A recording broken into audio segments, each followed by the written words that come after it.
Welcome in my tired little friends. I know you need that sleep considering the day you might have had, so let's snuggle up. We're going back in time to a journey through the hidden architecture of medieval life, where the laws you've never heard of quietly shaped everything from morning markets to evening curfews. Tonight, we're stepping into the world of 13th century England and France, when people created systems so practical and human that they kept entire communities running smoothly for generations. But before we start, I'd love to know how you're doing down below in the comments, where in the world you're listening in from and what time it is for you. Now, turn on a fan for some noise and let's get some sleep.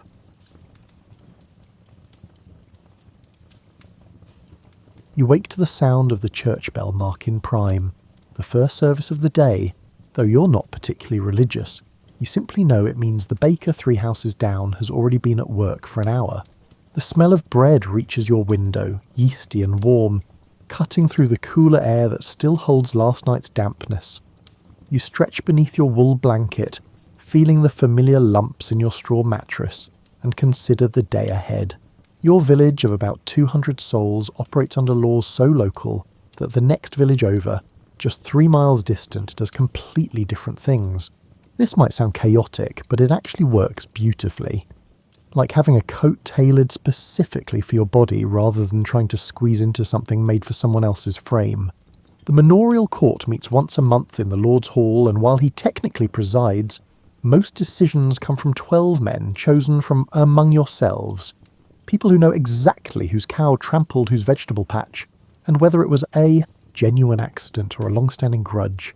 Last month, Thomas the wheelwright left his pile of oak strips blocking the common path for 5 days. Everyone had to walk around it, which meant stepping into the muddy ditch or squeezing past old Widow Margaret's fence, where her geese lurk like feathered bandits. The court fined Thomas 3 pence, not because blocking paths warrants biblical punishment, but because the fine equalled roughly what he earned from the wheel he'd been building.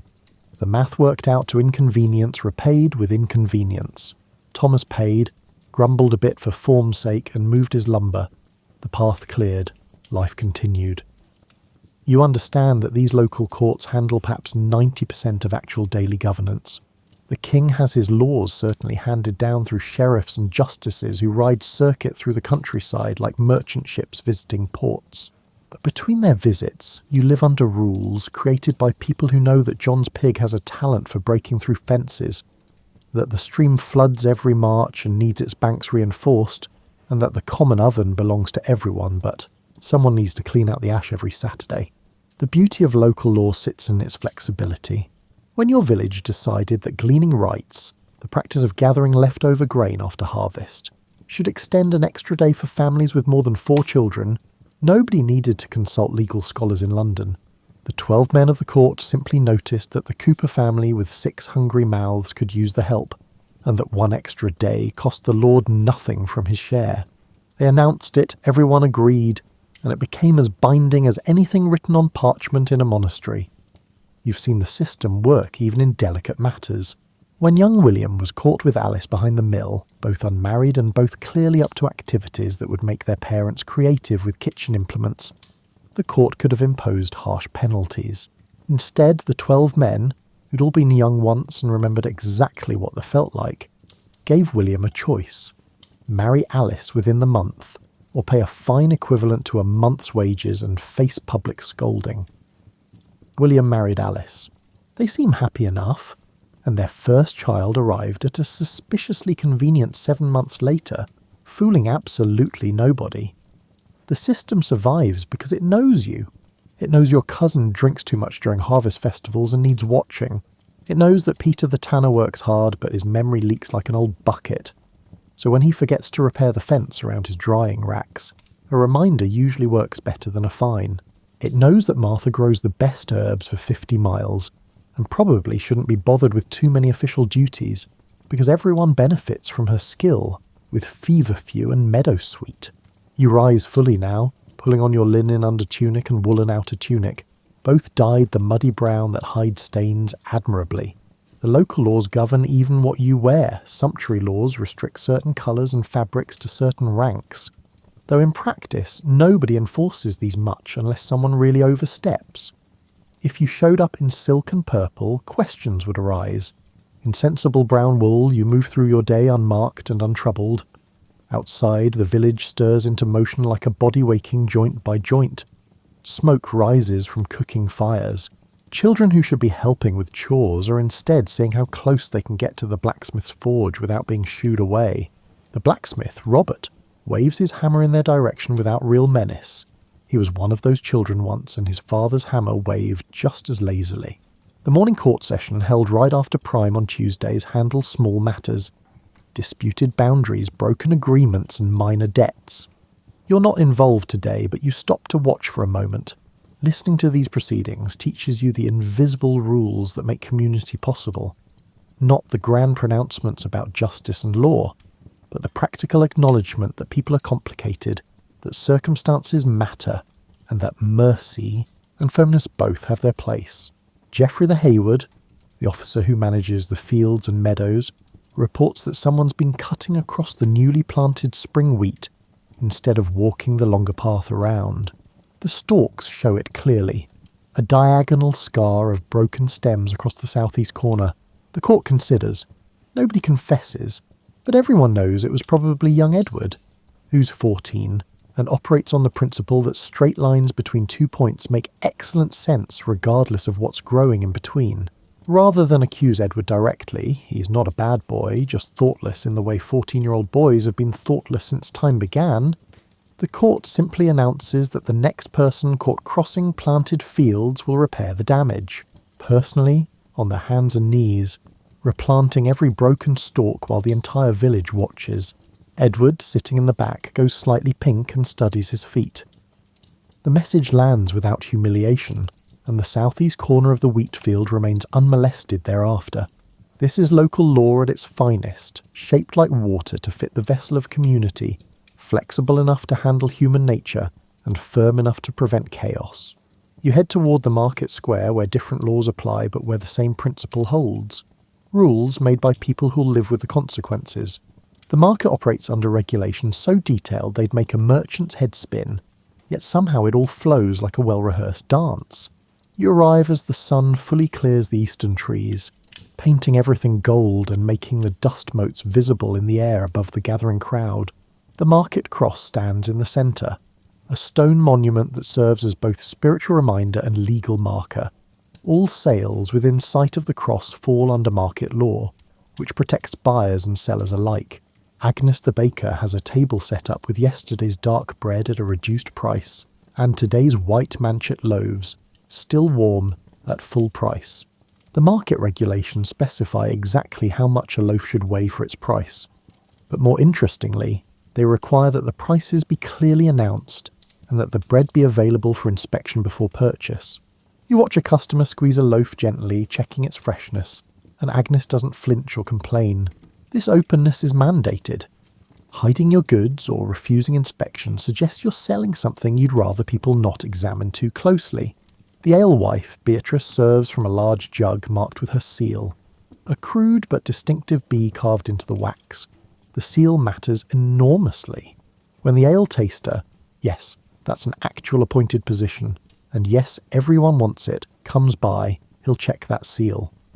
If the ale is watered down or sour, that seal identifies Beatrice as responsible. She could pay a fine, or worse, be subjected to the cucking stool, dunked in the village pond while neighbours jeer. The public humiliation generally does more to ensure quality than any fine could. Nobody wants to be the alewife who serves bad ale and ends up soaked and mocked. But here's what makes the system clever. Beatrice can also use that seal to prove her ale is good. If someone claims they got sick from her brew, she can point to all the other customers who drank from the same batch without issue, to the ale taster's approval, and to her reputation. The seal protects her as much as it identifies her. Accountability cuts both directions. You notice Robert the fishmonger, his table covered in fresh perch and pike from the river, their scales still gleaming. Market law requires fish to be sold fresh, not kept for days until it borders on toxic. The inspectors can and do check, smelling the fish and examining the eyes and gills. Bad fish gets confiscated and the seller gets fined. This isn't mere fussiness. Food poisoning can kill, And in a community where everyone knows everyone, poisoning your neighbours makes you a pariah faster than any legal punishment could. The weights and measures fascinate you every time. A bushel of grain, a pound of cheese, a yard of cloth. Each has a standard, often represented by actual physical objects kept in the market house. When disputes arise about whether someone's measuring correctly, out come the official weights and measures. You've seen merchants caught using false weights, tipping the scales with hidden thumbs or using stones a few ounces light. The penalty involves public destruction of the false weights, a substantial fine, and sometimes banishment from the market for a period. 3 offences and you're out permanently. What you appreciate is how this system prevents the powerful from crushing the weak. When the Lord Steward comes to buy grain for the manor house, he pays the same price as everyone else and accepts the same standard measures. The market laws explicitly forbid preferential pricing or secret deals. If you sell to one person for a shilling, you sell to the next person for a shilling. This keeps merchants honest and prevents the wealthy from gaming the system. The regulations extend to placement and timing. Butchers must set up downwind of other vendors. Nobody wants the smell of blood drifting over the bread table. Sellers of live animals stay in the far corner, where the noise and mess bother fewer people.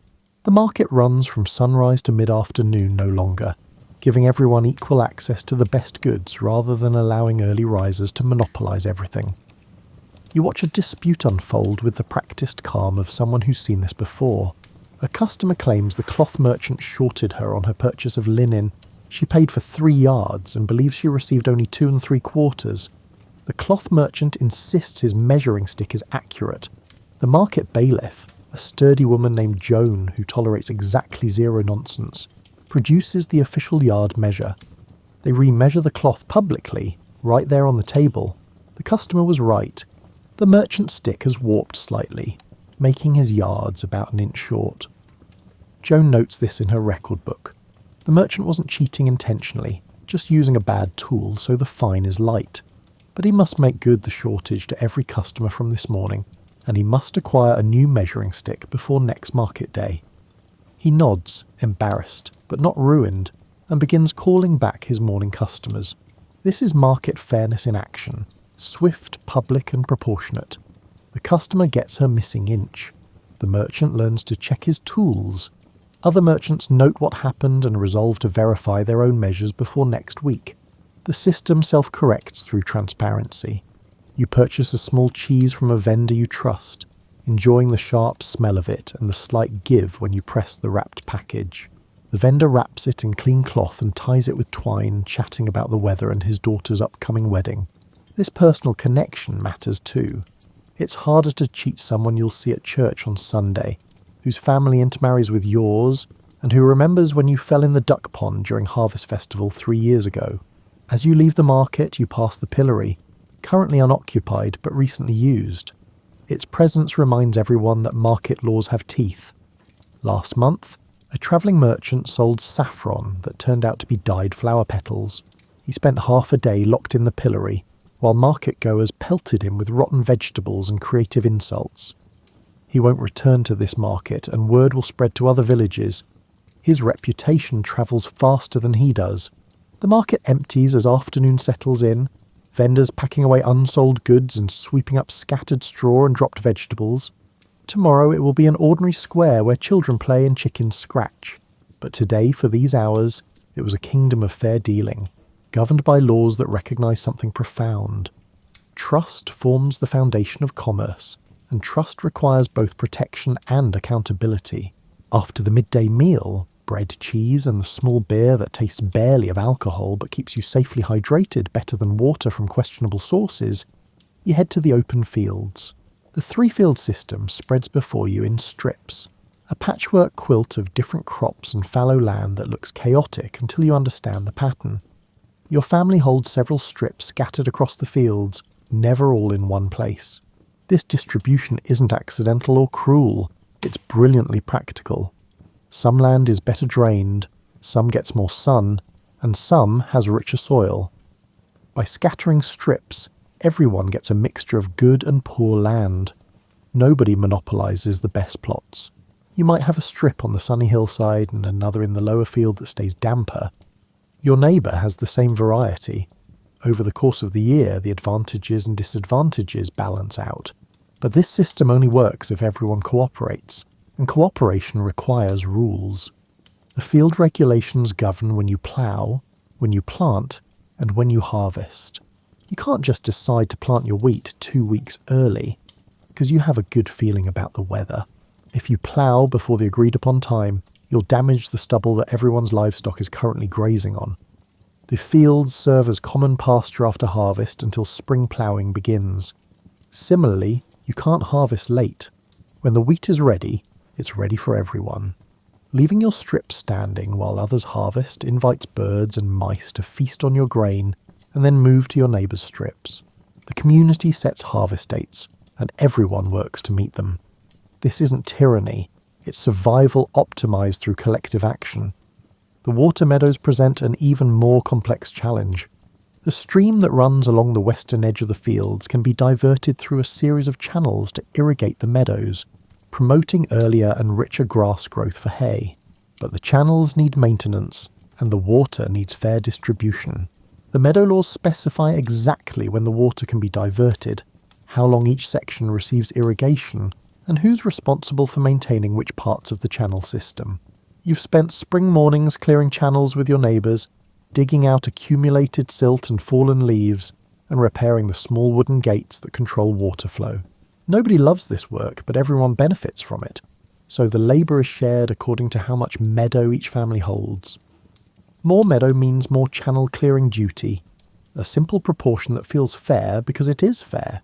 The commons represents perhaps the most delicate balance of shared responsibility. The common pasture, where everyone's livestock graze together, operates on a stinting system. Each family is allowed a certain number of animals based on how much land they hold in the open fields. You can't just keep adding animals because you feel like it. Overgrazing destroys the commons for everyone, turning productive pasture into bare dirt that erodes in the rain. The Hayward walks the commons regularly, counting animals and checking the condition of the grass. If someone exceeds their stint, the extra animals get impounded until a fine is paid. This seems harsh until you consider the alternative. Without limits, the greediest person destroys the resource for everyone, a tragedy that plays out in countless variations whenever shared resources meet human nature unchecked. You watch your neighbour's son driving their cow to the common pasture, a scraggly beast with a wonky horn and a personality like a thunderstorm. The boy carries a willow switch but barely uses it. The cow knows the routine. They've walked this path every morning since spring arrived. The cow will join the others, all mixing together regardless of who owns which animal, and each owner trusts that the system works, that their cow will return at day's end. This trust isn't blind faith. The cowherd, hired collectively by the village, tends all the animals together. He's responsible for keeping them from wandering into the growing crops, from falling in the stream, and from getting tangled in the woods. If a cow goes missing or gets injured through his negligence, he pays compensation. But he also earns a decent wage and the respect of his neighbours, because good cowherding keeps everyone's wealth embodied in these animals, safe and productive. The field laws extend even to gleaning, the practice of gathering leftover grain after harvest. The poor and the elderly have the right to glean, but only after the main harvest is complete, only during certain hours and never in a way that damages the stubble needed for livestock. These rules protect both the gleaner's access to food and the landholder's interests. You've seen children gleaning with their grandmothers, nimble young fingers and patient old wisdom working together to gather enough grain to make a difference in their winter diet. Cooperation manifests most clearly during harvest. Your wheat is ready when your neighbour's wheat is ready. Everyone helps everyone else, moving from strip to strip in a coordinated wave of scythes and binding and stacking. You spend a day cutting wheat in John's strips, and later John spends a day cutting yours. The labour exchange isn't tracked with painful precision. If you cut for 6 hours and someone cuts for you for 5, nobody breaks out an abacus. It balances over time, over seasons, and over years. This mutual aid extends to emergencies. When fire destroyed half of Thomas's barn last summer, the community rebuilt it together, each family contributing labour, timber, and thatch according to their means. Thomas didn't ask. The help simply materialized like morning dew. This is how village life survives, by recognizing that individual disaster can strike anyone, and collective response benefits everyone by maintaining the community's overall productivity and stability. The field regulations, the stinting system, the cooperative labour, none of this is written in elaborate legal codes. Most of it exists in collective memory, passed down through generations with small adjustments as circumstances change. When the climate shifted slightly and the growing season lengthened a few days, the community adjusted the planting dates without needing a royal proclamation. The system adapts because the people who live under it understand both its principles and its purposes. As afternoon light slants golden across the fields, you feel the weight of this shared endeavour. The land feeds you, but only if you treat it right, and treating it right requires treating each other right. The laws that govern these fields aren't about punishment. They're about making cooperation possible, about preventing the selfishness that would destroy what everyone needs. Evening finds you at home, sitting with your father as he explains the family's land holdings in detail. He's been sharing more frequently lately. He's not sick, just aging in the way that makes people think about continuity. The evening light through the small window turns his weathered face into a map of years spent outdoors, and his voice carries the particular care of someone transferring important knowledge. Your family's land came through inheritance, but the rules governing that inheritance are more intricate than simply oldest son gets everything. In this region, partible inheritance means the land gets divided among sons, each receiving a portion. This prevents the concentration of land in single hands, but also means holdings fragment over generations, strips splitting into smaller strips until some parcels barely merit the name. Your father traces the history. His grandfather held 30 acres scattered across the fields, divided among 3 sons, giving your grandfather 10 acres. Your grandfather had 2 sons, so your father received 5 acres. You have 2 brothers, which means the 5 acres will be split 3 ways, leaving each of you with plots that sound pathetic until you remember that 3 acres worked efficiently, combined with common rights and cooperation, can support a family. But here's where the land laws reveal their sophistication. You can't divide indefinitely without creating absurdity. The manorial court won't recognise holdings below a certain size, and more importantly, the community won't grant common rights for tiny fragments. If your holding becomes too small to be viable, you have options. Purchase more land, marry someone with land, or accept that one brother takes the agricultural portion while others learn trades or seek employment elsewhere. Your oldest brother, the practical one, will likely take most of the land. You've known this for years and don't resent it.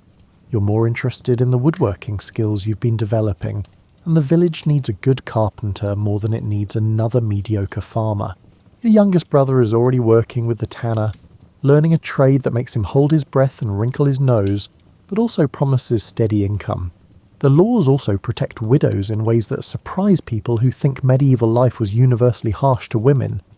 Your mother, should she outlive your father, gets the dower right, usually 1/3 of the family's land for her lifetime.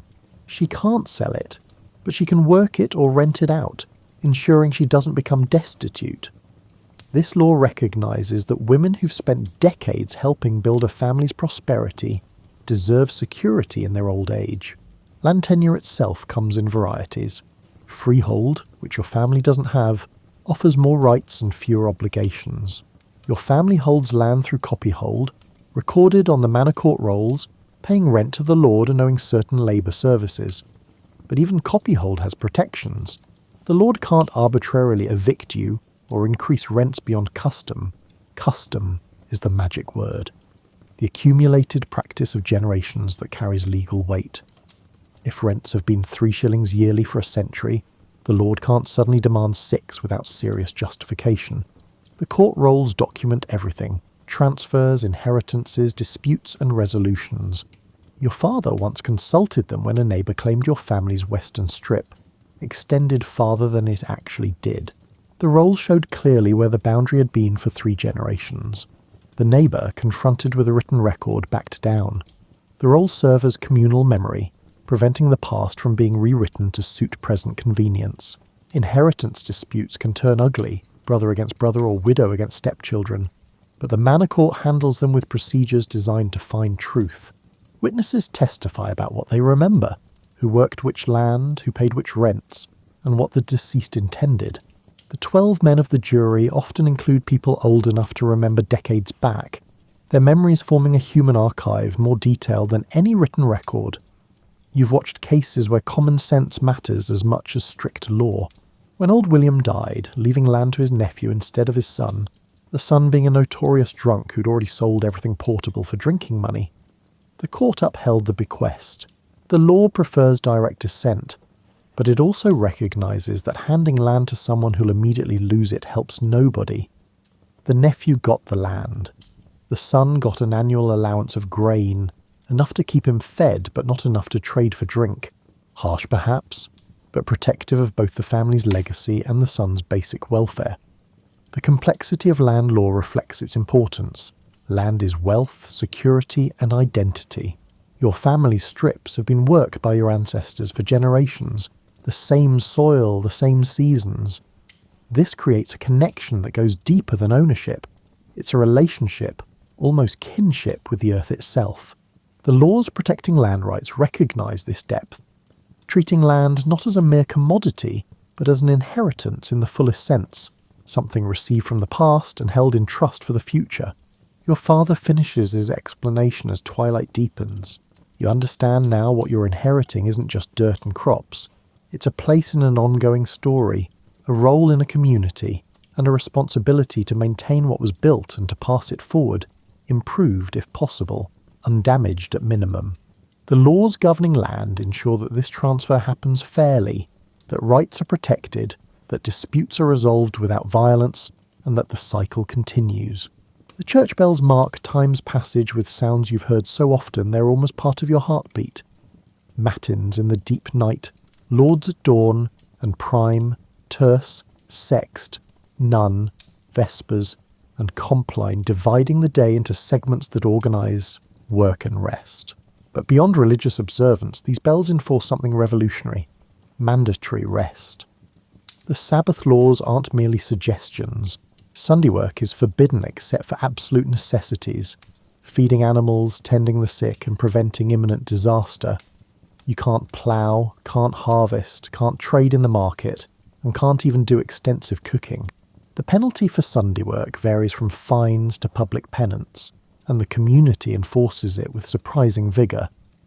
This seems restrictive until you consider what it prevents: the endless grind that would otherwise consume every day of the week. Without enforced rest, the most driven, or most desperate, would work continuously, pressuring everyone else to keep pace or fall behind. The Sabbath law creates collective permission to stop, to rest, and to exist for a day without productivity defining your worth. Beyond Sundays, the calendar blooms with feast days, saints' days, major holy days, and local celebrations. Your region observes perhaps 40 or 50 days of required rest annually, in addition to every Sunday. This approaches a third of the year. Modern people hearing this often express shock. Medieval peasants had more mandatory time off than many contemporary workers. The feast days serve multiple purposes. They're religious observances certainly, but also pressure release valves, community gatherings, and markers of time's passage. Michaelmas means rent is due and harvest should be complete. Christmas marks winter's depth and the year's turning. May Day celebrates spring with dancing around the maypole and enough flirtation to make the priest deliver his annual sermon about moderation and dignity, which everyone listens to politely before returning to their revelry. The laws governing feast days try to channel celebration away from destructive excess. Drinking is expected and tolerated, but fighting draws swift penalties. The May Day games, wrestling, racing, archery, have rules and referees precisely because young men competing for glory and female attention can quickly escalate from friendly contest to actual violence. The community permits high spirits but draws firm lines at genuine harm. Work time itself has rhythms encoded in law and custom. The agricultural calendar determines when fields need attention, but within that framework the laws specify work hours and conditions. Harvest work might run from dawn to dusk during the critical weeks, but regular fieldwork maintains more moderate hours. The lord can demand labour service from his tenants, but even that has limits. So many days per year, specific tasks and reasonable hours. The guild regulations, which you'll encounter if you pursue carpentry seriously, specify apprentice and journeyman working conditions even more precisely. Apprentices can't be worked from absolute dawn to total darkness year-round. They need time for meals, for rest, and for church attendance.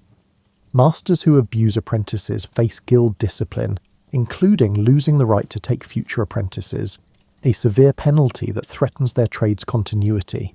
Even daily work rhythms have customary breaks. Mid-morning sees a brief rest and perhaps weak ale or bread.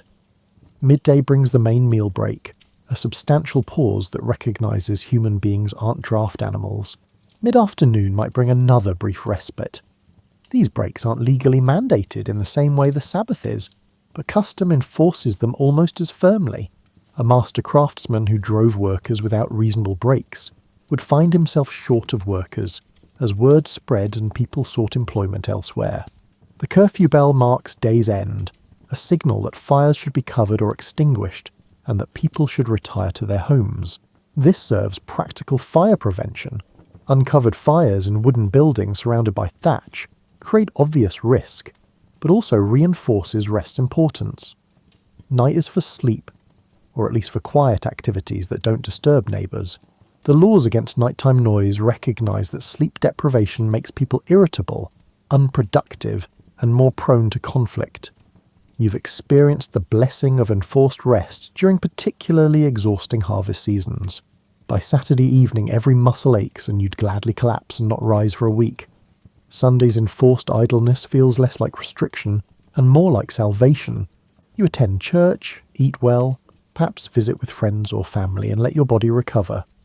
Monday's work begins from a place of rest rather than accumulated exhaustion. The pattern of work and rest, encoded in bells and calendars and community expectation, creates sustainable rhythm. You can work intensely when needed because rest is guaranteed. You can celebrate feast days fully because work time is protected. The laws prevent the extremes that destroy both productivity and humanity. Endless work that breaks bodies and spirits, or endless leisure that brings poverty. As compline rings across the village, marking the day's formal end, you feel gratitude for these rhythms. Tomorrow will bring work, certainly, but it will also bring the midday meal with your family, the late afternoon pause to drink cold water from the well, and the evening when you can set aside tools and simply exist. The laws that mandate rest give you permission to be human, not merely productive, and that permission matters more than you might realise until it's absent. Your developing interest in carpentry brings you increasingly into contact with the guild system, that elaborate network of craftsmen's organisations that govern trades with regulations denser than the legal codes governing entire kingdoms. The Carpenters' Guild in the nearest town operates with rules you're only beginning to understand, but their purpose shines clearly. Maintain quality, ensure fair dealing, and protect craftsmen from exploitation and excessive competition. The Guild's quality standards start with apprenticeship. You can't simply declare yourself a carpenter and start taking work. First comes years as an apprentice, bound to a master craftsman who teaches you the trade in exchange for your labour. The Guild regulates this relationship carefully. Contracts specify terms, duties and treatment. An apprentice can't be treated as mere cheap labour. There's a genuine teaching obligation. Masters who fail to actually instruct their apprentices face guild censure. Your potential master, Hugh the Carpenter, explains the progression. 7 years as an apprentice, learning basics, then advancing to complex joinery and finishing work. Then several years as a journeyman, working for wages, travelling perhaps to learn techniques from other regions. Finally, if you prove capable, you create your masterpiece, an actual piece of work demonstrating full mastery of the craft, and if the guild approves it, you become a master craftsman yourself, entitled to take apprentices and run your own workshop. This progression ensures quality control through generational knowledge transfer. Hugh learned from his master, who learned from his master, stretching back generations in an unbroken chain of expertise. The techniques he teaches you, how to read wood grain, where to place joints for maximum strength, how to finish surfaces smooth as river stones, represent accumulated wisdom that can't be learned from books, because most of it isn't written down. The guild regulations extend to business practices. Masters can't undercut each other's prices too severely. A race to the bottom benefits nobody except customers seeking impossibly cheap work, and impossibly cheap work means corner cutting that produces garbage. The guild sets minimum prices for standard work: a basic table, a joined chest, and a door frame. Masters can charge more for exceptional work or difficult commissions, but they can't charge less than the minimums without guild investigation. This prevents the situation where a desperate or unscrupulous craftsman destroys market conditions for everyone by offering work at unsustainable prices. It also protects customers from the false economy of cheap goods that break or fail quickly. A table built to guild standards lasts generations. Yes, it costs more, but measured over its lifespan, it's actually cheaper than repeatedly replacing shoddy furniture. The guild also regulates working hours and conditions, maintaining the balance between productivity and sustainability. Craftsmen work by daylight, not by expensive and unreliable candlelight that strains eyes and increases fire risk. They observe Sundays and feast days like everyone else. They take apprentices only in numbers they can actually teach. The ratio is usually specified, perhaps 2 apprentices per master, preventing large workshops that become mere production factories rather than teaching environments. Quality inspection happens regularly. Guild officers visit workshops, examining work in progress and finished pieces. Substandard work brings warnings, then fines, then potentially exclusion from the guild. A death sentence for a craftsman, since non-guild members can't legally practice the trade in the town. This might sound harsh, but it maintains reputation. When you purchase guild-certified carpentry, you know you're getting quality work. The guild handles disputes between masters and customers through internal procedures. If you commission a chest and claim the craftsmanship is poor, the guild investigates. They examine the chest with expert eyes that see what you might miss, but also catch genuine defects you might not notice. If the work is indeed substandard, the master must remake it without additional charge. If your complaint is unfounded, you wanted oak but paid for pine pricing, for example, the guild explains this, and you pay what you owe.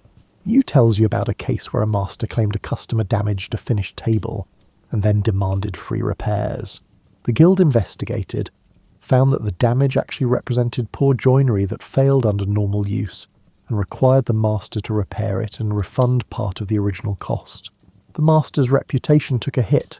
His prices dropped slightly for the next year until he proved the quality problem was an aberration rather than a pattern. Beyond quality and business practice, the guild serves social functions.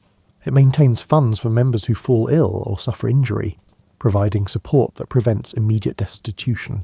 When Hugh broke his arm 2 years ago and couldn't work for weeks, the guild provided a small weekly stipend that kept his family fed.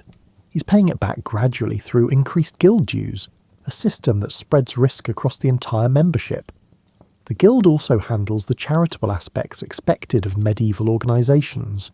They maintain a chapel, fund masses for deceased members, provide dowries for daughters of impoverished members, and support widows of masters. This social safety net isn't comprehensive, but it's more than nothing, representing recognition that a guild is a brotherhood, not merely a business association. The regulations you're learning might seem restrictive. So many rules about techniques, materials, pricing, and conduct, but you're beginning to understand their logic. They create stability that allows craftsmen to build careers and reputations over decades. They protect quality in a world without modern consumer protection laws. They ensure knowledge passes to new generations. They make the craft sustainable not just economically but as a way of life. As you practice planing wood smooth in Hugh's workshop, the curl of shavings falling away to reveal clean grain beneath, you feel connected to something larger than yourself. Every carpenter who learned this motion, who developed the muscle memory that makes the plane sing across the wood, participated in the same tradition you're entering. The guild regulations maintain that tradition, protecting it from the short-term thinking that would sacrifice quality for quick profit. The human talent for disagreement finds full expression in any community, and yours is no exception. But what prevents disputes from escalating into feuds and violence is the elaborate system of mediation and arbitration that intercepts conflict before it metastasizes into genuine hatred. The laws and customs governing dispute resolution might be the most important rules you never think about until you need them. When your neighbour's pigs rooted up your vegetable garden last month, destroying weeks of work and a significant food source, you felt anger hot enough to consider violence. The pigs weren't the first offence.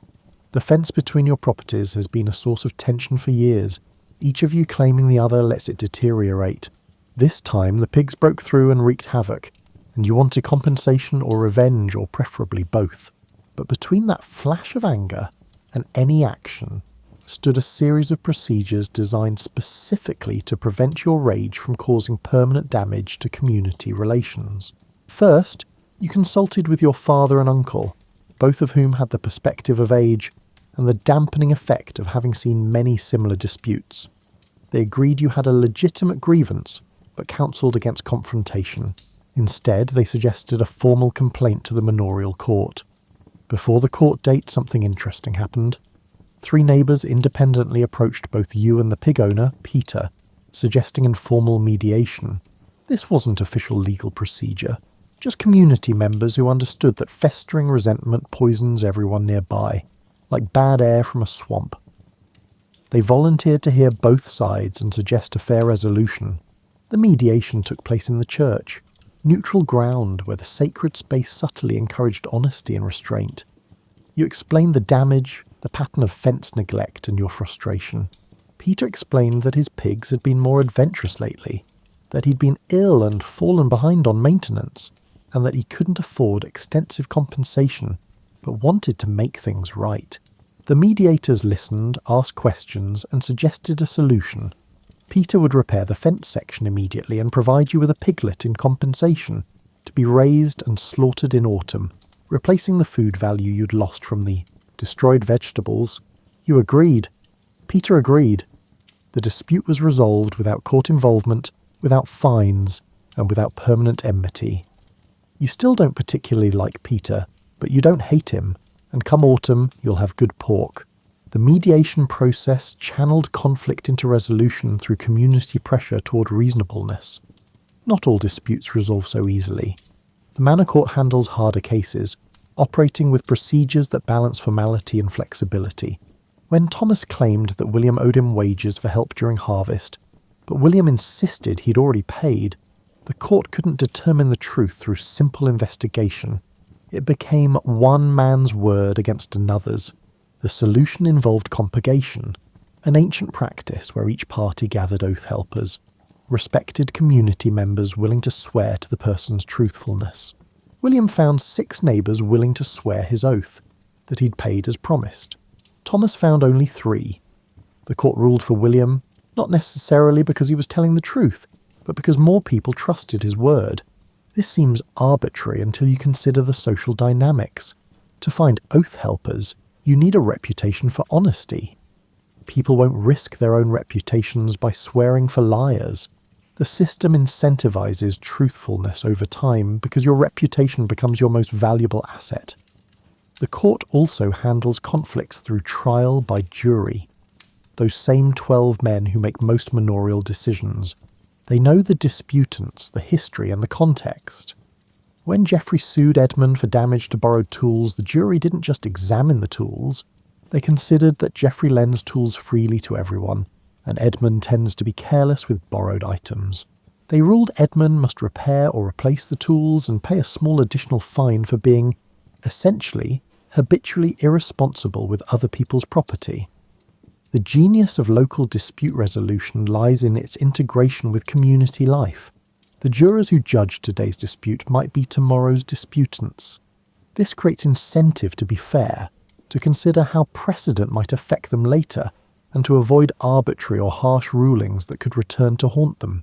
It's justice tempered by the knowledge that everyone continues living together afterward.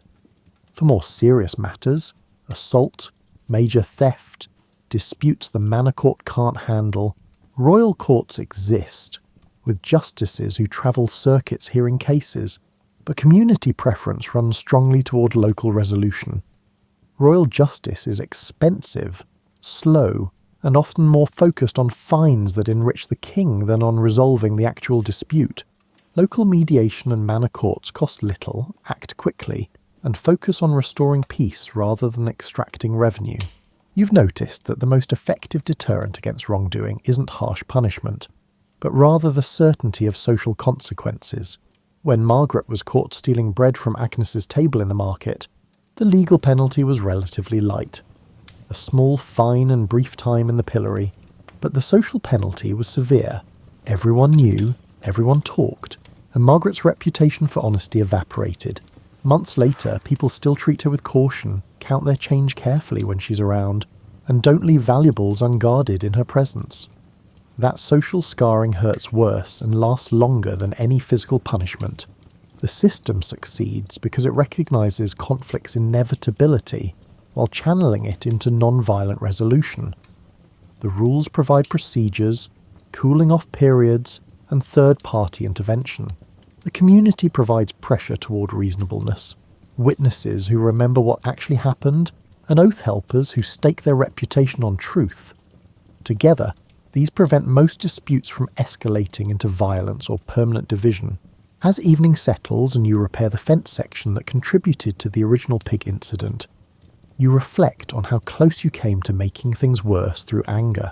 The mediation system saved you from yourself, from the cycle of retaliation that destroys communities. You still don't love your neighbour, but you found a way to coexist, and sometimes that's victory enough. The final insight about medieval law reveals itself slowly, like dawn rather than lightning. These systems work because they play the long game, prioritising stability and continuity over short-term optimization. The rules you've explored, local courts, market regulations, shared field systems, inheritance laws, work rhythms, guild standards, dispute resolution, all aim at the same goal. Communities that survive generations because they balance individual needs with collective welfare. Consider how different this is from pure profit maximization. A merchant could make more money by using false weights, but he'd be caught, punished, and excluded.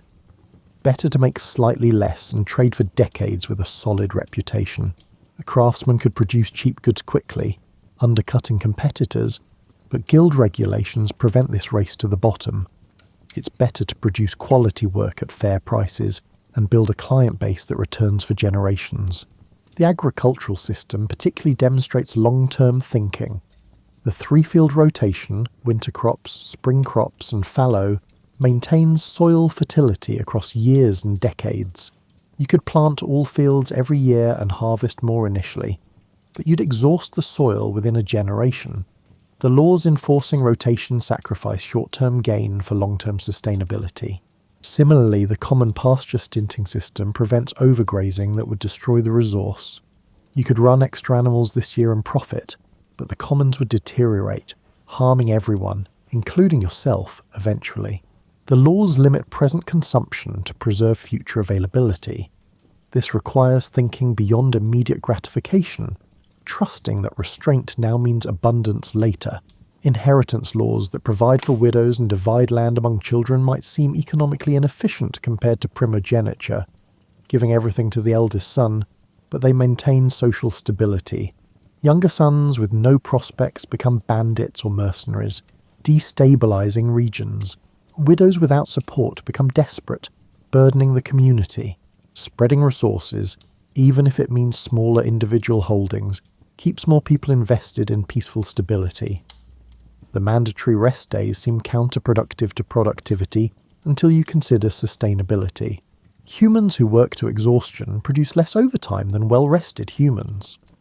The Sabbath and feast days prevent burnout, maintain health, and provide pressure relief that prevents social unrest. A community that celebrates together builds bonds that help it weather crises together. Guild regulations restricting competition and maintaining prices seem anti-competitive, but they ensure craftsmen can afford to maintain quality and train apprentices properly. A race to the bottom produces cheap goods and poorly trained workers, degrading the craft across generations. It's better to limit competition slightly and maintain high standards indefinitely.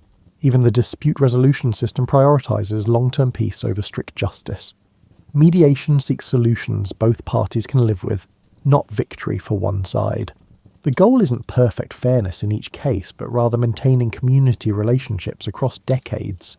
Sometimes that means compromises nobody loves but everyone accepts. You've been observing how these systems interconnect, each reinforcing the others. Market regulations build trust that makes commerce possible. Shared field systems require cooperation that dispute resolution maintains. Guild standards create quality that inheritance laws preserve across generations. Rest requirements maintain health that makes sustainable work possible. Everything connects in a web of mutual support. The system isn't perfect. No human creation is. Powerful lords sometimes abuse their positions. Courts occasionally rule poorly. Guilds can become restrictive to the point of stifling innovation. But the overall structure channels human nature toward cooperation and sustainability, more often than toward exploitation and collapse. Walking through the village in the late evening, houses glowing softly with fire and candlelight, you hear the sounds of daily life winding down, conversations, laughter, a baby crying, and someone singing tunelessly while washing dishes. These sounds represent success of a sort rarely celebrated, the success of simply continuing, of communities that survive not through dramatic heroics, but through the accumulated effect of reasonable rules reasonably followed. The laws you've been exploring don't make anyone wealthy or famous. They don't create empires or monuments. They simply make daily life work, year after year, generation after generation. They represent wisdom learned slowly through trial and error, rules refined over centuries to fit human nature as it actually exists rather than as someone wishes it to be. You think about the future, about children not yet born who'll work these same fields, trade in the same market, and learn crafts from masters who learned from you.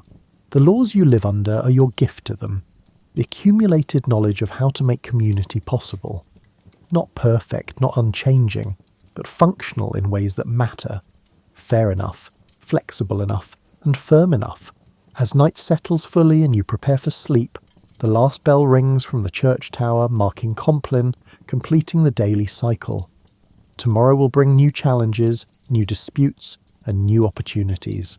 But the framework holds steady.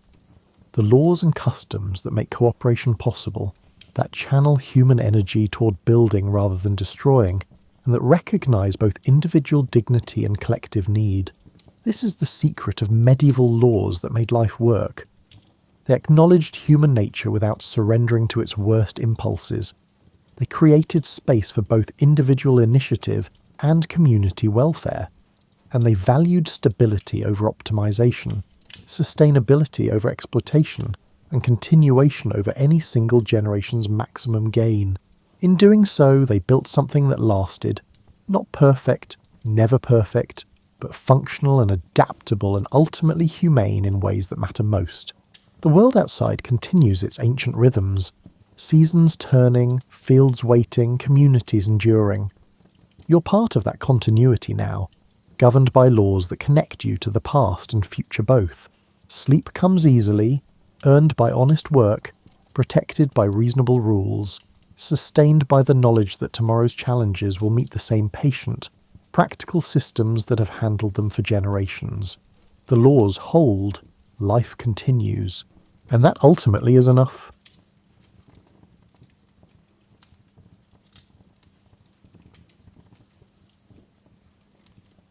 Close your eyes for a moment and imagine Wales before the mines came.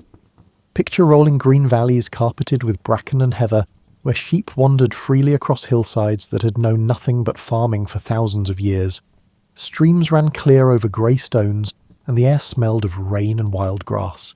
The people who lived here spoke Welsh in lilting voices, tended small plots of land, and probably never imagined that beneath their feet lay enough coal to heat half of Britain and power an industrial revolution. The landscape of South Wales is the kind of place that poets write about when they're feeling particularly moved by nature's architecture.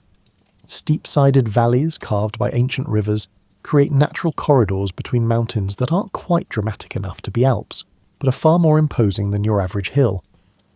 The Welsh call these valleys Stubwy, and if you've never heard that word pronounced properly, you're missing out on one of the language's most satisfying sounds. It rhymes with boom, but starts with a soft, almost musical consonant that exist nowhere in English. In these valleys, the geology had been doing something interesting for about 300 million years. During the Carboniferous period, when the planet was busy growing enormous ferns and dragonflies the size of seagulls, layer upon layer of vegetation had grown, died, and been compressed under the weight of time and sediment into coal. Different types too, anthracite in some places, bituminous coal in others, each with its own properties and uses. It was like the Earth had been running a very slow bakery, turning organic matter into the fossil fuel that would eventually power steam engines, warm homes, and change the trajectory of human civilization. For centuries, people knew the coal was there. Small-scale mining had occurred since Roman times, when someone figured out that these black rocks burned longer and hotter than wood. Medieval monks worked shallow pits to heat their monasteries, and farmers occasionally dug coal from outcrops along riverbanks when they needed extra fuel for winter.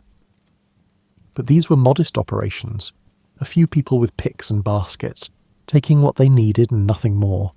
Then came the 18th century, and with it, the realization that coal wasn't just useful for keeping warm. It could power engines, it could smelt iron, it could drive machinery that would transform manufacturing from a cottage industry into an industrial juggernaut. Suddenly, everyone wanted coal, and Wales discovered it was sitting on one of the richest deposits in the world.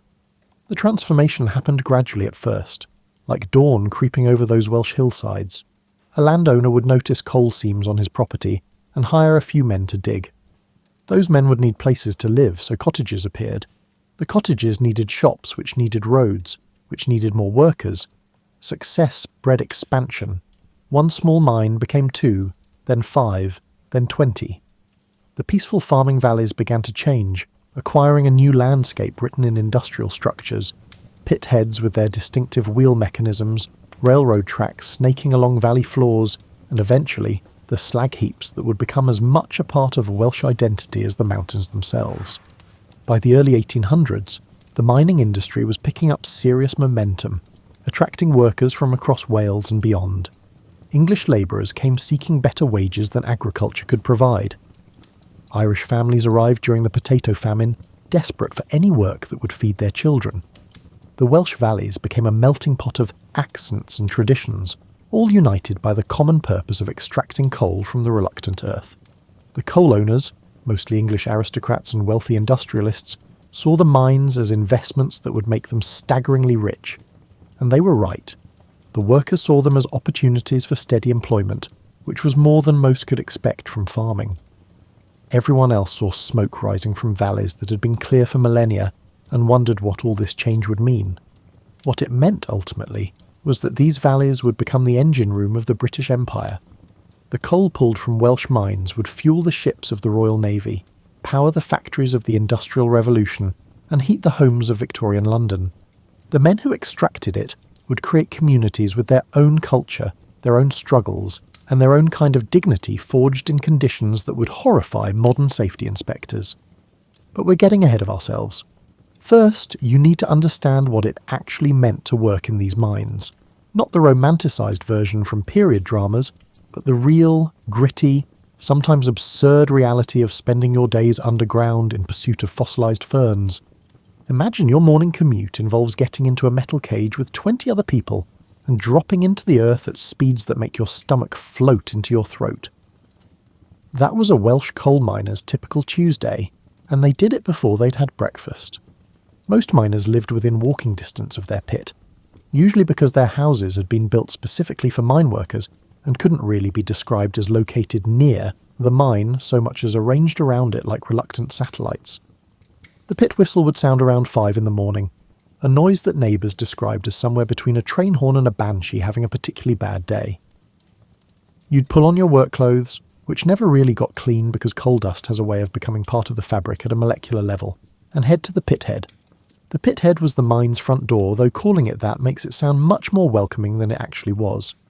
Picture a tower structure supporting a massive wheel, called a winding wheel, that looked like a Ferris wheel designed by someone who hated fun. Steel cables wrapped around this wheel, connecting to the cage that would transport you and your colleagues down the shaft. Modern elevators have safety features, emergency brakes, and calming music. Mining cages had a gate and a rope. Before descending, you'd collect your lamp, Initially candles, later oil lamps, and eventually the famous Davy lamp with its wire mesh safety screen designed to prevent methane explosions. The Davy lamp is celebrated as a brilliant invention that saved countless lives, which it did, though miners noted that it also gave off about as much light as a particularly ambitious firefly. Working by Davy lamp meant you could see approximately 2 feet in front of your face, which was just enough to appreciate the claustrophobia, but not enough to see what you might trip over. The descent into the mine was an experience that never became routine, no matter how many times you did it. The cage would lurch, then begin dropping at speeds that made plummeting feel like an accurate verb. Darkness swallowed you almost immediately as you left the surface world behind. The temperature changed first, the shaft bringing a damp coolness that contrasted sharply with whatever weather you'd left above. Then came the sounds, the creak and groan of cables, the rush of air, the occasional drip of water from shaft walls, and the breathing of the men packed around you, most of whom had learned that talking during descent was pointless because nobody could hear anything anyway. Depths varied depending on the mine and the coal seam being worked. Some mines went down a few hundred feet, others descended over 1,000 feet into the earth. To put that in perspective, that's deeper than the Eiffel Tower is tall, except you're going in the wrong direction and there's significantly more chance of the ceiling falling on your head. When the cage finally stopped at the pit bottom, and miners appreciated the drivers who managed smooth stops rather than the ones who seemed to think they were competing in some kind of aggressive elevator Olympics, you'd step out into a different world. The pit bottom was usually the widest part of the underground network, a junction where multiple tunnels branched off toward different coal faces. Here, you might find stables for the pit ponies, storage areas for equipment, and the general organised chaos of men sorting themselves into work crews and heading off to their assigned sections. The walk from the pit bottom to your actual work area could take anywhere from a few minutes to over an hour, depending on how far the mine had expanded. These weren't pleasant strolls through well-maintained corridors. Mining tunnels, or roadways as they were called, were typically just tall enough for a man to walk stooped over, and just wide enough for coal trucks to pass through. Water dripped constantly from roofs, pooling in depressions and ensuring that your feet would be wet within the first 5 minutes of your shift.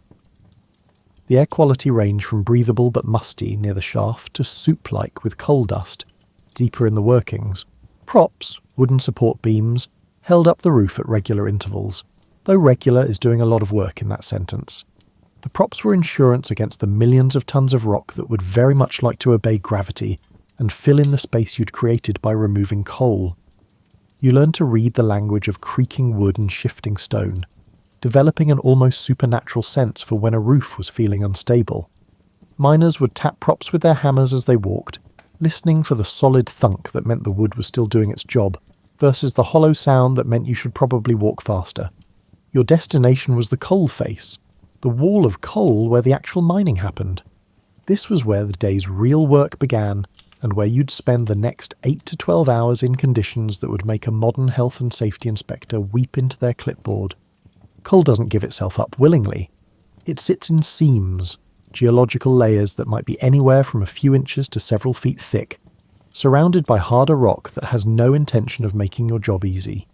Getting the coal out required a combination of skill, strength, and a casual disregard for personal safety that would be remarkable if it wasn't so necessary. The coal face itself was typically a wall of black mineral gleaming dully in lamplight, running along the seam for as far as the mine had been worked. Seam heights varied dramatically. Some lucky miners worked seams tall enough to stand in, which must have felt like luxury. Others worked in seams as low as 18 inches, which meant spending your entire shift lying on your side, swinging a pickaxe in spaces that would make a sardine can feel spacious. The basic technique hadn't changed much since medieval times. You undercut the coal seam, weakening it, then brought it down in manageable chunks. Undercutting meant lying on your side or back at the very bottom of the seam, using a small pickaxe to hack away at the coal's base. This created a gap, usually about 3 feet deep, that undermined the coal above. It was exhausting, cramped work that left your shoulders screaming and your back promising to never forgive you. Once undercut, the coal needed to be brought down. In earlier periods, this meant using wedges and sledgehammers to crack the weakened coal and pry it loose in chunks. Later, explosives entered the picture. which was either a great innovation or a terrible idea depending on who you asked, and whether the blast had just gone correctly. Controlled explosions in confined underground spaces surrounded by flammable gas and supported by wooden props. What could possibly go wrong? Actually, quite a lot, though miners became remarkably skilled at blast work. Shot firers, specialists in explosives, would drill holes in the coal face using hand-powered drills that required one man to hold the drill while another swung a sledgehammer to drive it forward. This was partnership work of the highest order, requiring trust that your colleague wouldn't miss and turn your hands into something resembling tenderized beef. Once the holes were drilled, they'd be packed with explosives and fuses. Everyone would retreat to a safe distance, and the shot firer would light the fuses and hope his calculations were correct. The blast would crack the coal, bringing it down in pieces that ranged from manageable chunks to slabs that required several men to shift. This coal then needed to be loaded into trucks, initially wooden carts pushed by hand, later metal trams pulled by ponies or small underground locomotives. The loading was done by the same men who'd cut the coal, using shovels and physical effort that would make modern gym workouts look gentle. Here's something that might surprise you. Miners were typically paid based on how much coal they produced, not how many hours they worked. This piecework system meant your earnings depended entirely on the amount you could cut, blast and load in a shift. It created intense motivation to work quickly, but also meant that difficult geological conditions, hard coal, wet faces, unstable roofs, directly affected your family's income. If you spent half your shift dealing with a roof fall instead of cutting coal, you made half the money. The physical toll of this work is hard to overstate from the comfort of your bed. Imagine swinging a pickaxe while lying on your side for hours at a time. Imagine breathing air thick with coal dust that turned your snot black and made every cough sound like you were bringing up something solid. Imagine working in temperatures that could range from near freezing in wet sections to sweltering heat near the deeper faces, where the Earth's natural warmth combined with human exertion created conditions like a sauna designed by someone who hated you. Your body adapted, or it broke. Miners developed distinctive physiques, powerful shoulders and arms from swinging picks and shoveling coal, but often crooked backs from working stooped or kneeling. Their hands became calloused to the point where they could handle rough coal and splintered props without flinching. Their lungs accumulated coal dust with every shift, a process that would eventually catch up with them, but seemed acceptable when you had a family to feed. The danger was constant and varied. Roof falls could crush you instantly or trap you under tons of rock. Gas explosions could race through the mine faster than you could run, the flame front turning anyone in its path into a casualty before they even understood what was happening. Flooding from underground water sources could drown entire work crews. And then there were the smaller everyday hazards.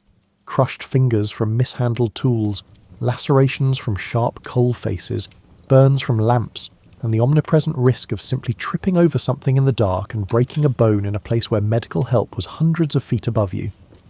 Yet the men kept going back, shift after shift, year after year. Partly because they had no choice. Mining was the only real employment available in these valleys. But also because there was a kind of pride in the work, a craftsman's satisfaction in cutting a clean face or setting props that would hold steady. You were part of a crew, and the bonds formed by shared danger and shared labour created communities underground that were, in their own way, as important as the ones above. The coalface was where the dramatic work happened, but a mine was really a complex ecosystem requiring dozens of specialised jobs to function. Walking through an active mine in its heyday was like touring a small underground city, complete with transportation networks, workforce hierarchies, and its own peculiar culture. Perhaps the most beloved members of this subterranean community were the pit ponies. These weren't your typical farm horses, they were compact, sturdy animals specifically bred or selected for underground work. Shetland ponies were favourites because their small size allowed them to work in lower passages, while their strength was remarkable for their stature. These ponies hauled coal trams from the face to the pit bottom, navigating the maze of tunnels with intelligence that regularly amazed the men who worked with them. The ponies lived underground, sometimes for months at a time. They had stables at the pit bottom, actual underground stables with stalls, hay and water. The horses knew the routes better than many human workers and would automatically stop at passing places when meeting oncoming traffic. Some miners swore the ponies could sense dangerous gas before the safety lamps detected it, and would refuse to enter certain areas when conditions were risky. Whether this was true or simply the horses objecting to poor air quality is debatable, but miners learned to trust their pony's judgment.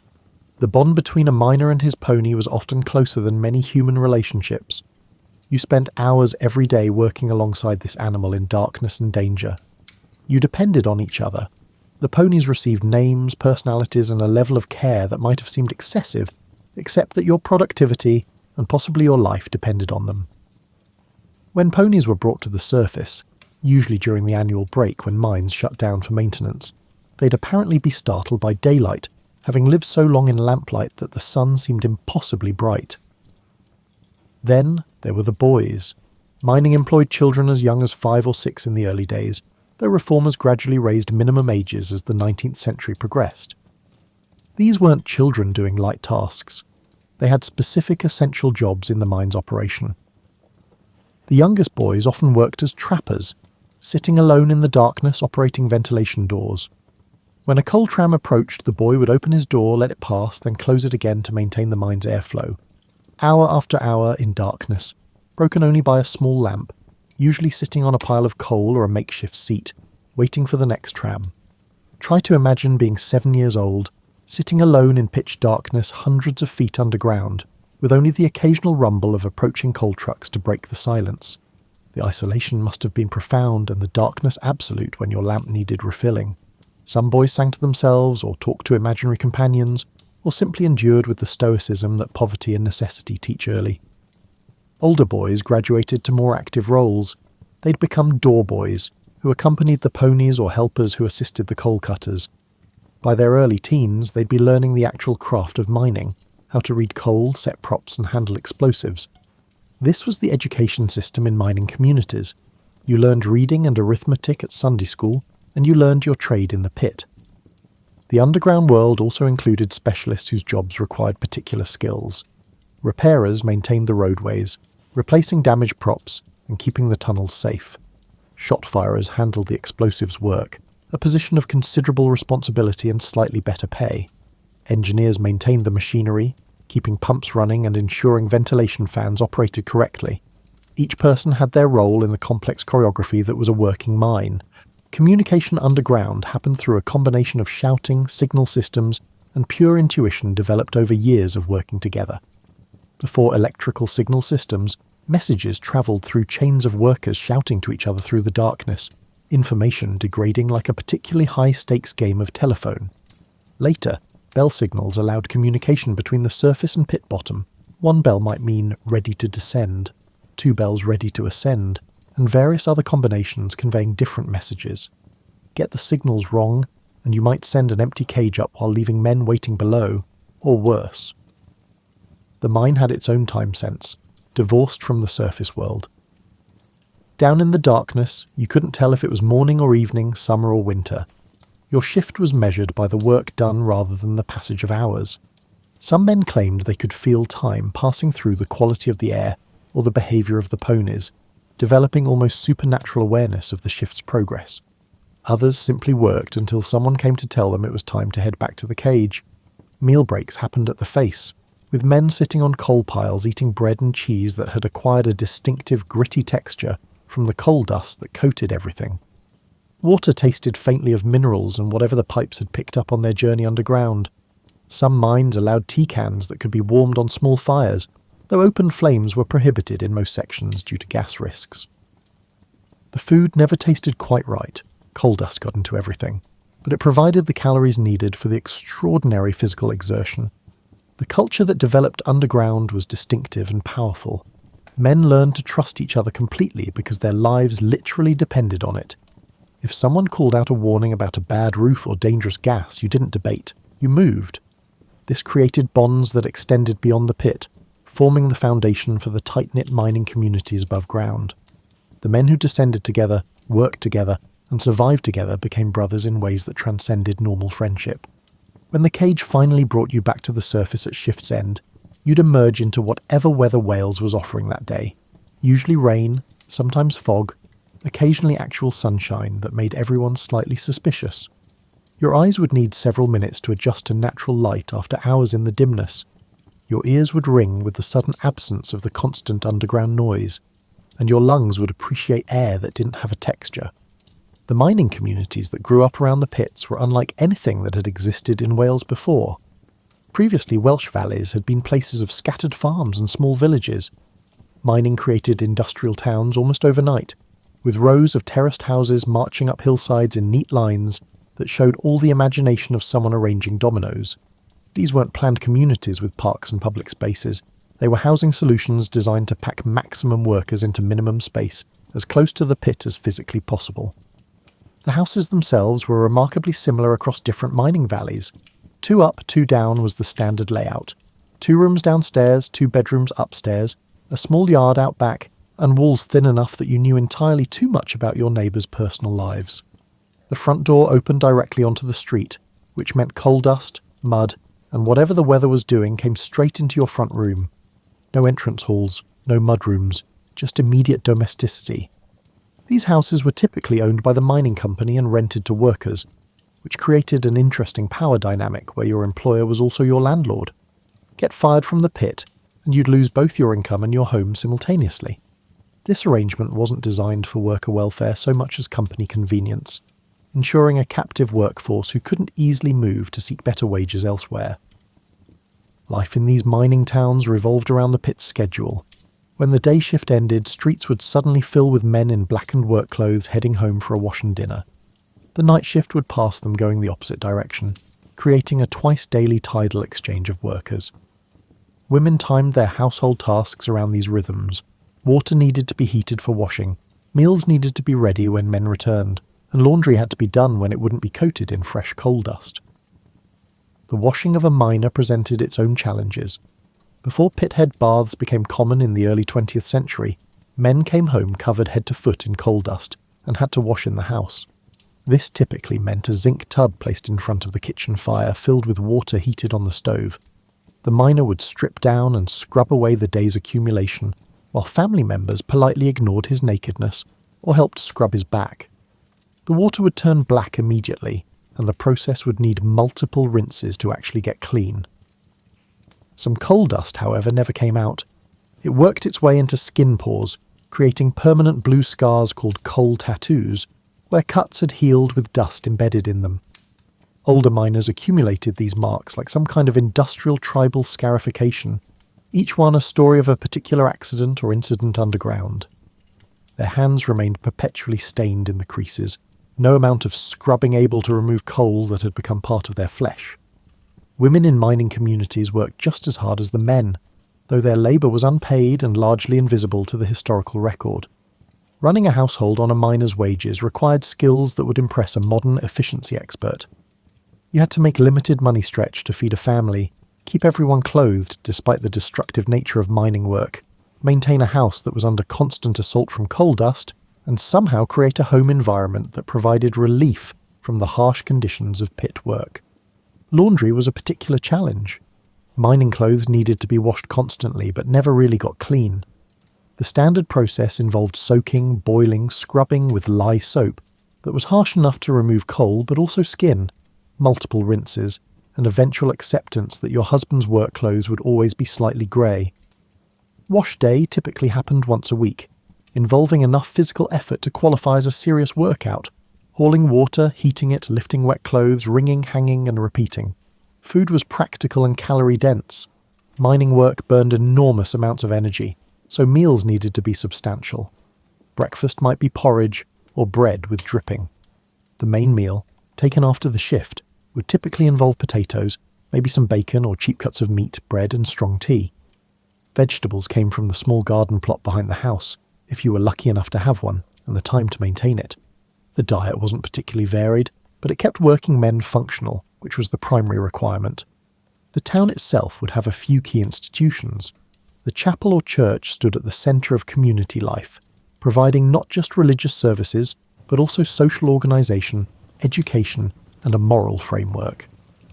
Chapels were often the grandest buildings in mining towns, their architecture suggesting that while houses could be basic, places of worship deserved investment.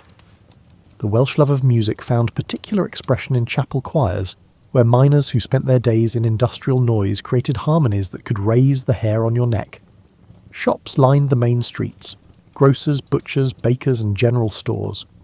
Many operated on credit systems because miners were paid fortnightly, and families needed to eat in between. The shopkeeper's ledger was essentially the community's credit score, tracking who owed what and allowing families to survive the gap between wages. This credit came at a price, of course. Interest charges that meant buying on credit always cost more than paying cash. The pub served as the men's social space, the place where you could relax after a shift with a pint and companionship. Mining was hard on bodies and minds, and alcohol provided temporary relief from both physical pain and psychological stress. Some men drank moderately, others fell into patterns of heavy drinking that consumed wages and created family hardships. The temperance movement had strong support in mining areas, though it fought an uphill battle against the combination of physical pain, psychological stress, and social tradition that made the pub central to male community life. Education was valued but limited. Elementary schools taught basic literacy and numeracy, enough to read the Bible and do practical calculations. Beyond that, continued education required either exceptional talent that earned scholarships or family wealth that most miners didn't possess. Children typically left school at 12 or 13 to begin work, either in the pit or in other jobs that helped support the family economy. Now we come to the harder parts of this story, though we'll walk through them gently. Understanding what mining communities endured requires acknowledging both the spectacular disasters that made headlines and the grinding everyday hardships that broke people slowly rather than suddenly. Mining accidents were horrifyingly common. Small incidents happened constantly: crushed fingers, minor burns, cuts and bruises. These rarely made it into official records because men would typically bind up the injury and keep working. Losing a shift's pay was often more threatening than a damaged hand. More serious injuries meant time off work, which meant no income, which meant family hardship. Then there were the disasters. Mine explosions killed dozens or hundreds at once, usually caused by methane gas accumulating in poorly ventilated areas and igniting from a lamp, a spark, or the explosion itself, creating more explosions. These catastrophes would devastate entire communities overnight. One moment, men were working normally underground. The next, families were gathering at the pit head, waiting for news, knowing from the smoke and chaos that many wouldn't be coming home. Roof falls claimed lives regularly, suddenly and without warning. One minute you're working the coalface, the next, tons of rock have crushed you or trapped you in darkness, while the lamp burns down and air runs out. Rescue efforts were heroic but often futile. Moving the fallen rock required time and equipment, and trapped men rarely had enough of either. Water in rushes could flood entire sections of the mine in minutes. Underground water sources were unpredictable, and sometimes mining work would inadvertently breach barriers, holding back underground lakes or streams. The water would pour in with tremendous force, drowning anyone who couldn't reach higher ground or the shaft quickly enough. The aftermath of disasters followed predictable, tragic patterns. The company would express regret while denying responsibility. Funerals would be held for those whose bodies could be recovered. Families would be left without income, often without housing since they lived in company-owned homes. Inquests would be held, recommendations made, and usually nothing fundamental would change. But the slow disasters were equally devastating in their own way. Pneumoconiosis, called black lung, was the miner's disease, caused by decades of breathing coal dust that accumulated in lungs until breathing became increasingly difficult. There was no cure, no treatment, just a gradual decline where every breath became work, and the former strong man became a wheezing invalid who couldn't walk up the stairs without stopping to catch his breath. The progression was cruel in its predictability. First, you'd notice you couldn't quite keep up with younger men anymore. Then climbing hills became difficult. Eventually, breathing became the main activity of your day, each breath a conscious effort rather than an automatic background function. Men in their 50s looked 80, worn out from inside by the coal they'd spent their lives extracting. Injuries accumulated over careers, bad backs from years of working stooped, damaged knees from kneeling on hard coal and rock, shoulders that ached in wet weather from swinging picks thousands of times per shift, hearing loss from working in constant noise. These weren't dramatic injuries, but the physical cost of decades of doing brutally hard work in terrible conditions. The psychological toll is harder to document because mental health, wasn't a concept that mining communities had language for, but it was real nonetheless. Men who'd survived disasters often showed what we'd now recognise as PTSD, nightmares, anxiety, and inability to return underground. The constant awareness of danger created stress that some managed and others didn't. The combination of dangerous work, financial insecurity, physical pain, and limited options for change weighed on people in ways that expressed themselves through irritability, depression, or drinking. Family life under these pressures required remarkable resilience. Women managed households, knowing their husbands might not come home from their shifts. Children grew up understanding that their fathers were constantly at risk. The communities developed coping mechanisms, neighbours helping each other, the chapel providing comfort, and shared experience creating understanding. But the stress was real and constant. Economic hardship was the backdrop to everything. Mining wages were better than farm work, but never enough to build security. A miner's widow often faced immediate poverty, unless she could find work or had grown children to support her. Illness or injury meant financial disaster. There were no safety nets, no insurance, no welfare state, just charity that was never sufficient, and community support that was generous but limited. Yet through all this hardship, the communities endured. They created culture despite poverty, the male voice choirs that made Welsh mining famous, the brass bands that practiced in drafty halls, and the poetry and literature that emerged from these valleys. They built institutions, trade unions that fought for better conditions, cooperative societies that provided affordable goods, and educational institutes that offered learning opportunities. The perseverance wasn't some romantic quality to be admired from a distance. It was necessity given form, the stubborn refusal to be destroyed by circumstances that were genuinely destructive. You kept going because the alternative was unthinkable. You sent your children down the pit because they needed to eat. You went back underground after disasters because your family needed the income. You built a life in the cracks between hardship because humans are remarkably good at doing exactly that. The decline of Welsh coal mining didn't happen overnight. It was a slow process, like watching a sunset that takes decades instead of minutes, beautiful in its own way but marking the end of an era. The first hints came after World War I, when foreign competition began undercutting Welsh coal prices. Other countries had developed their own mining industries, and shipping coal across oceans became less economical than burning local supplies. The British market remained, but it was shrinking as oil began replacing coal for some purposes. Diesel locomotives were more efficient than steam. Oil heating was cleaner than coal. The world was changing its energy sources, and coal was slowly becoming yesterday's fuel. The Great Depression hit mining communities with particular brutality. When industries cut production, they needed less coal. Miners closed or reduced shifts.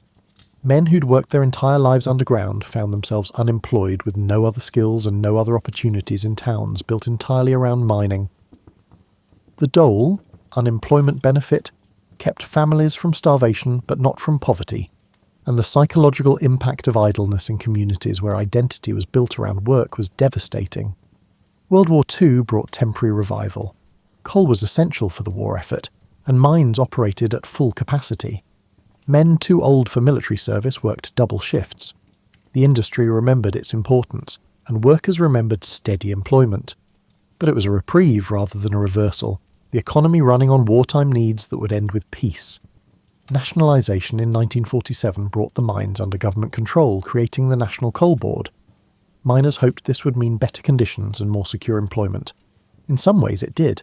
Safety improved, wages became more standardised, and benefits were introduced.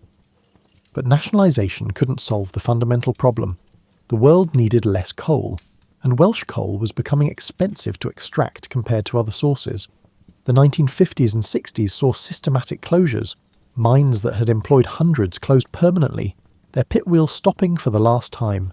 Communities that had existed for generations faced existential questions. What happens to a mining town when the mine closes? Where do people go when the only skill they have is extracting coal that nobody wants anymore? Some families moved to England, seeking work in factories or construction. Others stayed, clinging to familiar places even as employment vanished. The young left in disproportionate numbers, draining valleys of energy and future. Villages became places where old miners retired and died while their children built lives elsewhere. The strikes of the 1980s were a last desperate attempt to save an industry that economics had already condemned. The 1984 to 85 strike lasted a year, pitting miners against a government determined to reduce coal dependency. It was brutal, bitter, and ultimately unsuccessful.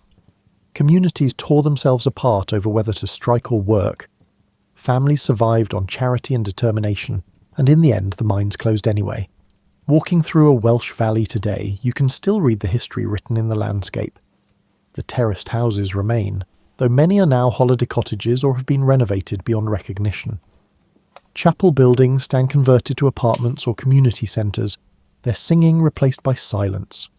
The pitheads are gone, their sites reclaimed by grass and trees or marked by memorials. The slag heaps have been landscaped into gentle hills, their sharp angles softened by decades of erosion and deliberate reshaping. The last deep mine in Wales closed in 2008. Tower Colliery had been saved by workers who bought it themselves in the 1990s, operating it as a cooperative that proved mining could still work if workers controlled it. When coal quality declined and reserves depleted, they closed it voluntarily rather than waiting for economic forces to make the decision for them. It was an ending that somehow maintained dignity, with workers choosing to close their own mine rather than having it shut down by external decree. The end of coal mining in Wales marked the conclusion of an era that had lasted roughly 200 years. 2 centuries during which these valleys had been transformed from farming country to industrial powerhouses and back to something else entirely. Communities searching for new identities while honouring the extraordinary history that had shaped them. The transition wasn't smooth. Mining towns struggled with unemployment rates that would shock economists.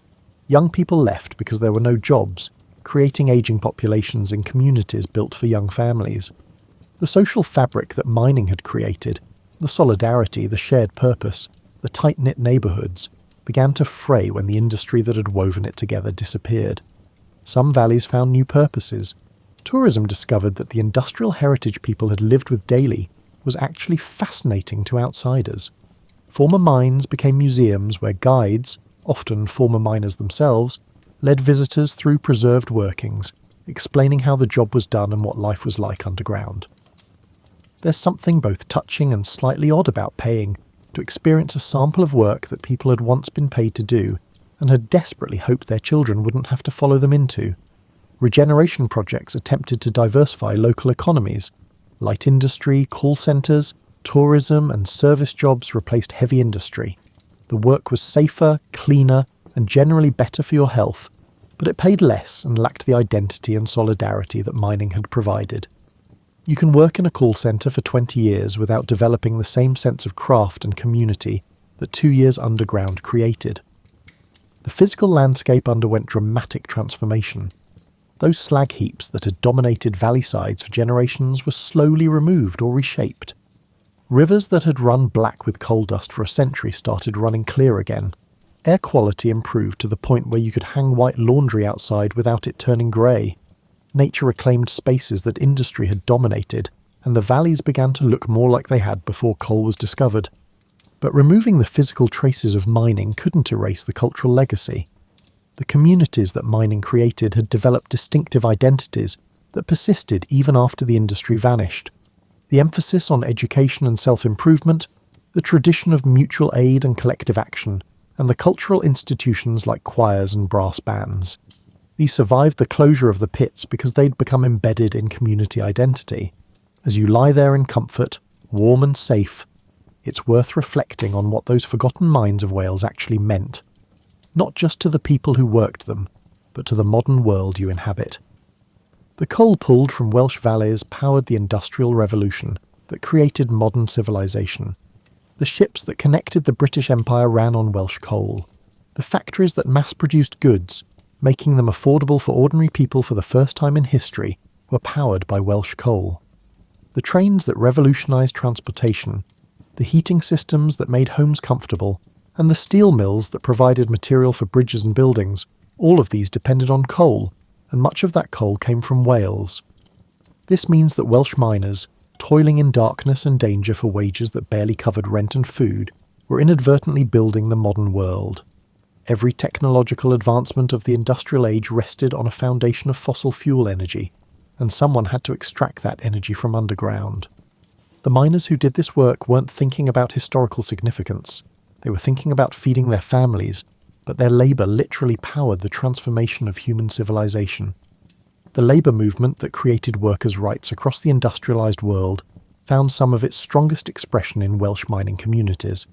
The unions that fought for safer conditions, better pay, reasonable hours, and basic dignity established precedents that benefited workers in every industry. When coal miners struck for better conditions, they were advancing causes that would eventually benefit office workers who'd never seen a mine. The concept that workers deserve protection from dangerous conditions, that employers had responsibility for workplace safety, and that communities deserved compensation when industry harmed them. These ideas were forged in mining communities, often in response to disasters that killed dozens. The regulations that protect modern workers exist partly because miners died when those regulations didn't exist, and their communities refused to accept that such deaths were inevitable. The cultural contributions of Welsh mining communities enriched British and world culture in ways often overlooked. The male voice choir tradition that spread globally had its strongest expression in mining valleys, where men who spent their days in industrial noise created beauty through harmony. The literature that emerged from these communities, poetry, memoir, fiction, provided working-class perspectives that challenged middle-class assumptions about what constituted worthy subjects for art. Welsh mining communities also demonstrated something important about human resilience and community solidarity. They showed that people could build meaningful lives under objectively terrible conditions, that communities could develop rich cultures despite poverty, and that dignity wasn't dependent on material comfort. This isn't to romanticize hardship. The conditions were genuinely awful, and nobody should have had to endure them, but rather to acknowledge the remarkable human capacity to create meaning and community, even in difficult circumstances. The environmental legacy is more complicated. Coal mining damaged the landscape extensively, polluted waterways, and contributed to air pollution that harmed health across industrial regions. The carbon emissions from burning Welsh coal contributed to climate change that we're now struggling to address. The environmental restoration of former mining areas has been expensive and ongoing, attempting to repair damage that accumulated over 2 centuries of intensive extraction. Yet the energy transition we're currently experiencing, moving from fossil fuels to renewable sources, builds on lessons learned from the coal era. We understand now that energy extraction has environmental costs that must be considered. We recognise that communities built around single industries are vulnerable when that industry declines. We know that workers displaced by economic change deserve support and retraining rather than abandonment. These lessons came partly from watching what happened when coal mining ended. The museums and heritage sites that preserve mining history serve an important function beyond tourism. They ensure that future generations understand where their comfortable, technological lives came from. It's easy to take electricity, heating, and manufactured goods for granted without considering the human cost that made them possible. Seeing an actual coal face, understanding what working underground meant, and recognising the sacrifices made by people whose names are mostly forgotten. This provides perspective that pure prosperity can't teach. In Wales itself, mining identity remains powerful, even among people too young to have ever worked underground. The values that mining communities developed, solidarity, mutual support, education, and cultural expression, continue to shape these regions. The political culture of Welsh valleys, with its strong support for collective action and social welfare, reflects lessons learned when communities discovered that individuals couldn't survive without community support. The descendants of miners live across the world now, carrying family histories of underground work to places far from Welsh valleys. These stories, passed down through generations, keep alive the memory of what previous generations endured. Your colleague whose grandfather was a Welsh miner, your friend whose great-aunt emigrated from a mining town, and the person you met who casually mentioned their family's mining background, they're carrying pieces of this history forward. Perhaps most importantly, the mining era teaches us about the human cost of the energy and materials that modern civilization requires. We still need energy. We still need raw materials. Someone somewhere is still doing difficult, dangerous work to extract what we consume casually. The working conditions have improved in developed nations, partly due to lessons learned from mining history, but the fundamental truth remains. Our comfortable lives rest on labour that most of us never see and rarely consider. History written in broad strokes can miss the texture of actual human experience. So let's slow down and consider what all this meant at the individual level through the kinds of stories that former miners and their families shared when they talked about their lives. Imagine being 8 years old, starting work as a trapper boy. You'd wake before dawn, eat whatever breakfast your family could afford, and walk to the pit with your father or older brothers. The descent into darkness would terrify you initially. The dropping sensation, the blackness, and the damp smell of underground spaces. But children adapt, and within weeks this journey would become routine. Your job station would be a ventilation door somewhere in the mine's network. You'd sit on a small wooden seat or pile of coal, holding a string attached to the door. When you heard a coal tram approaching, and you learned to distinguish the sound of different trams, different ponies, and different drivers, you'd pull the string to open the door. The tram would pass through, and you'd close the door to maintain airflow. Then silence would return, and you'd sit alone in darkness lit only by your small lamp, waiting for the next tram. Hour after hour in silence broken only by distant sounds of mining work, dripping water, and the occasional scurrying of rats that lived underground. You couldn't read because the light was too poor, and you probably couldn't read anyway. You couldn't move around because you needed to stay at your station. You just sat and waited and tried not to think about the tons of rock above your head, or the darkness that pressed in from all sides. Some boys handled this solitude better than others. Some sang quietly to themselves, or talked to imaginary friends, or simply developed the capacity to sit with their own thoughts for 12 hours at a stretch. Others found it psychologically damaging, developing fears that would last their entire lives. But all of them did it because their families needed the income, and 8-year-olds didn't really get a choice about employment. Now imagine being a young woman married to a miner. Every time your husband descended into the pit, you'd have to make peace with the possibility that he might not return. You'd listen for the pit whistle that signalled accidents, knowing that its particular pattern would tell you whether to worry or to panic. When disaster struck other families, you'd attend funerals while thinking, that could have been us. Because it could have been, and the only thing separating your intact family from the grieving widow down the street was pure luck. Your daily work would be constant and exhausting. Washing, cooking, cleaning, and maintaining the house against the constant assault of coal dust. Managing the family budget with the precision of an accountant, making every penny count because there weren't any extra. Caring for children while also, in many cases, taking in lodgers, or doing laundry for other families to earn extra income. Running a mining household was a full-time job that paid nothing but was absolutely essential to family survival. You'd develop strategies and skills that would impress modern efficiency experts. You'd know how to make a small amount of meat feed 6 people by combining it with potatoes and vegetables. You'd master the art of repairing clothes so extensively that they could be passed down through multiple children. You'd create cleaning schedules that minimized dust accumulation and made the most of available water and fuel. You'd become an expert at reading your husband's mood and health, knowing when he was simply tired versus genuinely ill, and when he needed space versus comfort. Or imagine being a miner in your prime, say 35 years old with 20 years of underground experience. You'd have developed a sophisticated understanding of coal, rock, and mining engineering that was partly taught and partly intuitive. You'd know how to read subtle signs in the coal face that indicated what would happen when you undercut it. You'd understand roof stability from the sound of creaking props and the feel of air pressure changes. You'd have learned through experience where gas tended to accumulate and how to recognize danger before it became disaster. Your body would be a map of your career. Scars from various accidents, coal tattoos from healed cuts, and the distinctive miner's physique of powerful shoulders and arms, combined with a back that was starting to curve from years of stooped work.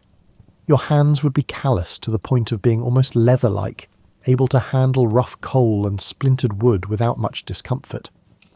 Your lungs would have started accumulating the coal dust that would eventually cause problems, though at 35 you probably wouldn't notice symptoms yet. You'd have a position in the underground social hierarchy based on skill, experience, and personality. The best coal cutters were respected for their craft. Shot firers who were reliable and safe earned trust. Men who panicked in emergencies or couldn't be counted on to pull their weight in difficult conditions would find themselves subtly marginalised. The underground world had its own social rules, and reputation mattered intensely in a place where lives depended on teamwork. Your relationship with the mine itself would be complex. You'd hate the danger, the discomfort, and the toll it took on your body. But you'd also feel a craftsman's pride in doing difficult work well. There was satisfaction in cutting a clean face, in setting props that would hold, and in knowing you could handle conditions that would defeat someone with less skill and experience. The mine was your adversary and your livelihood, the thing you struggled against daily and the thing that gave your life structure and purpose. As we near the end of our journey through Welsh mining history, it's time to draw together the threads and understand how this vanished world still touches the present in ways both obvious and subtle. The physical landscape of Wales still bears mining's signature, even where active restoration has occurred. Those valley towns with their terraced houses remain, adapted to new purposes but unmistakable in their origins. The chapels, often the most beautiful buildings in these communities, stand as reminders of the spiritual life that sustained people through industrial hardship. The rivers run clear now, but their banks still sometimes reveal coal fragments that escaped from works closed decades ago. Walk through a former mining valley on a quiet day, and you might notice something interesting about the topography. The hillsides have a particular slope where slag heaps once stood, now softened by grass and time, but still distinctively not quite natural. The flat areas near valley floors show where railway sidings once ran, their tracks long removed, but the ground still bearing the compressed memory of heavy use. The landscape remembers, even when casual observers wouldn't recognise what they're seeing. The museums deserve particular mention because they're fighting against historical amnesia. Big Pit National Coal Museum in Blaenavon takes visitors down an actual mine, equipped with helmet and lamp, experiencing a tiny fraction of what working underground meant. The guides are often former miners who can explain from personal experience what each section was for and how the work was done. They make the history immediate and real in ways that no amount of reading can match. These museums serve an important function beyond education. They validate the experiences of people whose working lives were often dismissed as unimportant by those who benefited from their labour. By preserving mining history and treating it as worthy of museum-quality presentation, they're making a statement that these lives mattered, that this work had dignity, and that the sacrifices made by mining communities deserve recognition and remembrance. The cultural legacy persists in ways that surprise people unfamiliar with Welsh history. The male voice choirs that remain active in Welsh valleys still sing with harmonies, perfected by miners who found beauty in music after spending days in industrial noise. The brass bands that compete in national competitions maintain traditions established when musical instruments provided one of the few sources of entertainment and cultural expression available to working-class communities. Welsh literature and poetry carry mining's influence in their DNA. Poets who grew up in mining households, even if they never worked underground themselves, write with awareness of hardship, solidarity, and the dignity of manual labour. The working-class voice in British literature owes much to writers who emerged from mining communities and brought their experiences and perspectives to audiences who'd never considered such lives worthy of literary attention. The political culture of Wales reflects mining's legacy in tangible ways.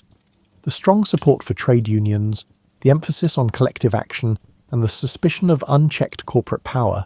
These attitudes were forged in mining communities that learned through bitter experience that individual workers had no power against large organisations, but collective action could force change. The Labour Party's historic dominance in Welsh valleys stems directly from mining communities' political awakening during industrial struggles. More subtly, the values that sustained mining communities, mutual support, community solidarity, emphasis on education as a path to advancement, continue to influence Welsh culture, even as economic circumstances have changed entirely. The tradition of neighbours helping neighbours during hardship, of communities rallying around families facing difficulties, of viewing education as communally valuable, rather than just individually beneficial, these reflect lessons learned when survival depended on community cohesion. For individuals with mining heritage, the connection to this history often runs deep, even when separated by generations. People whose grandparents were miners carry stories passed down through families, creating personal connections to a vanished world. These aren't abstract historical facts, but family memory, kept alive through photographs, remembered conversations, and the occasional piece of mining equipment kept as a family heirloom. The contemporary energy transition, the shift from fossil fuels to renewable sources, has brought unexpected resonance to mining history. Wales is now investing in wind farms, tidal power, and solar installations, transitioning from extracting energy from the ground to harvesting it from natural forces. Some former mining communities are becoming centres for renewable energy, finding new purpose in energy production, even as the energy sources change completely. This transition carries echoes of mining's lessons: the importance of planning for workers displaced by industrial change, the need to support communities economically dependent on single industries, the recognition that energy extraction has costs, environmental, social and human, that must be considered alongside economic benefits. These lessons, learned painfully through mining's rise and fall, inform current policy in ways that might have prevented some of the hardship mining communities experienced if they'd been applied earlier. Climate change discussions often position coal mining as a purely historical problem, the source of emissions that created our current crisis. This is true, but incomplete. The people who mined coal weren't causing climate change through malice or ignorance. They were providing energy that civilization demanded, working jobs that were available to them, and feeding families the only way they knew how. Holding them responsible for climate change makes no more sense than blaming oil workers for petroleum dependence. The responsibility lies with economic and political systems that created demand without considering long-term consequences. Understanding this distinction matters because we're still creating new industries and new dependencies without fully considering their long-term impacts. We're still asking workers to accept dangerous or harmful employment because alternatives don't exist. We're still building communities around single industries that might vanish within a generation. The patterns that created and destroyed coal mining continue in new forms, suggesting we haven't fully learned the lessons that history offers. As you prepare for sleep, comfortable in your warm bed with electric light available at the touch of a switch, it's worth holding one final thought about what those forgotten mines of Wales actually represent. They represent human ingenuity applied to solving energy needs, even when the solution came at tremendous cost. They represent working-class communities creating culture, dignity, and solidarity under conditions that were objectively terrible. They represent the environmental and human price of industrialization, paid by people who had little choice about the work they did but maintained their humanity, despite circumstances designed to reduce them to mere labour. The miners themselves, the men who descended into darkness day after day, the women who maintained households and communities, and the children who started work before they'd finished growing. These weren't extraordinary people in the sense of being unusual. They were ordinary humans doing what humans do, adapting to circumstances, building lives in available spaces, creating meaning despite hardship, and persevering because the alternative was unacceptable. Their ordinariness is precisely what makes their history important. They demonstrate that normal people, faced with difficult circumstances, are capable of remarkable endurance and achievement. The mining communities didn't just survive, they thrived culturally, creating music, literature, and social institutions that enriched the broader culture. They didn't just endure exploitation, they organised collectively and fought for better conditions, establishing precedents that benefited workers everywhere. The forgetting of this history, and make no mistake it is being forgotten outside of Wales, represents a kind of cultural amnesia that impoverishes us. When we lose connection to the labour that created modern comfort, we lose understanding of what that comfort actually cost. When we forget the human price of energy and material goods, we're more likely to treat them as cheap and disposable, rather than recognising their true cost. Remembering doesn't mean romanticising. Mining was brutal, dangerous work that nobody should have had to do in the conditions that existed. The hardships mining communities endured weren't character-building challenges, but unnecessary suffering caused by economic systems that valued profit over human welfare. Progress meant improving conditions until they became acceptable, and eventually transitioning away from coal entirely.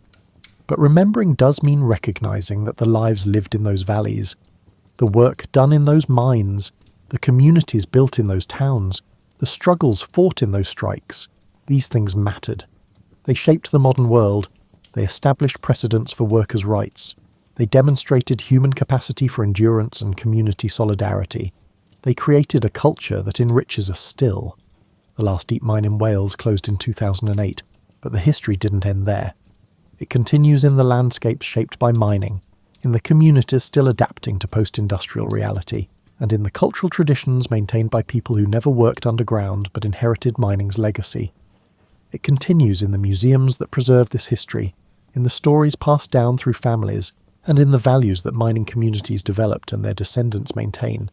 And it continues in moments like this, when someone comfortable and safe takes time to consider what life was like for people who had neither comfort nor safety, but built meaningful lives anyway. By remembering their story, you're honouring their experience and keeping alive a history that matters more than it might initially appear. The darkness beneath Welsh Hills is empty now, the coalface is silent, the pit wheels still. But the darkness gave us something beyond fuel and profit. It gave us examples of human resilience, lessons about the cost of progress, warnings about building communities around single industries, and demonstrations of what people can achieve through collective action and mutual support. These are gifts worth receiving, even as we're grateful that the particular conditions that created them have passed into history. Sleep well, knowing that the warmth and comfort you enjoy tonight comes partly from energy sources that people risked everything to extract. Remember them with gratitude, honour their struggles by learning from them, and carry forward the values they developed in darkness. Solidarity, perseverance, dignity and hope. The mines are forgotten by many, but they need not be forgotten by you. Close your eyes and imagine the night sky over ancient China, sometime around the 7th century. There are no streetlights, no neon signs, and no glow from smartphones or television screens filtering through curtains. The darkness here is complete in a way that most of us have never experienced, broken only by oil lamps flickering in windows and the vast sweep of stars overhead. So many stars that the Milky Way looks like spilled rice across black silk. In this world, night meant something different than it does for you now. When the sun set over the tiled roofs and winding rivers, most people simply stopped their work. Farmers returned to their homes, markets closed. The rhythm of life followed the sun because working after dark was difficult, expensive, and frankly exhausting when your only light source required constant feeding with oil or tallow. But in certain workshops scattered throughout the empire, light still burned long after sunset. These were the spaces of alchemists, not the magical wizards you might picture from fantasy novels, but something closer to the chemists and pharmacists of their time, though they would have been puzzled by those modern terms.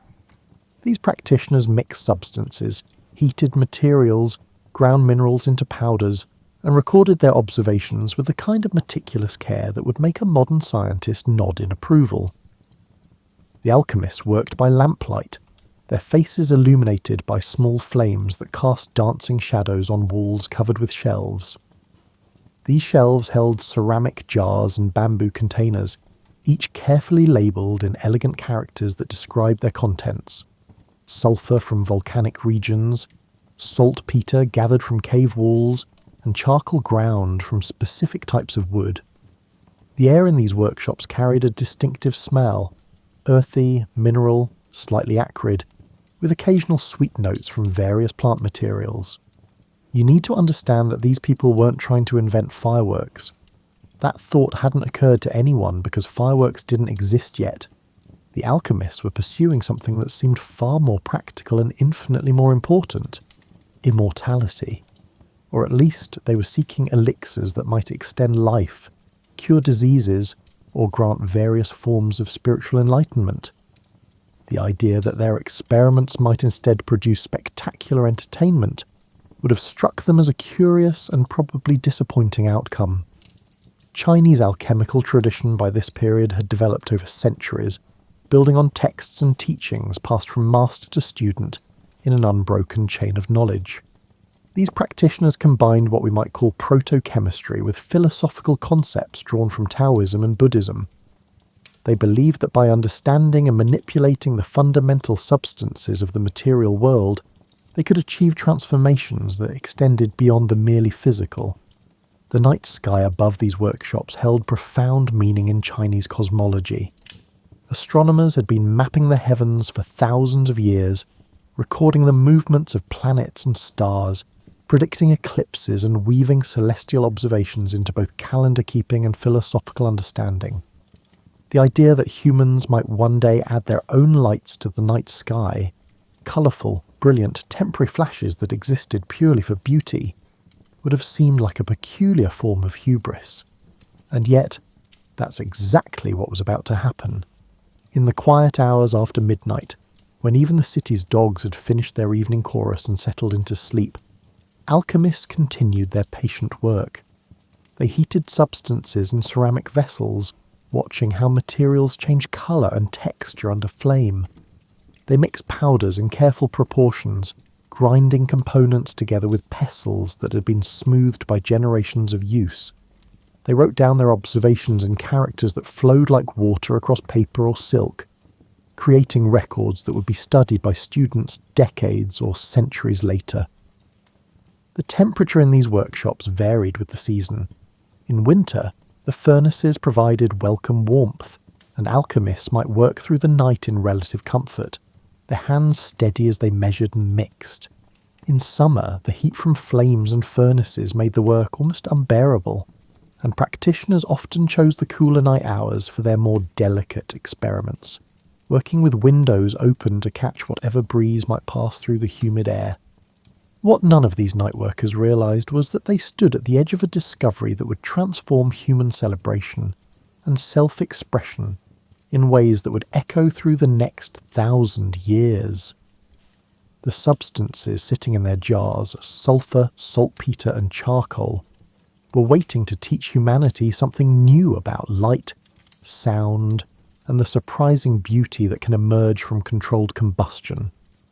But discovery requires more than just the right materials. It requires patience, careful observation, and often a willingness to recognise that you've found something interesting, even when it's not what you were looking for. The alchemists of Tang Dynasty China possessed all these qualities in abundance, along with something else crucial. They kept detailed records of their work, allowing knowledge to accumulate across generations.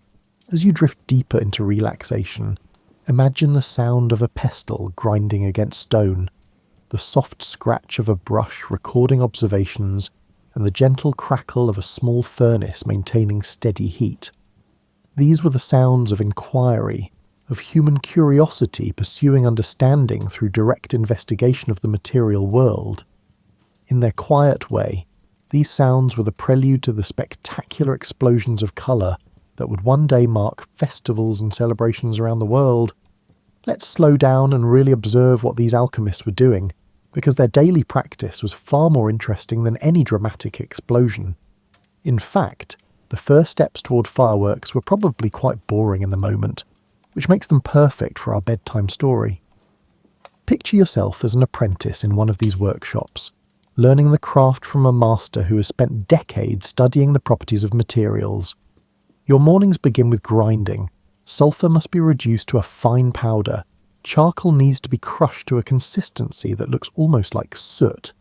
And saltpeter requires patient pulverizing until it feels like silk between your fingers. This grinding work is meditative in its repetition, the kind of task that allows your mind to wander while your hands maintain their steady rhythm.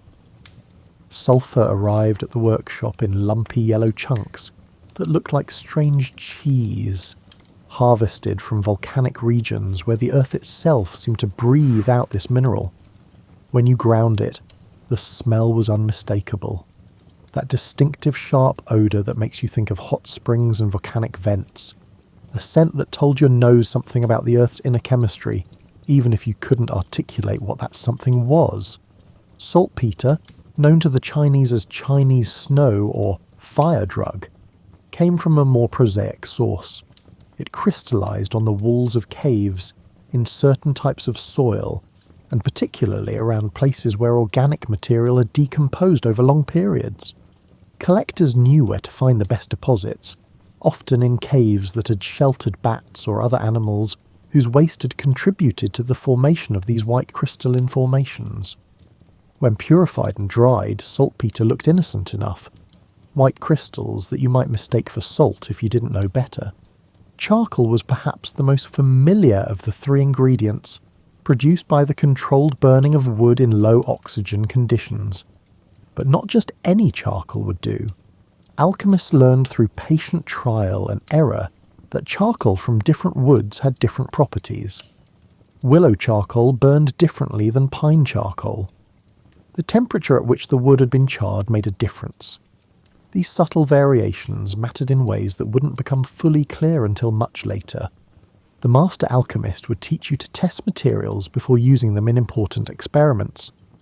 A small bit of sulphur placed on a hot surface should melt smoothly and burn with a particular colour of flame. Saltpetre should dissolve cleanly in water without leaving excessive residue. Charcoal should be light, pure, and free from unburned wood. These quality checks were part of the daily rhythm, small acts of verification that ensured you were working with known substances rather than impure mixtures. The alchemical texts that guided this work were sometimes frustratingly vague by modern standards. Instructions might read something like, "Take the essence of fire," or "Combine the earthly and heavenly elements in balance," leaving considerable room for interpretation. Apprentices learned that these poetic descriptions often encoded specific procedures that made more sense once you understood the underlying principles through direct experience. When alchemists began experimenting with combinations of sulphur, saltpetre and charcoal, they were following a logical path in their search for transformative substances. Sulphur was associated with fire and transformation. Saltpetre had remarkable properties. It could preserve food, it affected the way things burned, and it seemed to possess a kind of inherent power that alchemists found fascinating. Charcoal represented the transformation of wood through fire, a substance that had already undergone a kind of alchemical change. The first mixtures were probably quite simple, perhaps equal parts of each ingredient, ground together and heated gently to see what would happen. The results would have been interesting but not spectacular. The mixture burned more readily than any single component alone, producing flames and heat in unexpected ways. This would have been noted, recorded and investigated further. You have to imagine the patience involved here. Modern chemistry students can look up exact formulas and expected results. These alchemists were exploring completely unknown territory, with no periodic table to guide them, no understanding of oxidation or combustion at the molecular level, just careful observation and systematic experimentation. When a mixture behaved in unexpected ways, they would vary the proportions slightly, a bit more sulphur, a bit less charcoal, or different grades of saltpetre. At some point, and we don't know exactly when or where because the discovery wasn't initially seen as particularly important, someone created a mixture with roughly the right proportions to produce what we now call black powder or gunpowder. This mixture, when ignited in an enclosed space, didn't just burn steadily. It deflagrated rapidly, producing gas and heat so quickly that it created pressure, force, and a distinctive sharp report that probably startled everyone in the workshop. The first reaction to this discovery was likely not excitement, but concern. Alchemists were trying to create elixirs of life, not explosive substances. An experiment that resulted in loud noises, acrid smoke, and potential danger was, from their perspective, a failure. Some early texts warned against certain combinations of materials, describing them as dangerous and unsuitable for their intended purposes.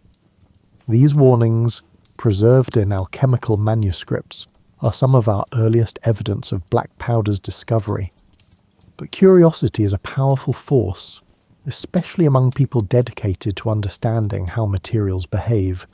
Even if explosive mixtures weren't useful for creating immortality elixirs, they were certainly interesting. Some alchemists began experimenting with these energetic combinations, probably moving their work outdoors or to more isolated locations where sudden noises and bursts of flame wouldn't disturb neighbours or risk damaging their workshops. They discovered that the mixture's behaviour changed dramatically based on several factors. The fineness of the grinding mattered. Finer powders reacted more quickly. The proportions were crucial. Too much sulphur and the mixture burned sluggishly. Too much saltpetre and it barely burned at all. The right balance created that rapid deflagration. The moisture content affected stability and performance. These were the kinds of details that could only be learned through repeated experimentation. Someone, and again, we don't know who, because these weren't the kinds of experiments that seemed worthy of recording prominent discoveries, had the idea of putting the mixture in a bamboo tube. Bamboo was ubiquitous in China, used for everything from scaffolding to musical instruments to water pipes. It grew hollow naturally, creating ready-made tubes that were light, fairly strong, and easily cut to size. When black powder was placed in a bamboo tube with one end sealed and then ignited, something remarkable happened. The rapid production of gas had nowhere to go but out the open end, creating thrust. The tube jumped, moved, or if held down, roared and shot flame from the opening. The noise was considerable, a sharp crack or bang that echoed across courtyards and probably provoked complaints from neighbours trying to sleep. If the bamboo tube was closed at both ends with just a small hole in the sealed portions, the pressure would build until the bamboo split or ruptured with an even louder report. This created something new in human experience, an intentional loud noise not produced by hitting things together, not created by voice or horn, but generated by chemical reaction. The sound was sharp, distinctive, and attention-getting in a way that must have seemed almost magical. And here's where the story takes its turn towards celebration rather than alchemy. Because someone, watching these bamboo tubes split and rupture with their sharp bangs, had a thought that changed everything. What if that's actually useful? Not for making medicine or pursuing immortality, but for something else entirely. For driving away evil spirits, for marking important moments, and for adding drama and excitement to celebrations. Now we reach one of those moments in history where practical use diverges from original intent, and something created for one purpose finds its true calling in something entirely different. The journey from alchemist's mishap to festival entertainment required a shift in perspective. Someone had to look at a loud, smoky, sometimes dangerous chemical reaction and think, let's do that on purpose, for fun. Chinese culture had a long tradition of using noise to drive away evil spirits and negative forces. During New Year celebrations, people would bang drums, clang cymbals, and create as much commotion as possible to scare away any malevolent entities that might want to linger into the new year. The louder the better, because evil spirits were apparently quite timid and easily startled. So when someone observed that bamboo tubes filled with black powder produced remarkably loud bangs, it wasn't a huge leap to think, we could use this for New Year. The first firecrackers, and they were literally crackers of fire, bamboo crackling from internal pressure, were probably used this way, as noisemakers for festivals and celebrations. Imagine the first New Year festival where these devices were used. Families would light traditional firecrackers made from regular bamboo. These produced pops and cracks as air pockets in the bamboo exploded from heat. But then someone would bring out the special bamboo tubes, the ones filled with the alchemist's powder, and the resulting bangs would be so much louder, so much more impressive, that everyone would jump and laugh and feel certain that no evil spirit would dare linger after that kind of announcement. The transition from medicinal research to entertainment might seem strange, but it follows a pattern you can observe throughout history. Plenty of substances and technologies discovered for serious purposes found their calling in pleasure and celebration. The ancient Chinese weren't unique in repurposing their discoveries, they were just particularly creative about it. Once black powder moved from alchemical workshops into the realm of celebration and entertainment, different kinds of experimentation began. Entertainers and festival organisers weren't trying to achieve spiritual transformation, they were trying to create impressive displays. This changed what questions people asked and what kinds of innovations they pursued.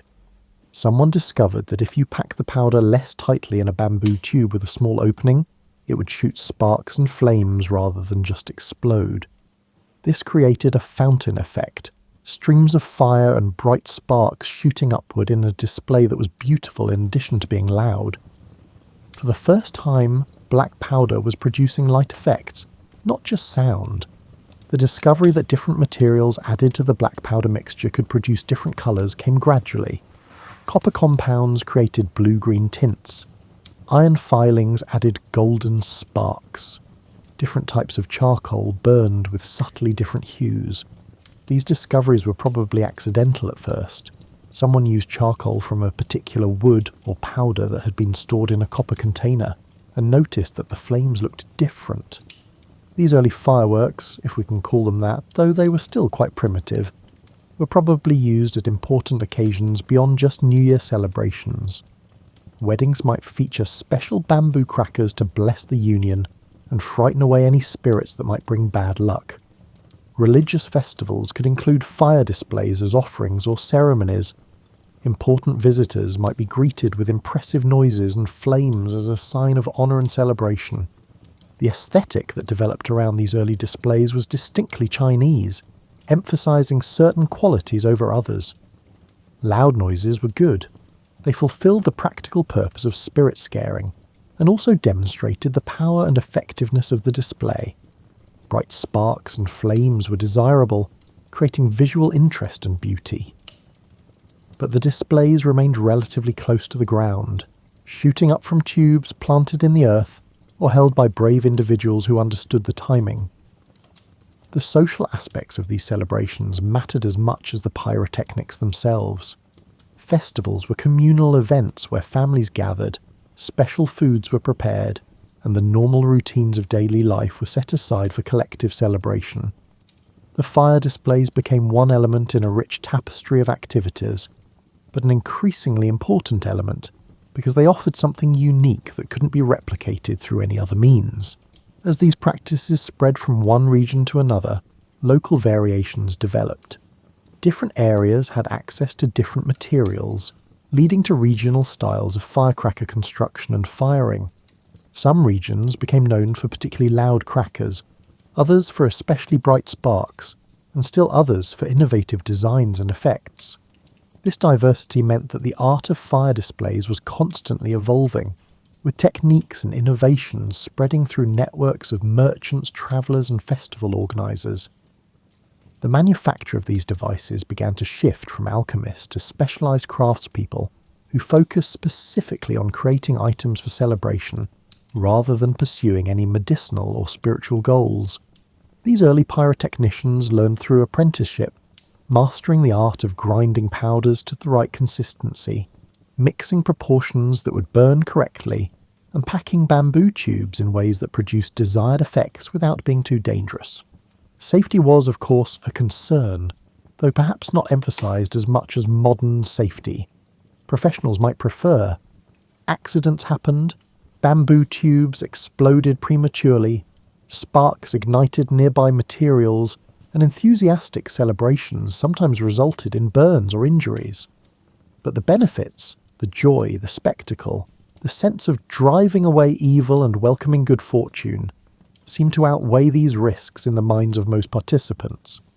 The timing of displays became ritualised. Certain moments in festivals would be marked by particularly impressive crackers or fire fountains.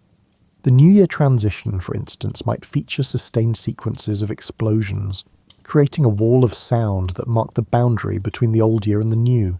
Wedding ceremonies might include specific patterns of crackers that symbolised good wishes for the couple. These rituals gave structure and meaning to what might otherwise be just random explosions. Children, of course, were fascinated by these fire devices, though probably not allowed to handle them directly given the obvious dangers. Part of growing up in a community that used black powder for celebrations meant learning the appropriate respect for these powerful substances, understanding that they were wonderful but needed to be treated with care, that the loud noises and bright sparks came with real risks that required adult supervision and expertise. The psychology of these displays is worth considering as you settle deeper into relaxation. Why do humans enjoy loud noises and bright lights, especially in celebration? There's something primal about our attraction to fire, to light in darkness, and to sounds that command attention and announce importance. The Chinese pyrotechnicians had tapped into something fundamental about human perception and emotion, creating experiences that engaged multiple senses simultaneously and marked moments as special and significant. As we move forward through Chinese history into the Tang dynasty, 618 to 907 CE, and especially the Song dynasty, 960 to 1279 CE, the use of fireworks in festivals became increasingly sophisticated and culturally important. These were periods of remarkable artistic flourishing in China: poetry, painting, ceramics, and yes, the art of fire displays all reached new heights of refinement. The Tang dynasty was a time when China's capital cities grew into cosmopolitan centres, where merchants from across Asia met, traded goods, and exchanged ideas. Chang'an, the Tang capital, became one of the largest cities in the world, home to over 1 million people, who came from dozens of different ethnic groups and cultural backgrounds. In this environment, festivals became showcases for imperial grandeur and cultural sophistication. Imperial festivals during the Tang period were spectacular affairs that lasted for days and featured every form of entertainment imaginable. There were musical performances with orchestras of dozens of instruments, dance troupes performing elaborate choreographed pieces, acrobats and jugglers demonstrating impossible feats of balance and coordination, and yes, increasingly impressive fire displays that had evolved far beyond the simple bamboo crackers of earlier generations. The fireworks of the Tang period began to include what we might call special effects. Craftspeople learned to create devices that would shoot sparks in particular patterns, or that would burn through sequences of different colours, or that would create shapes and images in flame. These innovations required careful engineering, designing tubes with multiple chambers, arranging different powder mixtures in specific orders, and timing sequences so that one effect would lead naturally into another. Lantern festivals became particularly associated with fire displays.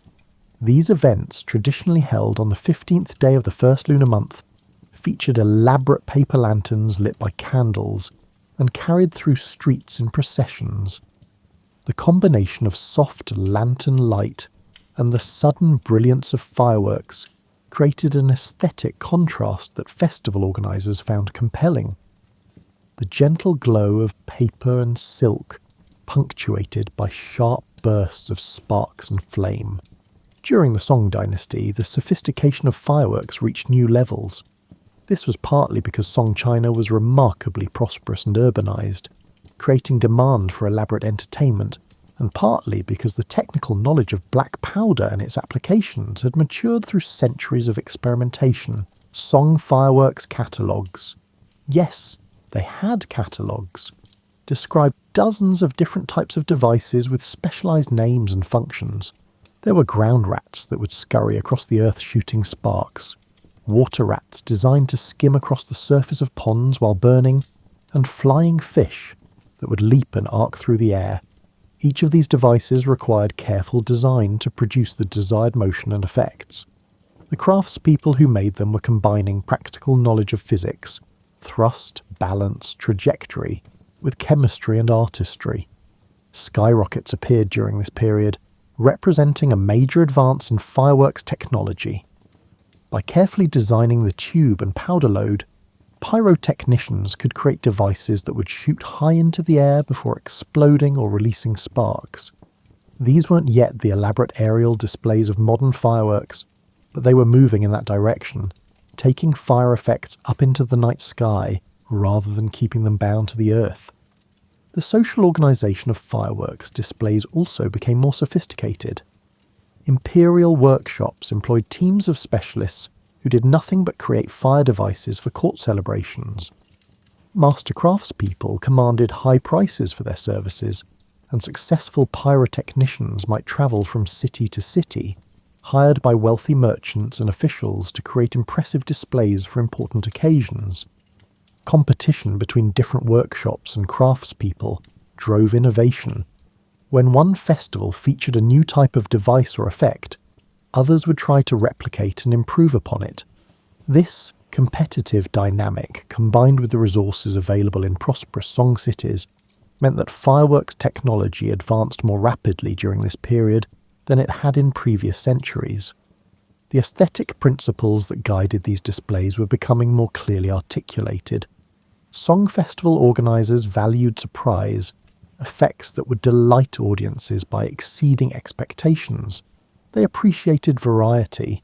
A good display should include many different types of devices producing different sounds and visual effects. They sought crescendo, building from smaller displays to larger, more impressive climaxes that would leave audiences marvelling. Integration with other art forms became increasingly important. Fireworks might accompany musical performances, with effects timed to key moments in the music. They might be combined with theatrical presentations, adding drama and spectacle to stories being enacted. The best displays were seen as complete artistic experiences that engaged multiple senses and emotions simultaneously. The symbolism embedded in these displays grew more complex. Different colours could represent different concepts: red for good fortune, white for purity, and golden sparks for wealth and prosperity. Certain patterns might suggest specific images: dragons, phoenixes, flowers, or celestial phenomena. Audiences learned to read these visual languages, understanding the meanings and wishes encoded in the fire and smoke. Religious and philosophical dimensions added depth to what might otherwise be mere entertainment. Buddhist temples used fireworks in ceremonies, seeing in the temporary brilliance of sparks a metaphor for the transient nature of existence. Taoist celebrations might incorporate fire displays as representations of transformation and the interplay of fundamental elements. These meanings coexisted with more straightforward enjoyment of beauty and spectacle.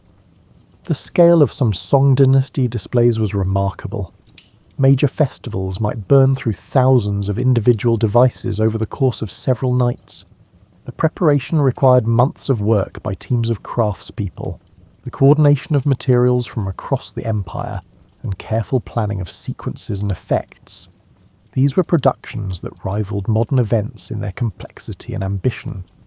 Descriptions from song poetry and prose give us glimpses of what these displays looked like to contemporary observers.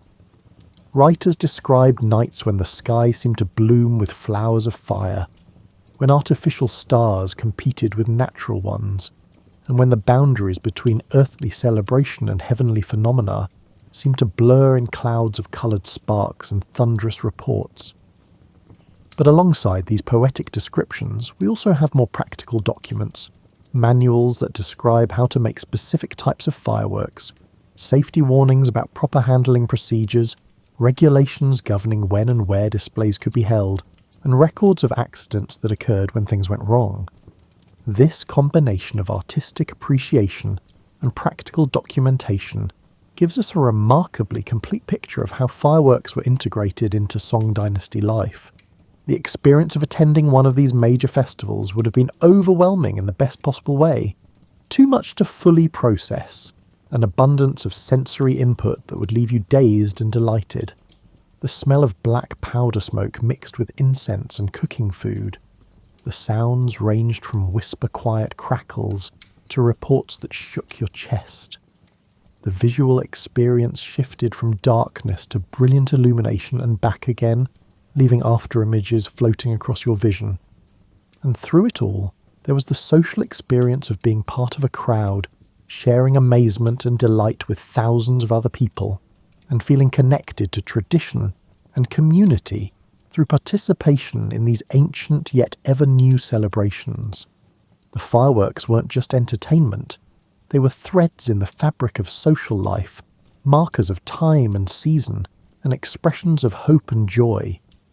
Now we follow the knowledge of black powder and fireworks as it spreads beyond China's borders, carried by merchants, travellers and invaders, along the trade routes that connected ancient civilizations. This dispersal took centuries and happened through many different channels, each adding their own cultural interpretations to the basic technology. The Silk Road, actually a network of routes rather than a single road, served as the primary conduit for many Chinese innovations travelling westward. Merchants carrying silk, porcelain and tea also carried knowledge, sometimes intentionally and sometimes accidentally. The formula for black powder initially treated as a valuable secret, gradually leaked out through these commercial networks. Arab traders were among the first non-Chinese peoples to encounter fireworks, probably sometime during the late Tang or early Song period. These merchants, who maintained extensive trading networks stretching from China to the Mediterranean, recognized the commercial and military potential of black powder technology. Arab alchemists and craftspeople began experimenting with their own versions of Chinese formulas, adapting them to local materials and purposes. The transmission of knowledge wasn't always straightforward. Recipes might be partially understood or incompletely recorded. Materials available in the Middle East weren't identical to those in China, requiring adaptation and experimentation. What emerged were regional variations on the basic technology, each influenced by local conditions and cultural preferences. In the Islamic world, black powder found applications in both warfare and celebration, though the celebratory uses took longer to develop. Initially, the focus was on the powder's potential as a military tool, for mining operations, for weapons, for demolition. But as the technology matured, Middle Eastern craftspeople began creating their own versions of festival displays, influenced by Chinese models but adapted to Islamic aesthetic principles and religious contexts. Mongol conquests in the 13th century dramatically accelerated the spread of Chinese technologies, including fireworks. The Mongol Empire at its height stretched from China to Europe, creating unprecedented opportunities for cultural exchange and technology transfer. Mongol armies employed Chinese engineers and craftspeople who brought their knowledge of pyrotechnics to new regions. European encounters with fireworks probably began through contact with the Islamic world during the Crusades and through Mongol presence in Eastern Europe. The first European descriptions of black powder and fire devices date from the 13th century and show a mixture of fascination and fear regarding these strange Eastern inventions that produce such dramatic effects. Marco Polo's accounts of his travels in China, written in the late 13th century, included descriptions of fire displays that must have seemed almost incredible to European readers. His writing about festivals with fire that flew through the air and devices that made thunderous sounds contributed to European understanding of Chinese pyrotechnics, though actual technology transfer happened through more direct channels. European craftspeople and alchemists began experimenting with black powder in the 14th century, initially focusing on military applications but gradually recognizing its potential for celebration and display. Italian city-states were particularly innovative in developing European styles of fireworks, creating devices and displays that combined Chinese technical knowledge with European artistic sensibilities. The Italian development of fireworks as a performing art reached sophisticated levels by the 15th and 16th centuries. Pyrotechnicians in Florence, Rome, and Venice created elaborate displays for religious festivals, civic celebrations, and private events. These weren't simple copies of Chinese models, but represented genuine innovation, developing new types of devices and new approaches to choreographing displays. Italian pyrotechnicians introduced several important innovations. They developed more reliable ignition systems that allowed better timing of effects. They created shells, containers that could be launched into the air and would burst at altitude, releasing stars or other effects. They experimented with more complex chemical compositions that produced brighter colours and longer-lasting effects than earlier Chinese formulas. The aesthetic that emerged in European fireworks differed from Chinese traditions in interesting ways. European displays often emphasized geometric patterns and symmetrical designs, reflecting Renaissance artistic principles. They integrated fireworks into broader theatrical productions, using them as elements in allegorical pageants and narrative spectacles. The symbolic vocabulary drew from classical mythology and Christian iconography rather than Chinese cultural references. From Italy, fireworks technology spread to other European centres. France developed its own pyrotechnic traditions, with displays becoming important elements of royal celebrations and civic festivals. England imported Italian experts to create displays for coronations and other state occasions. Germany, Spain, and the Netherlands all developed regional specialties and techniques. In India, Mughal emperors incorporated fireworks into court celebrations, creating a distinctive Indo-Persian style that combined Islamic and Hindu aesthetic elements. Japanese adoption of fireworks, influenced by Chinese technology but developing its own unique characteristics, led to the sophisticated Hanabi traditions that continue today. Each culture that encountered fireworks technology adapted it to local materials, aesthetics, and ceremonial needs. The global dispersal of fireworks technology over several centuries created a fascinating pattern of cultural adaptation and innovation. A technology invented by Chinese alchemists pursuing immortality became a global language of celebration, but one that was pronounced differently in each cultural context. The basic chemistry remained similar, but the ways people use fireworks to express joy, mark important moments, and create shared experiences varied enormously. By the 17th and 18th centuries, fireworks had become established in most major cultures across Europe, Asia, and the Middle East. Each region had developed its own traditions, its own master craftspeople, and its own festival occasions when fire displays were expected and anticipated. The original Chinese innovations had sparked, if you'll pardon the expression, a worldwide tradition that continued to evolve and diversify. This global spread meant that fireworks became one of those rare technologies that transcended cultural boundaries while being adapted to countless local contexts. A celebration in Beijing, Baghdad, and Barcelona might all feature fireworks, but the specific forms those displays took, the occasions they marked, and the meanings they carried would differ significantly based on local culture and tradition. The transmission of pyrotechnic knowledge also created networks of practitioners who shared techniques and innovations across cultural boundaries. Master fireworks makers might travel to learn new methods or share discoveries through correspondence and published texts. Despite political conflicts and cultural differences, the community of people who understood how to create controlled explosions of light and sound maintained a kind of professional kinship based on shared expertise. Let's slow down now and really explore what it meant to be a master pyrotechnician, someone who had devoted their life to understanding how to paint with fire and speak with thunder. This isn't glamorous work, despite the spectacular results. It's patient, detailed, sometimes dangerous, and requires the kind of accumulated wisdom that can only come from years of careful practice. A master fireworks maker's workshop would be a carefully organised space, because organisation might mean the difference between beautiful displays and tragic accidents. Raw materials would be stored separately, kept dry and cool, each substance in its designated location.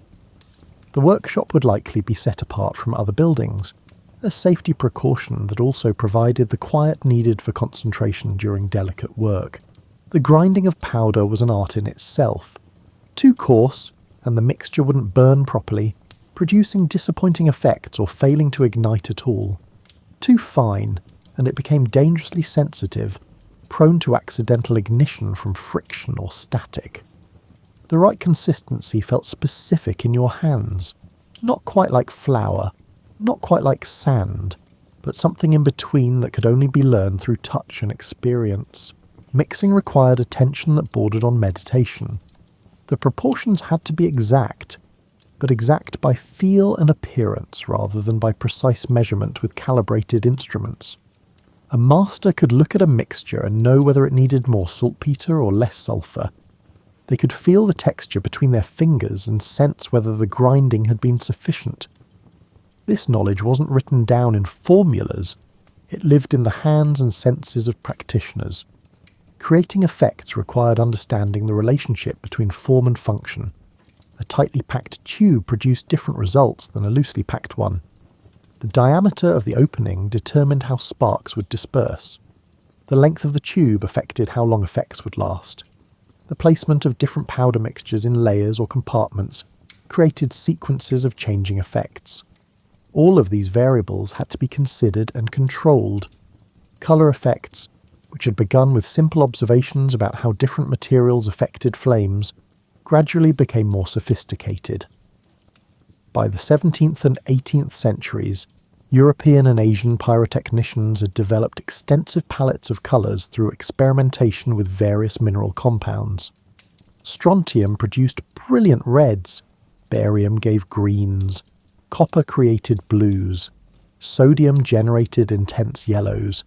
The challenge was creating compounds that would burn at the right temperature, produce the desired colour, and remain stable during storage and handling. The timing of effects was perhaps the most challenging aspect of complex displays.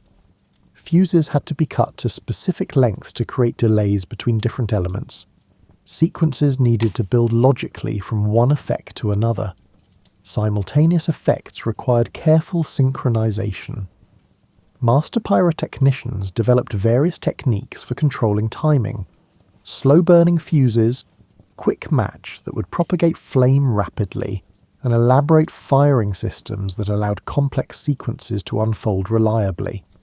Safety awareness was crucial, but had to be balanced against the nature of the work. You were, after all, deliberately creating controlled explosions. Accidents happened even to the most experienced practitioners, premature ignitions, unexpected reactions, and devices that behaved differently than anticipated. Successful pyrotechnicians learned to respect the materials without being paralysed by fear, developed safe working procedures, and maintained constant vigilance during both preparation and performance. The meaning embedded in fireworks displays went far beyond simple entertainment. In Chinese culture, the loud noises continued to serve their original purpose of driving away negative spirits and forces, but they also came to symbolise the power of transformation itself. The way ordinary materials could become extraordinary through proper combination and treatment. Each burst of sparks represented possibility, the potential for sudden, brilliant change. In European contexts, fireworks became associated with power and authority. Royal displays demonstrated the wealth and sophistication of monarchs, who could afford to literally burn money in spectacular fashion. The ability to command such displays showed control over powerful forces, suggesting by extension the power of the ruler over their realm. But they also represented something more democratic, moments when spectacular beauty was available to everyone present, regardless of social status. Japanese culture developed particularly rich symbolic associations with fireworks, or hanabi, which literally translates as fire flowers. The transient beauty of fireworks, brilliant for a moment, then gone, resonated with Buddhist concepts of impermanence and the Japanese aesthetic principle of mono no aware, the pathos of things that are beautiful precisely because they don't last. Watching fireworks became a form of meditation on the nature of existence itself. The craftsmanship involved in creating these displays was respected across cultures. A master pyrotechnician occupied a unique social position, part artisan, part artist, and part dangerous magician, who handled forces that could destroy as easily as delight. Their knowledge was valuable, sometimes carefully guarded, and passed down through apprenticeship relationships that might last decades before a student was considered ready to work independently. The physical toll of the craft shouldn't be ignored. Working with black powder and its various chemical relatives meant constant exposure to substances that weren't particularly good for human health. The loud noises could damage hearing over time. Burns were occupational hazards. The stress of knowing that mistakes could be catastrophic probably affected practitioners' mental health in ways that wouldn't have been discussed or addressed in earlier centuries. Yet people continued choosing this profession, drawn by the satisfaction of creating beauty, the prestige that came with mastery, and perhaps something deeper, the appeal of working with forces that existed at the boundary between control and chaos. There's something fundamentally human about the desire to take dangerous materials and transform them into sources of joy and wonder. The seasonal rhythm of a pyrotechnician's life varied by culture, but generally followed patterns of festivals and celebrations. Preparations might begin months before major events, with the quieter seasons devoted to experimenting with new effects, replenishing supplies, and training apprentices. As festivals approached, the pace would intensify. Long hours in the workshop, careful testing of devices, and coordination with festival organisers about timing and placement. The actual performance of a display required intense concentration. Once ignition began, there was little room for error or correction. Effects had to unfold as planned, timed sequences had to proceed correctly, and the pyrotechnician had to monitor everything while standing near substances that could, if mishandled, produce unfortunate results. The combination of careful preparation and real-time awareness needed for successful displays demanded a particular temperament. Patient yet confident, detail-oriented yet able to improvise when necessary. After a display ended, there was always clean-up, gathering spent devices, checking for anything that failed to ignite properly, and making notes about what worked well and what could be improved.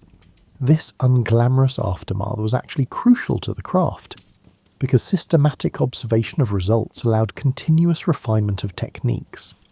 The greatest pyrotechnicians were those who learned from every display, filing away mental notes about how different weather conditions affected performance, which designs proved most reliable, and what audiences responded to most enthusiastically.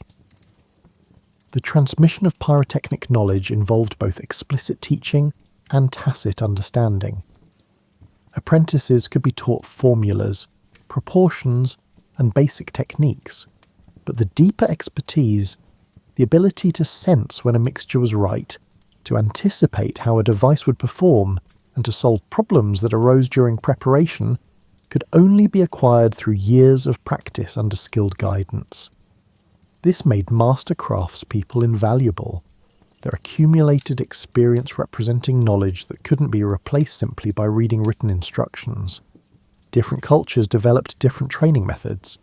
Chinese workshops often kept knowledge within family lines, with skills passed from parent to child across generations. European guilds created more formal apprenticeship structures with defined periods of training and examinations before certification. Japanese traditions emphasized the spiritual dimensions of craftsmanship alongside technical proficiency, treating fireworks creation as a discipline that refined character as well as skill. The economics of the fireworks trade varied enormously. In some contexts, pyrotechnicians were well-compensated craftspeople who earned comfortable livings from their expertise. In others, they struggled financially, their income depending on irregular festival work and the patronage of wealthy sponsors. The materials themselves represented a significant expense. High-quality chemicals and supplies weren't cheap, and the investment required to set up a proper workshop could be substantial. Innovation in the craft came from multiple sources. Sometimes technical advances emerge from systematic experimentation by master craftspeople exploring new possibilities. Other times, accidents or mistakes led to unexpected effects that, once understood, could be deliberately reproduced. Cross-cultural exchanges introduced techniques from different traditions, spurring hybrid innovations that combined elements from various approaches, and occasionally advances in related fields, chemistry, metallurgy, and papermaking, provided new materials or methods that pyrotechnicians could adapt for their purposes. As you sink deeper into relaxation, you're breathing slow and steady. Let's trace the final threads of our story.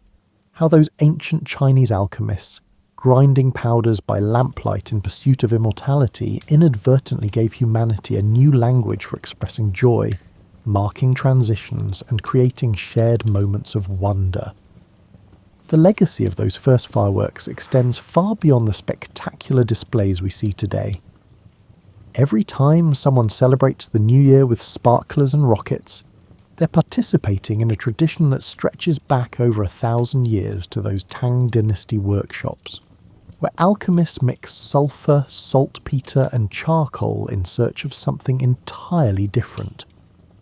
The connection between those early experiments and modern celebrations represents one of the longest continuous cultural practices in human history.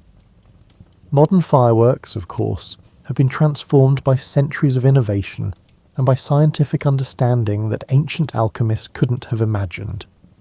We now comprehend the molecular basis of combustion, can predict how different chemical compounds will behave at various temperatures, and design effects with computer precision.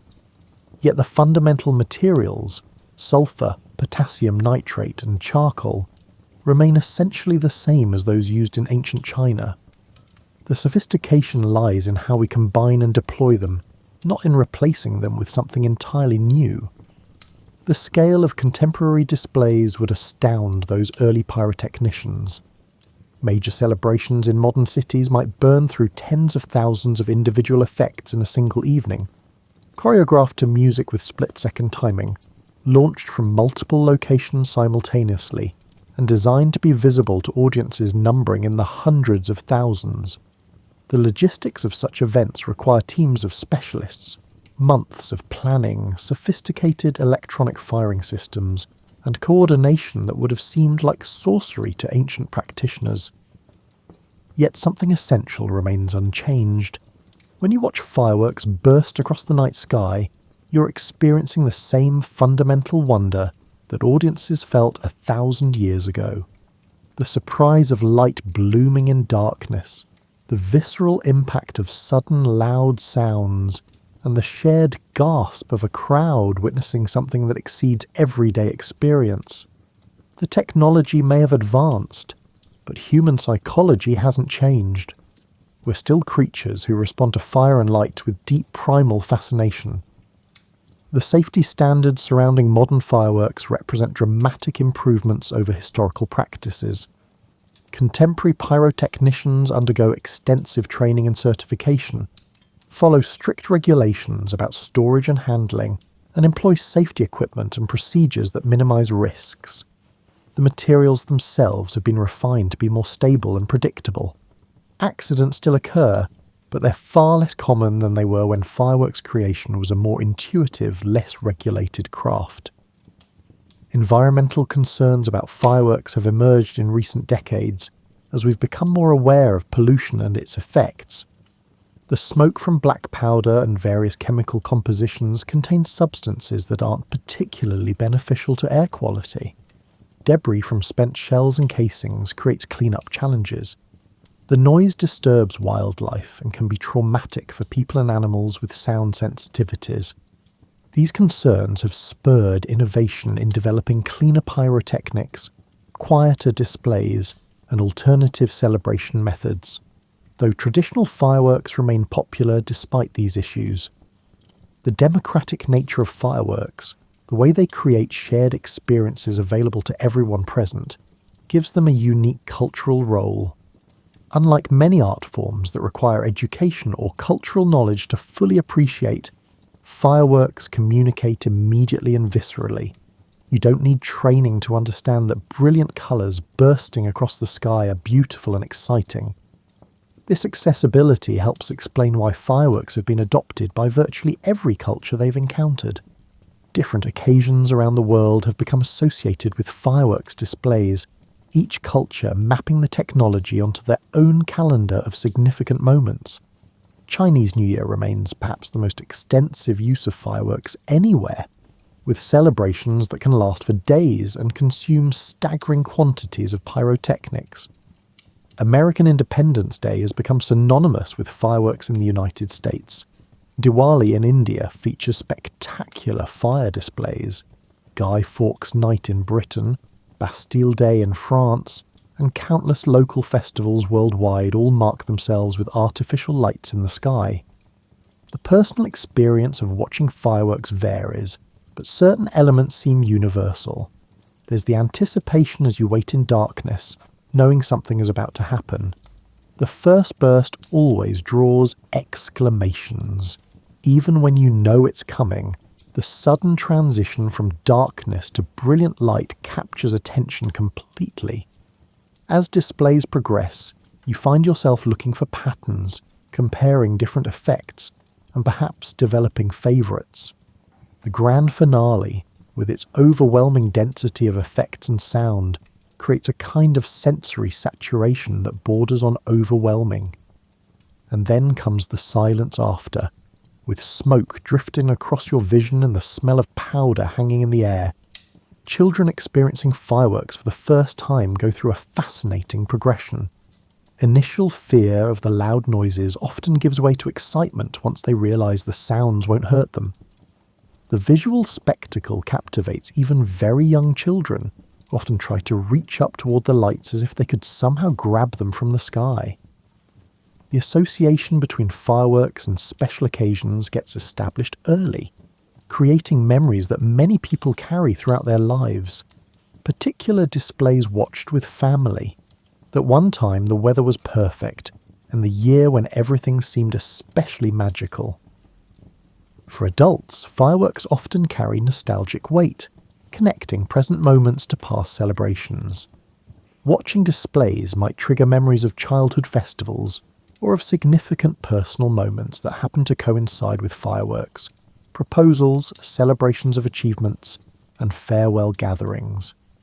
The recurring nature of fireworks on specific occasions creates markers in personal chronology, allowing people to measure the passage of time through remembered displays. The craft of creating fireworks continues to evolve. Professional pyrotechnicians today combine traditional expertise with modern technology, using computer software to choreograph displays, electronic firing systems for precise timing, and new chemical formulations for novel effects. Yet they still draw on knowledge accumulated over centuries, still must understand how weather conditions affect performance, and still need the judgment that comes only from experience. It remains a craft where human expertise matters enormously, even as technology provides new tools. Amateur and hobbyist fireworks communities exist in many countries, though they are subject to varying legal restrictions and safety regulations. These enthusiasts carry on traditions of experimentation and innovation, discovering new effects and techniques, and sharing knowledge through online forums and in-person gatherings. The democratization of information through the internet has made pyrotechnic knowledge more accessible than ever before, though this comes with concerns about safety and proper training. The question of what fireworks mean continues to evolve. For some, they remain primarily celebratory, pure expressions of joy without deeper significance beyond marking happy occasions. Others see in them metaphors for life itself, brilliant, brief, and beautiful, precisely because they cannot be held or preserved, only experienced in the moment. Still others appreciate them as technical achievements, marvelling at the engineering and chemistry required to produce specific effects. The future of fireworks likely involves continued innovation in several directions. Environmentally friendlier formulations that reduce pollution and noise are already being developed and deployed. Drone light shows offer alternatives that create spectacular aerial displays without combustion or debris. Augmented reality might eventually allow people to experience virtual fireworks customized to their preferences. Yet traditional pyrotechnics will likely endure because they offer something that technological alternatives cannot quite replicate. The real physical presence of fire and light, the authentic boom that you feel in your chest, and the shared experience of witnessing something that is genuinely happening in the moment, rather than being mediated through screens. The alchemists who first mixed sulphur, saltpeter, and charcoal would probably be bemused to know their failed experiments at creating immortality elixirs instead created something that has brought joy to billions of people across countless generations. They were looking for a way to extend life indefinitely, but they inadvertently discovered something else. A way to mark life's important moments, to create shared experiences of wonder, and to add beauty and excitement to human celebration. In that sense, perhaps they succeeded after all, just not in the way they intended. They didn't create immortality for individuals, but they created something that has persisted across centuries and will likely continue for many more, a tradition that connects ancient Chinese workshops to modern celebrations worldwide, that links those first primitive bamboo crackers to the most sophisticated contemporary displays, and that transforms simple chemical reactions into experiences of beauty and joy. As we bring this journey to a close, Imagine yourself standing under a night sky similar to the one that ancient alchemists saw from their workshops, back when they first noticed that certain mixtures of powder would burn with unexpected brilliance. The same stars look down, arranged in patterns that humans have been reading for thousands of years, finding meanings and stories in their arrangements.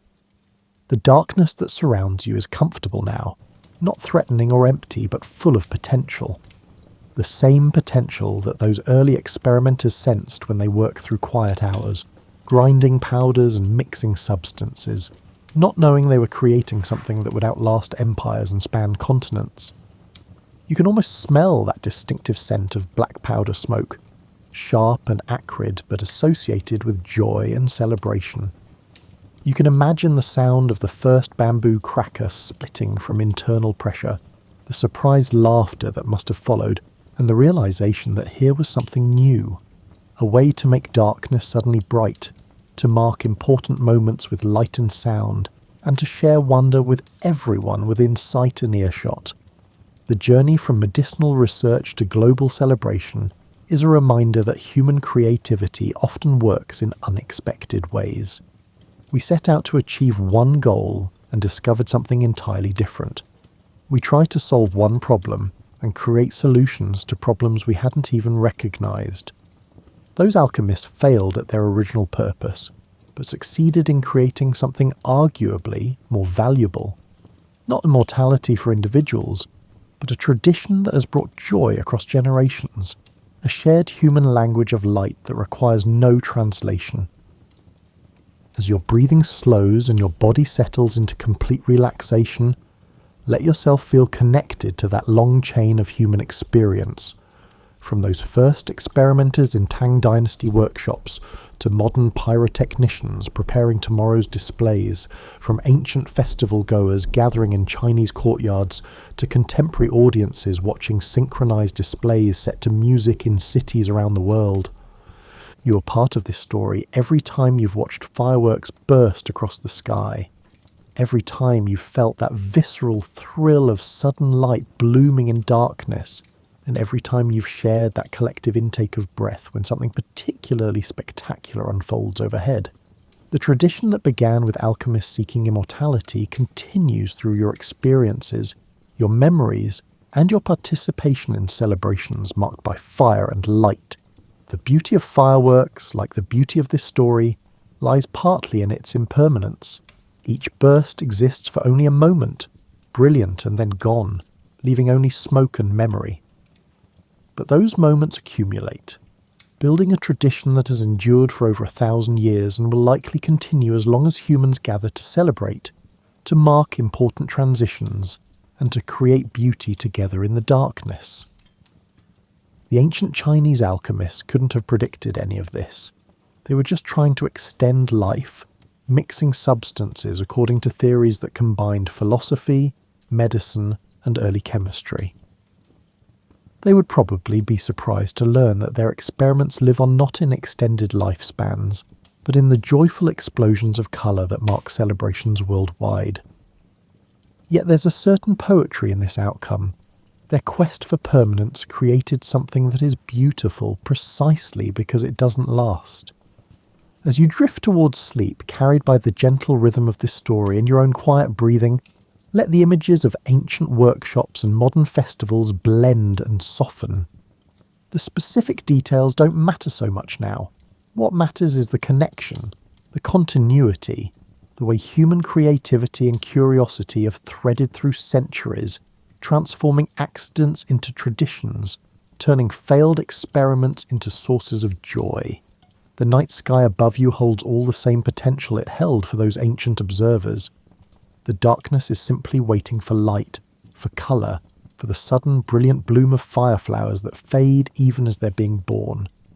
And somewhere, right now, someone is preparing tomorrow's display, measuring powder, packing tubes, and timing fuses, continuing work that began in quiet workshops more than a millennium ago, when alchemists first noticed that certain combinations of earth and mineral could transform into something extraordinary. Sleep now with the knowledge that human curiosity and creativity continue their patient work, that beautiful accidents still happen, that the search for one thing often leads to discovering something else entirely, and that sometimes our failures turn out to be gifts we never expected to give. The story of fireworks is the story of transformation, of materials transformed by fire, of accidental discoveries transformed into intentional art, of individual experiences transformed into shared traditions.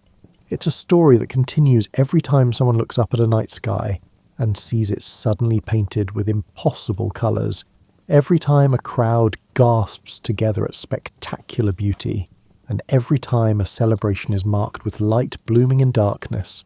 Rest easy in this knowledge, and let the gentle images of distant workshops and festival nights fade into the comfortable darkness behind your closed eyes. The alchemists are still at work somewhere in your imagination, grinding their powders by lamplight, not knowing what they're about to discover, and that's perfectly fine. Discovery doesn't require knowing the destination. It only requires curiosity, patience, and the willingness to notice when something unexpected happens. The ancient stars continue their slow wheel overhead. The night holds its secrets and its possibilities. And somewhere between sleeping and waking, you understand that some of humanity's greatest gifts came from people looking for something else entirely, and that this too is beautiful. This stumbling into wonder, this accidental creation of joy. Sleep well under the same sky that has watched over Chinese workshops and Roman festivals, over Tang Dynasty celebrations and modern displays, over every human who ever looked up at darkness and imagined it bright with flowers of fire. The tradition continues, the craft endures, and the simple chemistry of sulphur, saltpeter, and charcoal still transforms into moments of beauty that connect us across centuries. Let these thoughts dissolve now into the peaceful darkness of sleep, carrying with them the warm glow of distant lamps in ancient workshops, the brilliant flash of festival fireworks, and the quiet satisfaction of understanding how accidents and experiments and patient craftsmanship can combine to create traditions that outlast empires and cross every border. The story is complete, the night is quiet, and sleep is calling. Rest now, knowing that tomorrow will bring its own possibilities for discovery, its own chances to transform ordinary materials into extraordinary experiences, and its own opportunities to create beauty that, like the best fireworks, exists brilliantly for a moment before fading into memory.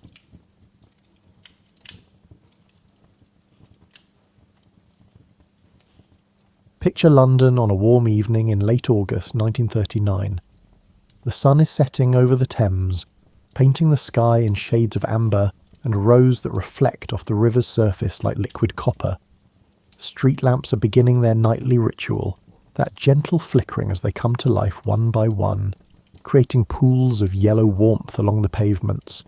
Shop windows glow with displays of summer dresses and wireless sets, casting rectangles of light onto the sidewalks where couples stroll arm in arm, their shadows long and lazy in the golden hour. You can hear the particular sounds of a city in its evening mode, the rumble of red double-decker buses, the clip-clop of delivery horses making their final rounds, and the cheerful ting of bicycle bells as workers pedal home for supper. From open windows comes the smell of cooking, roast dinners, boiled potatoes, and the yeasty warmth of fresh bread. Radios play dance music, the kind with horns and steady rhythms that make your foot tap without thinking about it. In Paris, the cafes are filling with their usual evening crowd. The Eiffel Tower stands illuminated against the darkening sky, its iron lattice outlined in an electric brilliance like a piece of jewellery against velvet. There are neon signs advertising aperitifs, warm light coming from restaurant interiors, and the headlamps of Citroëns and Renaults making rivers of light along the Champs-Élysées. Street musicians play accordions on corners, their cases open for coins that clink with a satisfying metallic ring. Berlin too is bathed in light. The grand buildings along Unter den Linden are floodlit, their neoclassical facades standing proud and imposing. The shops stay open late, their windows full of goods that speak of prosperity and order. Electric trams hum along their tracks, their interiors bright and modern, filled with passengers reading newspapers or chatting about their days.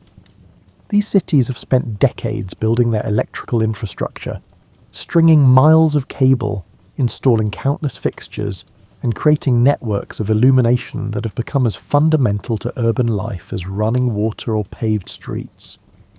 The age of electric light is barely 50 years old, still young enough to feel miraculous.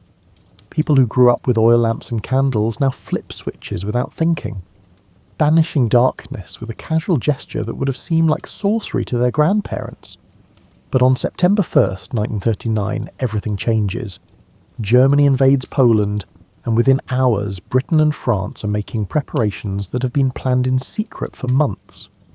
Government officials retrieve documents from locked safes, civil defence workers report to their posts, and ordinary citizens receive instructions that will alter the appearance of their world in ways both profound and peculiar. The blackout is coming. You might wonder why darkness would be chosen as a defence strategy. The logic is straightforward but chilling. Bombers navigating at night need visual reference points to find their targets. A city ablaze with light is as easy to spot from the air as a lighthouse on a dark coast. Remove that light, and the bombers are flying over an invisible landscape, unable to distinguish a munitions factory from a residential neighbourhood, or a railway junction from a park. So the decision is made. When night falls, the lights must go out. Not just some lights, or most lights, but all lights. Every window must be covered, every street lamp extinguished, and every car driven with hooded headlamps that cast only the faintest glow. The great cities of Europe will disappear from view, pulled beneath a blanket of darkness as complete as any medieval village knew. The preparations happen with remarkable speed. Shops sell out of black fabric within hours. Hardware stores run out of paint, tape, cardboard, anything that might be used to block light. The government has printed millions of leaflets explaining the regulations, and these appear in letterboxes like strange invitations to a backwards party, where the goal is to extinguish rather than illuminate. You can imagine the conversations happening in homes across Britain that first weekend of September. Families standing in their parlours, looking at their windows with newfound assessment, calculating how many yards of material they'll need, whether thick curtains will suffice, or if they'll need something more substantial.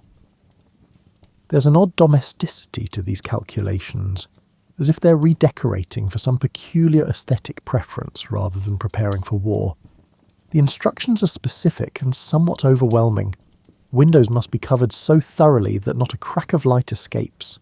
This includes skylights, glass doors, and even the tiny windows in bathrooms. The penalty for showing light is not insignificant. Fines that could strain a working family's budget, and more importantly, the social pressure of knowing that your carelessness might endanger your neighbours. On September 3rd, Britain officially declares war on Germany. That evening, as darkness approaches, the blackout begins in earnest. It's a Sunday, traditionally a day of rest, of family dinners and evening strolls. But this Sunday evening will be different from any the nation has known in living memory. The sun sets at approximately 7:30 p.m. on that first blackout evening in early September 1939. As twilight deepens, you would notice something extraordinary happening, or rather, not happening. The usual sequence of lights awakening across the city simply doesn't occur.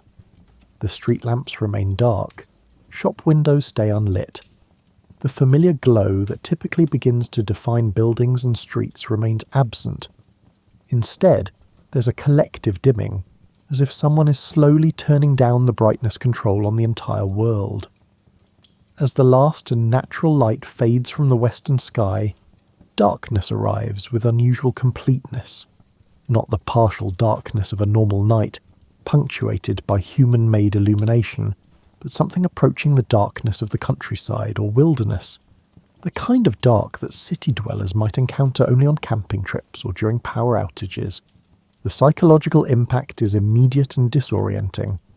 Human beings have an ancient hardwired response to darkness. We are diurnal creatures, adapted for daylight activity, and our nervous systems treat darkness as a signal for rest or potential danger. For thousands of years, darkness meant retreat to shelter, gathering around fires, and ceasing productive activity until sunrise. Electric light changed all that, extending the day artificially, allowing cities to function around the clock. Now suddenly, that ancient relationship with darkness is restored, but in an urban context where it feels profoundly unnatural.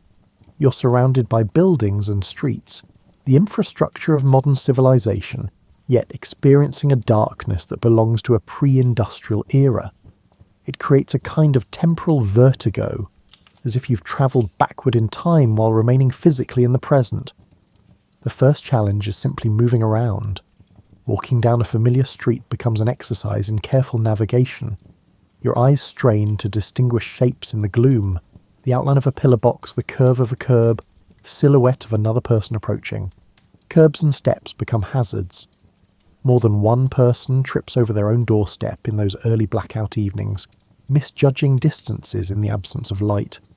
Cars and buses face even greater challenges. Vehicle headlamps must be fitted with special covers that restrict their light to a tiny slit, casting only the weakest beam onto the road ahead.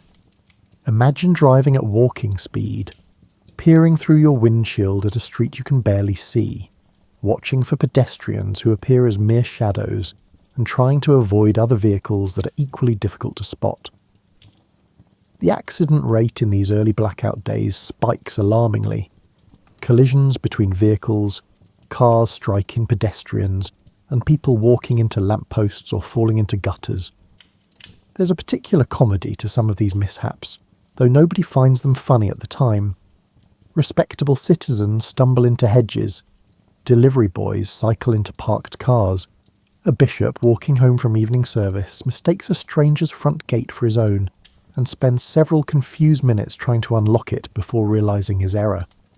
These little disasters become part of the blackout experience, stories to share over tea, and evidence that everyone is struggling with the same strange new reality. The government's air raid precautions wardens, quickly nicknamed ARP wardens, begin their patrols. These are ordinary citizens, volunteers and part-timers, given the authority to enforce blackout regulations. They walk the streets with masked torches, watching for any violation, any crack of light that might betray a city's presence to aircraft overhead. The wardens develop a certain reputation for zealousness. They'll knock sharply on doors at the faintest glimpse of light, their voices carrying through the darkness with urgent whispers, "Put that light out." The phrase becomes so common it turns into a kind of catchphrase, repeated in music halls and radio comedies, a verbal symbol of the blackout's intrusion into private life. Inside homes, families are adapting to their new evening routines. The process of preparing for blackout becomes a nightly ritual, performed as twilight approaches. You would rise from your chair, set down your tea, and begin the systematic covering of windows. Some families use elaborate curtain systems, heavy fabric on tracks that slide into place. Others make do with simpler solutions, blankets pinned over frames, sheets of cardboard wedged into place, and layers of newspaper taped to glass. The effect on interior space is claustrophobic. With windows covered, rooms lose their connection to the outside world. You can't glance out to check the weather, can't see the comforting glow of neighbouring houses, and can't watch the moon rise or stars appear. Your home becomes a sealed box, cut off from the usual visual reference points that orient you in time and space. Lighting inside must be carefully managed too. Many families reduce their use of electric lights, partly from habit, saving resources for the war effort, and partly from an almost superstitious fear that somehow light will escape despite their precautions. They rely instead on single dim bulbs or return to older technologies, oil lamps, candles and gaslight where it's still available. The quality of light changes, becoming warmer but weaker, creating deep shadows in room corners, making reading difficult and turning evening hours into something quieter and more subdued. There's an economic dimension to this darkness too. Electric companies reduce their output as demand plummets. Coal consumption drops as power stations throttle back. Street maintenance crews no longer need to service lamps. The entire infrastructure of urban illumination, built up over decades, sits idle. It's as if a major technological achievement has been suddenly paused, put on hold for the duration. But perhaps the most striking aspect of these first blackout nights is the quiet. With activities constrained by darkness, with people staying indoors more, and with traffic reduced to a cautious crawl, cities become genuinely hushed, in a way they haven't been since the 19th century. Standing on a London street at 9 o'clock on a blackout evening, you might hear sounds that normally drown in the urban cacophony. Wind rustling through plane trees, the distant hoot of an owl in a park, your own footsteps echoing off building facades, the creak of your shoe leather and the whisper of your coat. This quiet has its own peculiar quality, different from the silence of the countryside or wilderness.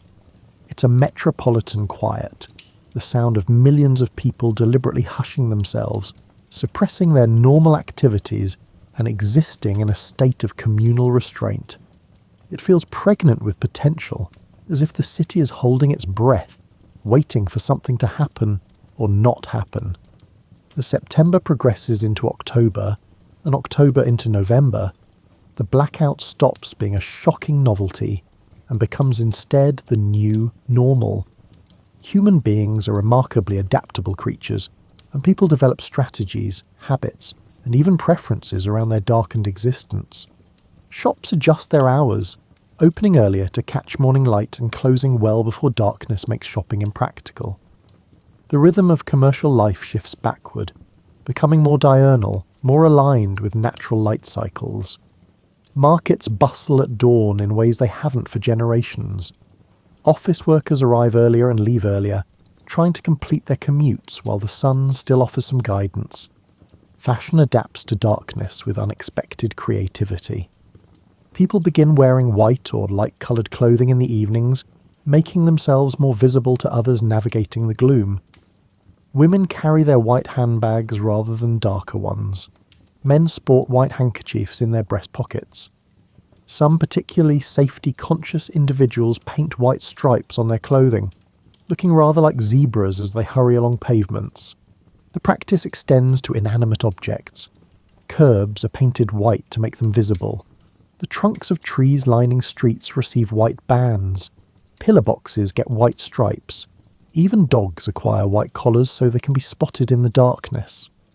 The effect, glimpsed in whatever dim light is available, is oddly festive, as if the city has been decorated for some backward celebration, where white rather than bright colours provide the decoration. Businesses find innovative ways to continue operating despite the darkness. Restaurants use dim red lights that supposedly don't carry as far as white light.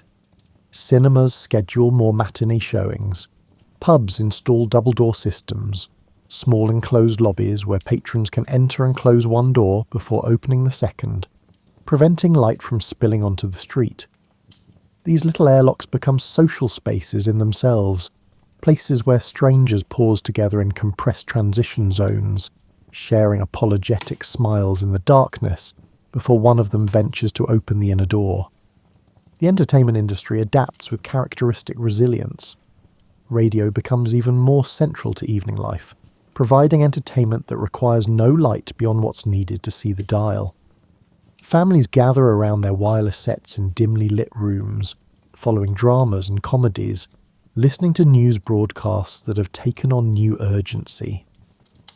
The BBC develops new programming specifically suited to blackout conditions. Gentle, calming content for people sitting in darkened rooms, trying not to think too much about why they're sitting in darkened rooms. Reading becomes more challenging. Even with curtains drawn and no light escaping, many people find it difficult to read by the dim bulbs they allow themselves. Books are held closer to faces, causing eye strain. Some people rediscover the pleasure of reading aloud, with partners or family members taking turns performing stories or newspaper articles for each other. It's a practice that had largely died out with widespread literacy and individual reading lights, now resurrected by necessity and turning out to be rather pleasant. A return to the old tradition of communal storytelling, updated for the 20th century. Children adapt to the blackout with the flexibility of youth, though it complicates their lives in numerous ways. School days reorganise around available daylight.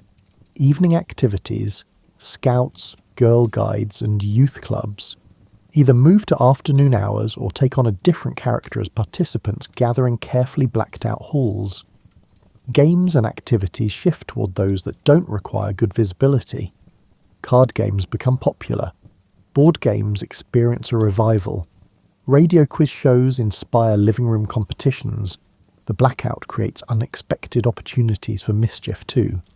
In the darkness, it's easier to stay out later than your parents realise, to slip away unseen, and to conduct the small rebellions of adolescence with reduced risk of detection.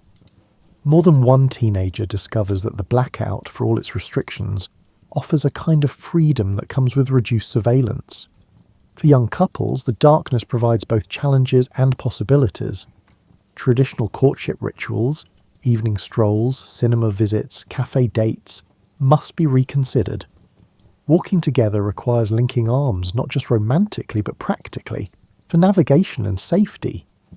The darkness creates a kind of intimacy by default, a closeness born of necessity that might not otherwise develop so quickly. First kisses happen in deeper darkness than any previous generation experienced, unobserved by passers-by who can barely see their own feet. Workers in essential services face particular challenges. Doctors making house calls navigate by memory and guesswork, their medical bags bumping against their legs as they feel their way along streets. Nurses on night shifts move through hospital corridors lit only by shielded lamps, checking on patients in wards kept darker than anyone finds comfortable. Fire brigades drill extensively for responding to emergencies in near-total darkness, developing systems of communication that rely on sound and touch rather than visual signals. The postal service continues its rounds, though postmen learn to sort mail by feel as much as sight, their fingers developing sensitivity to different paper stocks and envelope sizes. Milk deliveries continue in the pre-dawn darkness, the clink of bottles and the rattle of crates providing a kind of alarm clock, announcing the coming day to those awake early enough to hear it. Public transportation becomes an exercise in faith and routine. Bus conductors develop an almost supernatural ability to recognise stops in the darkness, calling them out with confidence born of long familiarity. Passengers learn to count stops and to listen for landmarks, a particular church bell, the sound of the river, and the change in echo as the bus passes between buildings of different heights. Regular commuters develop mental maps so detailed they could navigate their routes blindfolded, which is essentially what they're doing. As the months progress and Britain settles into what becomes known as the phony war, a period when war has been declared but major fighting hasn't yet reached British soil, the blackout reveals unexpected dimensions. What began as an emergency measure starts to disclose peculiar beauties and strange pleasures that coexist with the anxiety and inconvenience. The night sky becomes visible in ways that city dwellers haven't experienced in decades. Without the light pollution that normally obscures all but the brightest stars, the full glory of the cosmos appears overhead. On clear nights, stepping outside is like discovering a lost artwork that's been hanging in your home all along, hidden behind a curtain you didn't realise was there. You can see the Milky Way from central London, that cloudy band of distant stars stretching across the darkness like a river of light. Constellations appear not as isolated bright points, but as part of complex star fields, patterns within patterns, depths, and layers that electric light normally renders invisible. The moon, when it's up, seems preposterously bright, casting real shadows, turning streets into silvered mazes, and making you understand why poets and lovers have obsessed over it for millennia. Some people find this revelation of the night sky almost worth the inconvenience of the blackout.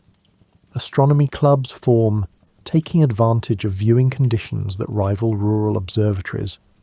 Amateur stargazers set up telescopes in parks and gardens, sharing glimpses of Jupiter's moons, Saturn's rings, and the craters of the moon in unprecedented detail. There's something hopeful about this. People looking upward at beauty and vastness while preparing for conflict that feels petty and small by comparison. The darkness also reveals the bioluminescence that normally goes unnoticed. On damp nights, decaying wood in parks glows with foxfire, that eerie green phosphorescence produced by certain fungi. People discover it by accident, initially alarmed by the spectral light, then fascinated by this natural illumination that requires no electricity. Some gather pieces of glowing wood, bringing them home like captured fairy lights, watching them pulse and fade in darkened rooms. Sound takes on new prominence in the absence of visual stimuli. Your hearing becomes more acute, more attentive to the acoustic environment. You notice the different sounds that shoes make on different surfaces, the crisp click of leather on pavement, the softer scuff on dirt, and the hollow echo when crossing a bridge. You become aware of how sound reflects off buildings, how it carries differently in cold air versus warm, and how wind affects what you can and cannot hear. Music heard in the blackout takes on different qualities. A piano played in a darkened room, with only the faintest light to illuminate the keys, seems to fill the space more completely. The notes appear to have more presence, more weight. Street musicians, fewer now but still present, create pockets of melody in the darkness, and pedestrians pause to listen, in ways they might not in daylight, when vision provides so many competing distractions. Church bells continue to mark time, but their sound travels differently through the quieted city.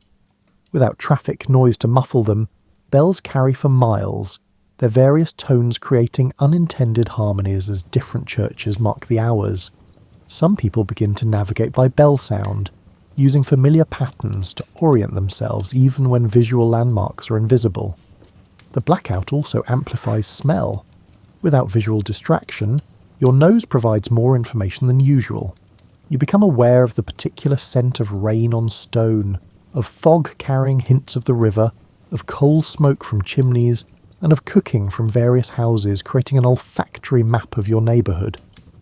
Bakeries become locatable by scent before sight, the yeasty warmth of fresh bread serving as a beacon that draws customers through the darkness. But alongside these unexpected pleasures runs a constant undercurrent of unease. The darkness that reveals stars also conceals potential threats. Every shadow could be an obstacle, and every sound might signal danger. The human imagination, deprived of visual input, tends to fill in missing information with worst-case scenarios. That bump in the darkness is probably just someone's elbow making accidental contact, but for a moment your heart rate spikes with more primal fear. Women particularly feel vulnerable in the darkness. The reduced visibility that offers privacy to courting couples also provides cover for harassment and assault. Reported incidents of such crimes increase during the blackout, though it's unclear whether the actual rate rises or if darkness simply enables crimes that would happen regardless. Many women alter their routines, travelling only in groups, carrying whistles or other noisemakers, and avoiding certain areas that feel particularly threatening in the absence of light. The blackout also creates social isolation in unexpected ways. Without being able to see into neighbours' windows to note the comforting glow of occupied homes, people feel more alone. The physical proximity of urban life continues. You're still surrounded by thousands of other humans living their lives just beyond thin walls. But the visual confirmation of that presence disappears. Your neighbour might be 3 feet away on the other side of a wall, but in the darkness and quiet they might as well be miles distant. This isolation is particularly hard for the elderly and infirm. Those who already struggled with mobility find the darkness actively dangerous. The simple act of walking to a corner shop becomes fraught with hazard, unseen curbs to stumble over, obstacles to collide with, and the constant possibility of becoming disoriented and lost on familiar streets. Many older people choose to stay home more. venturing out only when absolutely necessary, accepting a constricted life as preferable to the risks of navigating the shadowed city. Mental health professionals notice an increase in reports of anxiety and depression. The darkness, combined with war stress, creates a psychological burden that some people struggle to manage. Sleep patterns disrupt.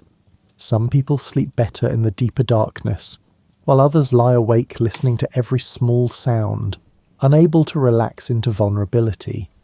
Dreams become more vivid for many, possibly because the darkness and quiet create fewer distractions from internal mental activity. Yet there's also a strange coziness to it all, a sense of communal experience that transcends the inconvenience and danger. Everyone is facing the same challenge, making the same adjustments, and developing the same odd competencies for navigating darkness. There's a camaraderie and shared difficulty, a democratic levelling that occurs when lord and labourer alike must feel their way along the same invisible street. Inside the blacked-out homes of Britain, family life reorganises itself around new limitations and possibilities. The blackout curtains that seal windows become daily fixtures, their operation as routine as making tea. Each evening, as natural light begins to fade, someone rises to perform the ritual, drawing heavy fabric across windows, checking for gaps, and ensuring no betraying gleam will mark the house from above. The rooms, once sealed, feel different, smaller somehow, even though their physical dimensions haven't changed. The absence of visual connection to the outside world makes interior spaces feel more like caves or cocoons, enclosed, inward-facing, and separate from the larger world. This can be comforting or claustrophobic depending on temperament and circumstance. For some, it creates a pleasant sense of snugness, everyone tucked safely together. For others, it feels confining, a nightly imprisonment in their own homes. Lighting becomes a subject of surprising complexity and importance. How much light is enough? Too little strains eyes and hampers activities, but too much feels wasteful, almost reckless. Families develop their own standards and practices. Some maintain just 1 or 2 lights in the most used rooms, leaving hallways and lesser used spaces in darkness. Others attempt to maintain something closer to their pre-war lighting levels, valuing normalcy over conservation. The quality of light matters too. Incandescent bulbs cast warm yellow-orange light that feels friendly and domestic. Gaslight, where it's still available, flickers slightly, creating moving shadows that some find nostalgic and others find eerie. Candles produce beautiful light but require attention. Someone must trim wicks, watch for drips, and ensure nothing catches fire. Oil lamps smell distinctive, a petroleum scent that becomes associated with winter evenings and the crackle of the wireless. Mealtimes adjust to the blackout's rhythms. Dinner happens earlier, while natural light still assists with cooking and table setting. The ritual of evening tea shifts backward too, or transforms into a simpler affair taken in dimly lit rooms. Some families find themselves eating more cold meals in the evening, avoiding the complexity of cooking in reduced light, and making do with sandwiches, leftover pie, cheese and crackers. Yet there's also an increased emphasis on making evening meals special, a conscious effort to maintain normalcy and comfort despite the circumstances. Mothers and wives take extra care with presentation, setting tables nicely even if the dining room is dim, using good china, and creating small ceremonies that assert civilization's continuity. These gestures matter more than they might seem. They're acts of resistance against the disruption, declarations that ordinary life persists despite extraordinary circumstances. After dinner, families gather together more than they might have before. With fewer options for individual entertainment, with darkness making it impractical to pursue separate activities in different rooms, people congregate in the best lit space, usually the sitting room or kitchen. This enforced togetherness recreates patterns of family life from earlier eras, before electric light allowed household members to scatter to different rooms pursuing individual interests. The wireless becomes the evening's focal point, its dial glowing like a small campfire, gathering the family around its broadcast voices. programmed structure the evening. The news at 9, followed by entertainment, then perhaps music before bed. Listening becomes a communal activity, something shared and discussed with reactions exchanged in real time. When something funny happens in a comedy program, the family's laughter mingles together in the dim room, creating a shared memory, a small moment of joy amidst anxiety. Games and puzzles experience a renaissance. Families bring out jigsaws, card decks, and board games that had been gathering dust in cupboards. These activities work well in dim light and accommodate multiple participants. The social dynamic shifts during gameplay. Hierarchies flatten, children can beat adults through luck or skill, and everyone participates on more equal terms. These evening game sessions create their own satisfaction, simple pleasures that don't require technology or brightness. Conversation, too, becomes more central to family life. Without the visual stimulation of bright rooms and varied activities, people talk more, tell stories, and share their days in greater detail. Parents discuss things with children that might normally be postponed or abbreviated. Siblings who might typically ignore each other in favour of separate pursuits find themselves actually conversing, getting to know each other better in these enforced periods of proximity. Reading aloud becomes a nightly ritual in many households. Father might read from the evening paper, sharing news and editorials, sometimes with commentary. Mother might read from novels, performing different voices for different characters, creating entertainment that doesn't require visual props. Older children might take turns reading, developing their expression and comfort with performance. These sessions revive an oral tradition that had been fading, turning literature back into something communal rather than solitary. Bedtime routines simplify in some ways. Without bright lights, the natural drowsiness that comes with darkness isn't artificially suppressed. Children get sleepy earlier, their circadian rhythms responding to environmental cues that electric light normally overrides. Parents find it easier to get little ones to bed when the whole house is already dim and quiet, when there's not much exciting happening to miss. But the darkness also introduces new nighttime fears, especially for children. The shadows in a dimly lit bedroom seem deeper, more ominous. The usual reassurance of "there's nothing there" becomes harder to verify when you actually can't see into corners and closets. Some parents leave candles burning, accepting the fire risk as preferable to childhood terror. Others develop new bedtime rituals, longer tucking-in sessions, stories told in soothing tones, and songs hummed until sleep arrives. For parents themselves, the blackout creates its own intimacy and distance. Once children are asleep, couples have the evening to themselves in ways they might not have before, when evening activities might scatter family members to various entertainments. Yet the darkness and quiet also emphasize their isolation. Two people in a sealed house on a darkened street, living through history without knowing how the story ends. Some couples use this time for serious conversations that daylight and distraction had allowed them to postpone. Discussions about money, about plans for possible evacuation, about fears and hopes, and about what they'll do if the war intensifies. Other couples deliberately avoid heavy topics, preferring to maintain lightness to protect their evening hours as refugees from worry. They play cards, listen to music, and simply sit together in comfortable silence, taking comfort from physical proximity. The blackout affects married life in unexpected ways. The darkness provides privacy even in homes with thin walls and multiple inhabitants.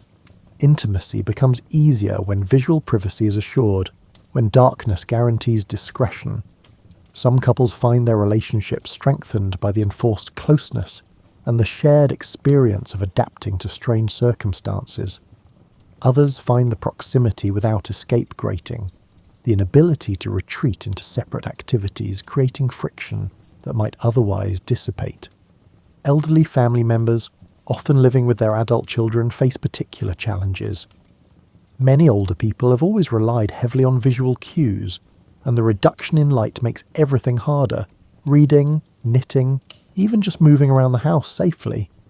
Families must decide how to balance their elders' needs for light with blackout requirements and conservation concerns. Compromises emerge. Brighter lights in grandmother's room, even if the rest of the house remains dim. Extra candles placed strategically. More assistance with evening tasks that darkness makes difficult. The blackout also reveals class differences in domestic experience. Wealthier families can afford heavier curtains, better blackout materials, and perhaps even specially designed blackout systems with multiple layers. Their homes might have more rooms, allowing family members more privacy despite the enforced evening togetherness. They might maintain closer to normal lighting levels, considering the extra electricity expense and acceptable cost for comfort. Working-class families make do with cheaper solutions, blankets nailed over windows, newspaper pasted to glass, and curtains sewn from whatever fabric could be afforded. Their smaller homes mean less privacy, more enforced proximity, and everyone living in each other's pockets even more than usual. Economies in lighting hit harder when you're already budgeting carefully for every shilling. Yet there's a democratizing element too. Rich and poor alike must darken their homes. The Duke in his mansion and the docker in his terrace row both spend their evenings in dimmed rooms. Both must navigate the same darkened streets. The blackout is one of the few wartime measures that truly applies equally across social strata, creating a rare moment of shared experience across class lines. As 1939 turns into 1940, and the blackout continues month after month, something remarkable happens. People stop thinking about it quite so much. The extraordinary becomes ordinary through sheer repetition. The nightly ritual of darkening windows transforms from a conscious process into a habit, performed with the automaticity of brushing teeth or locking doors. Innovations accumulate, small improvements that collectively make the darkness more manageable. Enterprising individuals develop gadgets and solutions that spread through communities like helpful folklore. Someone discovers that painting stair edges with luminous paint makes them safer to navigate. The idea spreads, and soon glowing stair edges become common, little safety features that cost pennies but prevent countless falls. Shops begin selling specially designed blackout accessories, torches with narrow beams and red filters that supposedly don't compromise night vision, reflective armbands and badges for pedestrians, luminous buttons that can be sewn onto coats, white-painted walking sticks. The commercial world adapts to serve the darkened consumer, finding profit even in darkness. Fashion truly embraces the blackout aesthetic. Designers create clothing with safety features built in, white piping on dark coats, reflective threads woven into fabrics, and light-coloured accessories that serve the dual purposes of style and visibility. Women's magazines run features on blackout beauty, suggesting makeup and hairstyles suited to dim lighting. The advice is practical and sometimes absurd. Lighter face powder is recommended because it's more visible, while dark lipstick is warned against lest you become a pair of disembodied lips floating in the darkness. Restaurants and pubs develop elaborate workarounds for the blackout restrictions. Some establishments paint their windows opaque black, but install elaborate interior lighting, creating spaces that feel almost normal once you're inside. Others embrace the dimness, installing red or blue lights that create atmospheric spaces while technically complying with regulations. Nightclubs in particular find that dim lighting can be romantic or mysterious, transforming a restriction into a feature. The entertainment industry becomes increasingly creative. Cinemas develop complex procedures for seating people in darkness, ushers with covered torches, luminous floor markers, and spaced entry times to prevent traffic jams in the lightless aisles. Some theatres experiment with matinee-only schedules, accepting reduced evening business rather than dealing with blackout complications. Others thrive precisely because they offer bright escapism inside while maintaining complete darkness outside. Radio programs evolve to suit their audience's circumstances. Content becomes more domestic, more suited to family listening in dimmed rooms. Comedy programs emphasize verbal humor over visual gags. Dramas rely on sound effects and voice acting to create vivid mental images. The BBC becomes increasingly sophisticated in its understanding of how to create entertainment for a population sitting in the dark, unable to do much else besides listen. Local communities develop collective coping strategies. Neighbourhoods organise blackout socials, gatherings where people can meet and commingle despite the darkness. Churches host evening services that become social events as much as religious ones, providing both spiritual comfort and human connection.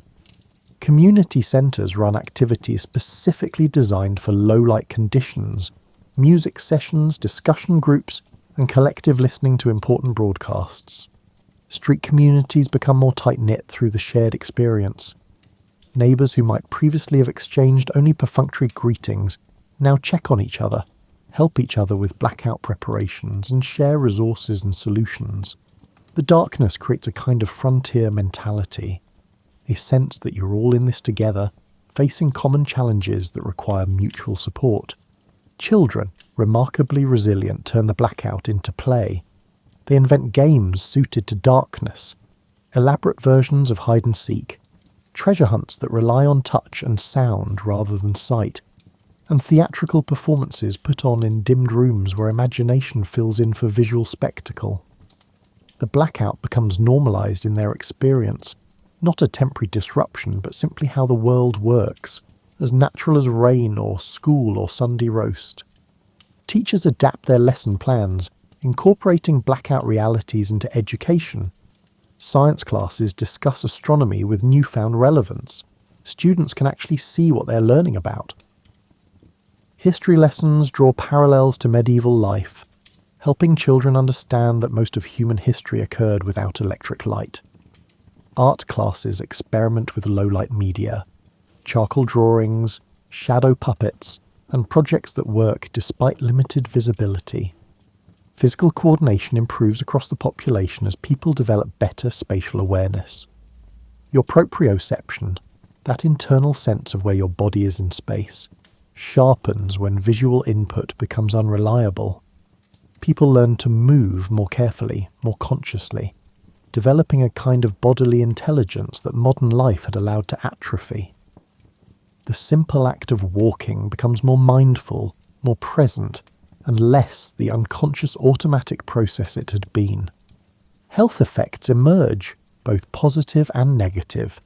Accident rates from the darkness remain elevated. People continue to trip, collide, and stumble into objects. But there are unexpected benefits too. The earlier evening schedules mean people get more sleep, and their circadian rhythms are more aligned with natural light-dark cycles. The reduction in artificial light at night might be improving sleep quality, though nobody's conducting formal studies to verify this.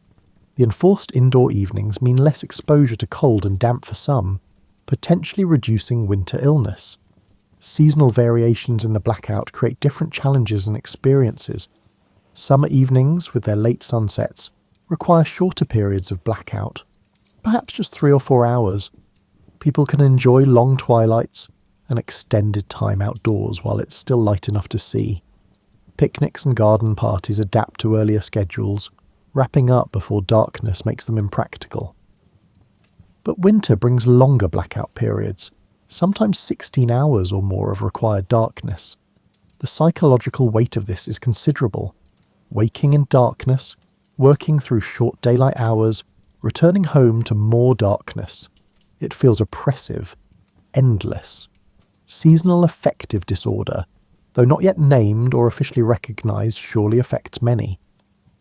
The lack of light combines with war anxiety to create periods of genuine depression for some. December 1939 brings the blackout's first winter holiday season. Christmas presents unique challenges. How do you maintain festive cheer in compulsory darkness? Families rise to the challenge with determination that borders on defiance. Christmas lights, those strings of coloured bulbs that normally decorate windows and trees, must be abandoned or drastically modified. Some people create elaborate interior displays, decorating trees in rooms with completely blacked out windows, creating private festivals of light that can't be seen from outside. Carol singing adapts to blackout conditions. Groups carry covered lanterns as they move from house to house, their voices rising in the darkness, creating moments of beauty and connection that feel more precious for the surrounding gloom. The ancient hymns about light coming into darkness take on new resonance. Silent Night feels especially appropriate when nights are so profoundly silent and dark. Gift-giving focuses on practical items suited to blackout life. Torches, luminous paint, warm clothing, and books for reading aloud.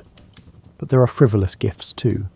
Deliberate assertions of normalcy and joy despite circumstances.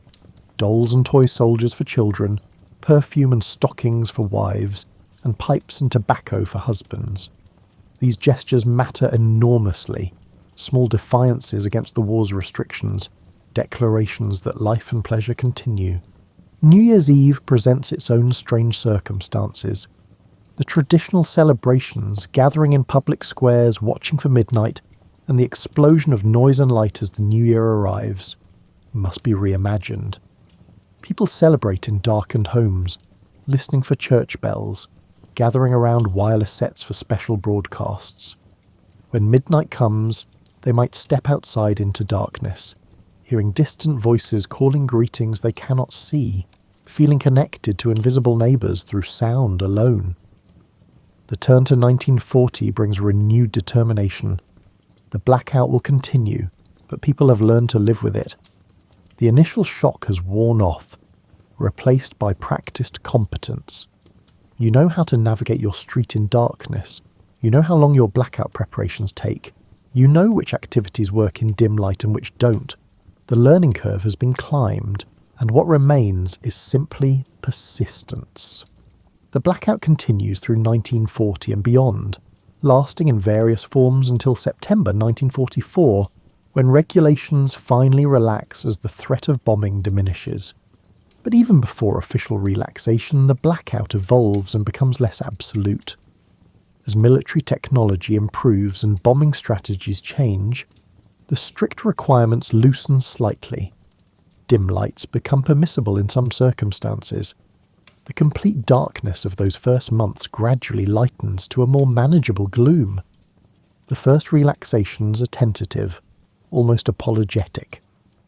Regulations allow heavily shielded street lighting in some areas, not the full illumination of pre-war years, but enough to prevent the worst accidents and to make navigation possible without constant hazard. These new lights cast pools of dim radiance that seem extraordinarily bright after years of complete darkness, even though they are actually quite faint by historical standards. People's reactions to these first returns of public lighting reveal how much the darkness has affected them. Some feel immediate relief, an easing of tension they hadn't quite realised they were carrying. The simple ability to see where you're walking, to recognise faces, to orient yourself visually, these feel like luxuries, gifts restored after long deprivation. Others feel oddly uncomfortable with the light's return. After years of darkness, even dim lighting can feel exposing and vulnerable. Some people have grown accustomed to the anonymity that darkness provides, the sense of being unseen as you move through public spaces. The return of light, however faint, removes that protective invisibility. The gradual restoration progresses through 1944 as Allied forces push across Europe and the threat to Britain recedes. More lights return, regulations relax further, and the familiar glow of evening civilization begins to rebuild. Shop windows light up first, just modestly, but enough to display goods and to create welcoming spaces. Then street lamps return to more normal operation, their familiar yellow-orange light painting pavements and facades. For those who remember the change, and by this point young children have lived their entire conscious lives under blackout conditions, the restoration of light feels almost magical. Streets that had been navigated by memory and faith suddenly reveal themselves in detail. Buildings show their full architectural character. Faces become readable from a distance. The urban landscape recovers its visible complexity. The psychological impact of restored lighting is profound and multifaceted. There's certainly celebration, relief, and joy at this tangible symbol of the war's waning. But there's also a strange sadness, an unexpected nostalgia for something that everyone complained about constantly while it was happening. The blackout years, for all their difficulty, had created a kind of fellowship, a shared experience that had bound communities together. With the return of light comes the return of normal urban anonymity, the dissolution of that intense mutual dependence. Some of the innovations and adaptations developed during the blackout persist, even after they're no longer necessary. People who learn to navigate by sound and memory retain those skills. Families who discovered they enjoyed evening read-aloud sessions continue them even when bright lights would permit individual reading. Communities that drew together in darkness maintain some of that closeness, those relationships that formed during shared difficulty. The physical traces of the blackout persist too. White-painted curbs and tree trunks remain, their purpose obsolete but their presence continuing. Blackout curtains stay up in many homes. Why take them down when they're already installed, when they're useful for privacy, when they're a reminder of survival? Architectural features designed for the blackout era, those double-door entries on pubs, the carefully positioned lighting fixtures, remain as fossils of a particular historical moment. The ecological effects of the blackout years gradually reverse. As artificial light returns, the night sky slowly disappears again behind its veil of urban glow. The stars fade from easy visibility. The Milky Way withdraws. The darkness that had revealed celestial beauty is pushed back by human illumination. Some people mourn this loss, realizing that the blackout had given them a gift they'll never receive again, the regular sight of the universe above their heads. The generation that lived through the blackout carries memories that shape their relationship with light and darkness for the rest of their lives. Those who were children during the blackout often develop either a strong preference for darkness, finding comfort in the nighttime environment they knew as children, or an equally strong preference for abundant light, a kind of overcompensation for years of enforced dimness. The blackout leaves its mark on British culture in subtle ways. A certain comfort with dimmer lighting persists. British homes and public spaces tend toward more modest illumination than their American counterparts, a preference that may trace partially to this period of enforced darkness. The idea that too much light is wasteful, even slightly vulgar, becomes embedded in aesthetic sensibility. The historical memory of the blackout carries multiple meanings. It becomes a symbol of British resilience, of the Home Front's contribution to the war effort, and of collective sacrifice for a common cause. Politicians and cultural commentators invoke the blackout as an example of what a society can endure when properly motivated, when united by shared purpose. But the blackout also serves as a reminder of war's intrusion into civilian life, of how conflict transforms ordinary existence in ways both large and small. It demonstrates that warfare is not just distant battles fought by soldiers, but also the accumulated small deprivations and adjustments that everyone must make. The nightly ritual of darkening windows, the cautious navigation of familiar streets, and the adaptation of every evening routine to accommodate the absence of light. For modern observers, the blackout offers a peculiar window into a world that's simultaneously recognisable and alien. The Britain of 1939 had electricity, radio, automobiles, and cinema, all the technological fixtures of modern life. Yet the deliberate removal of just one element, artificial light after dark, transformed daily experience in ways that connected people backward to pre-industrial patterns of living. There's something almost meditative about contemplating the blackout years, this period when millions of people deliberately darken their world, sitting in dimmed rooms, navigating shadowed streets, and learning to experience their environment through senses other than sight. In our current era of constant illumination, when light pollution is so pervasive that many children grow up never seeing the Milky Way, when cities glow so brightly that they're visible from space, there's something oddly appealing about this historical moment of chosen darkness. The blackout reminds us that our relationship with light and darkness is not fixed or natural, but historically constructed, shaped by technology, regulation, and social practice. For most of human history, darkness was inevitable. You made the best light you could with fire or oil, but ultimately night meant darkness. Electric light changed this, pushing darkness back and extending the day artificially. The blackout briefly reversed this transformation, restoring darkness not through technological failure, but through deliberate choice. As you lie here now, warm and comfortable, in a room where light is available at the flick of a switch, it's worth contemplating what the blackout reveals about human adaptability and resilience.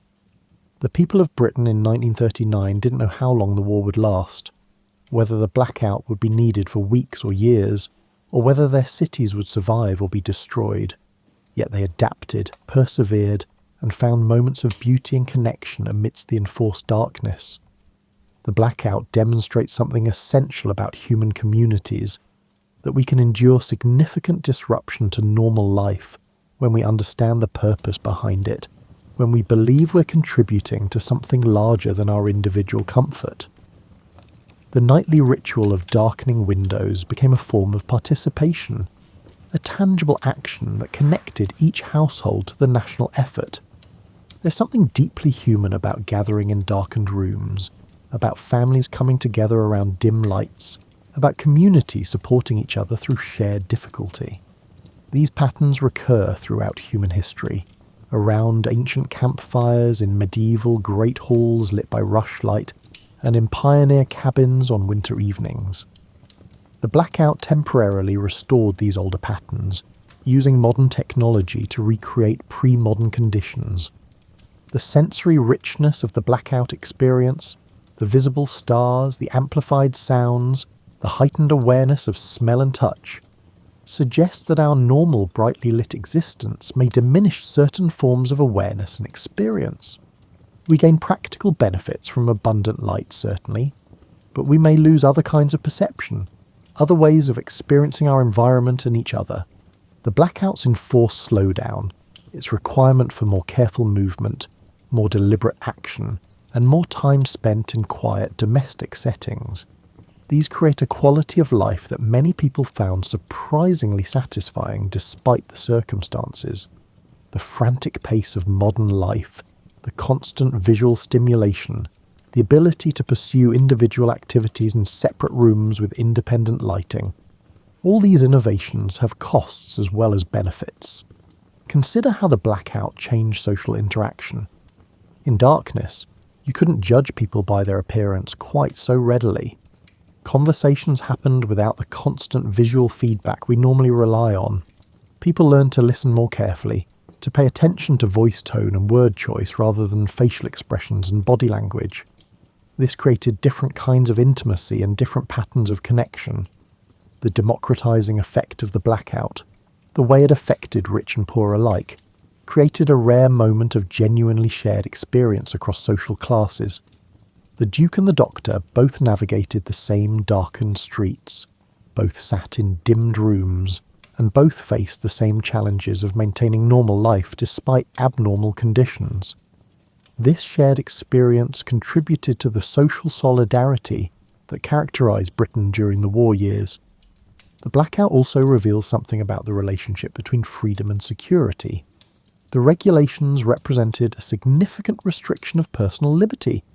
You couldn't light your own home as you wished, couldn't move freely at night without risk, and face penalties for violations. Yet most people accepted these restrictions as legitimate and necessary, a reasonable trade-off for collective safety. The balance between individual freedom and common security is never simple, never permanent. It must be constantly negotiated and renegotiated. The innovations and adaptations that emerged during the blackout, the luminous paint, the white-marked curbs, the hooded headlamps, the double-door entries, represent human creativity responding to constraint.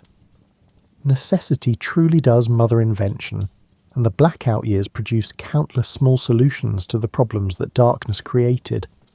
These innovations demonstrate that restrictions can inspire, rather than merely limit, that working within constraints can generate creativity.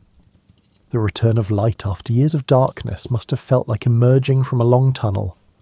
The familiar world revealed again the simple pleasure of seeing clearly, of moving without constant caution, of windows that connect rather than seal.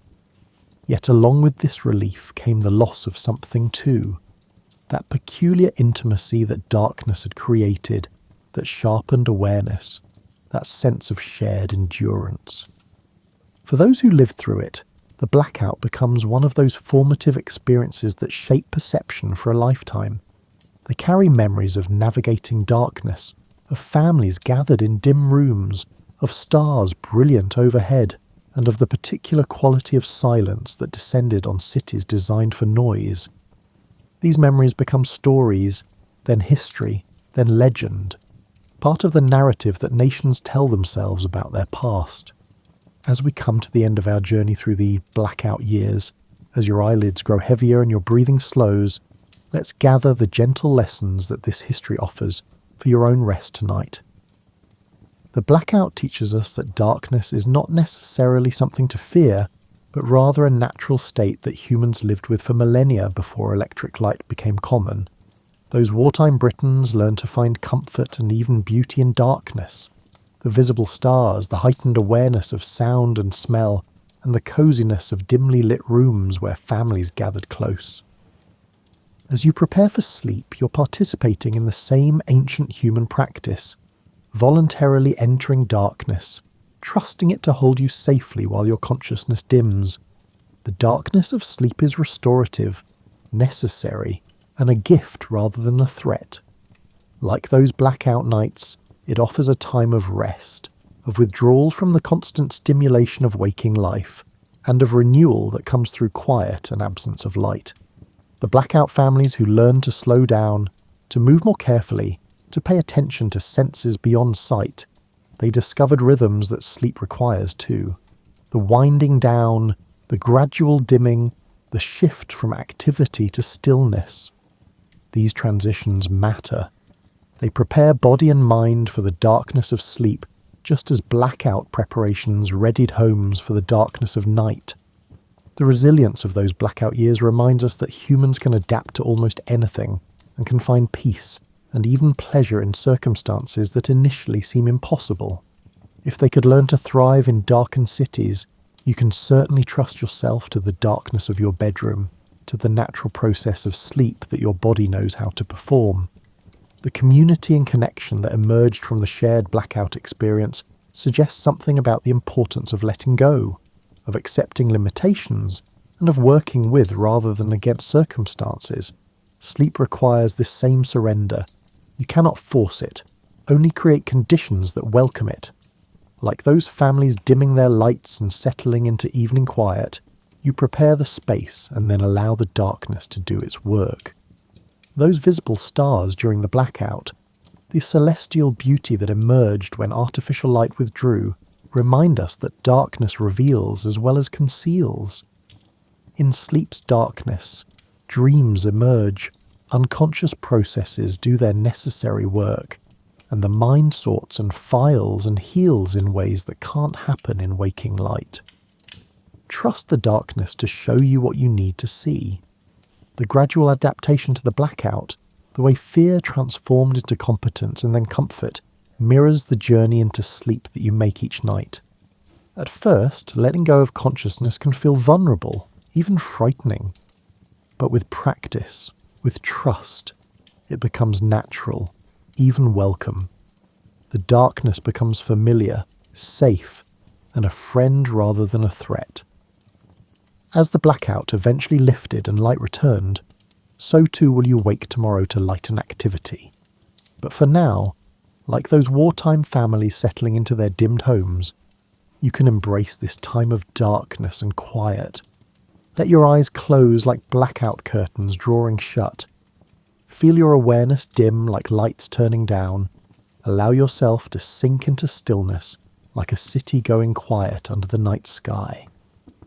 The people of the blackout years survived not through constant vigilance, but through acceptance, adaptation, and the ability to find peace in altered circumstances. They learned that darkness could be endured, that it brought gifts along with its challenges, and that life continued and even flourished under its cover. Your sleep tonight is your personal blackout, a time of chosen darkness, of withdrawal from the world's demands, of rest and restoration. Like those wartime Britons, you don't know exactly what tomorrow will bring, but you can trust that this period of darkness will prepare you for whatever light reveals. The last lesson of the blackout is perhaps the most important, that sometimes the most valuable thing we can do is simply stop, darken our world, and rest. Not as defeat or retreat, but as necessary preparation for continuing. Those nightly blackout rituals weren't just safety measures, they were acknowledgements that activity must balance with stillness, that light needs darkness as a counterpoint, and that life requires periods of quiet and rest. So let yourself rest now. Let the darkness hold you as it held those millions of people through their blackout years, safely, gently, preparing you for whatever tomorrow's light will bring. Your eyes are growing heavy. Your breath is slowing. The darkness around you is peaceful, protective, and appropriate. Sleep well, knowing that you're participating in one of humanity's oldest and most natural practices. The darkness is your friend tonight, just as it became the friend of those who learned to live through the great blackout. Rest easy, rest deep, rest well. And when morning comes, when light returns, you'll wake refreshed as those blackout families woke to another day. Resilient, adapted, and ready to continue. For now though, just darkness, just quiet, just rest. Sleep well.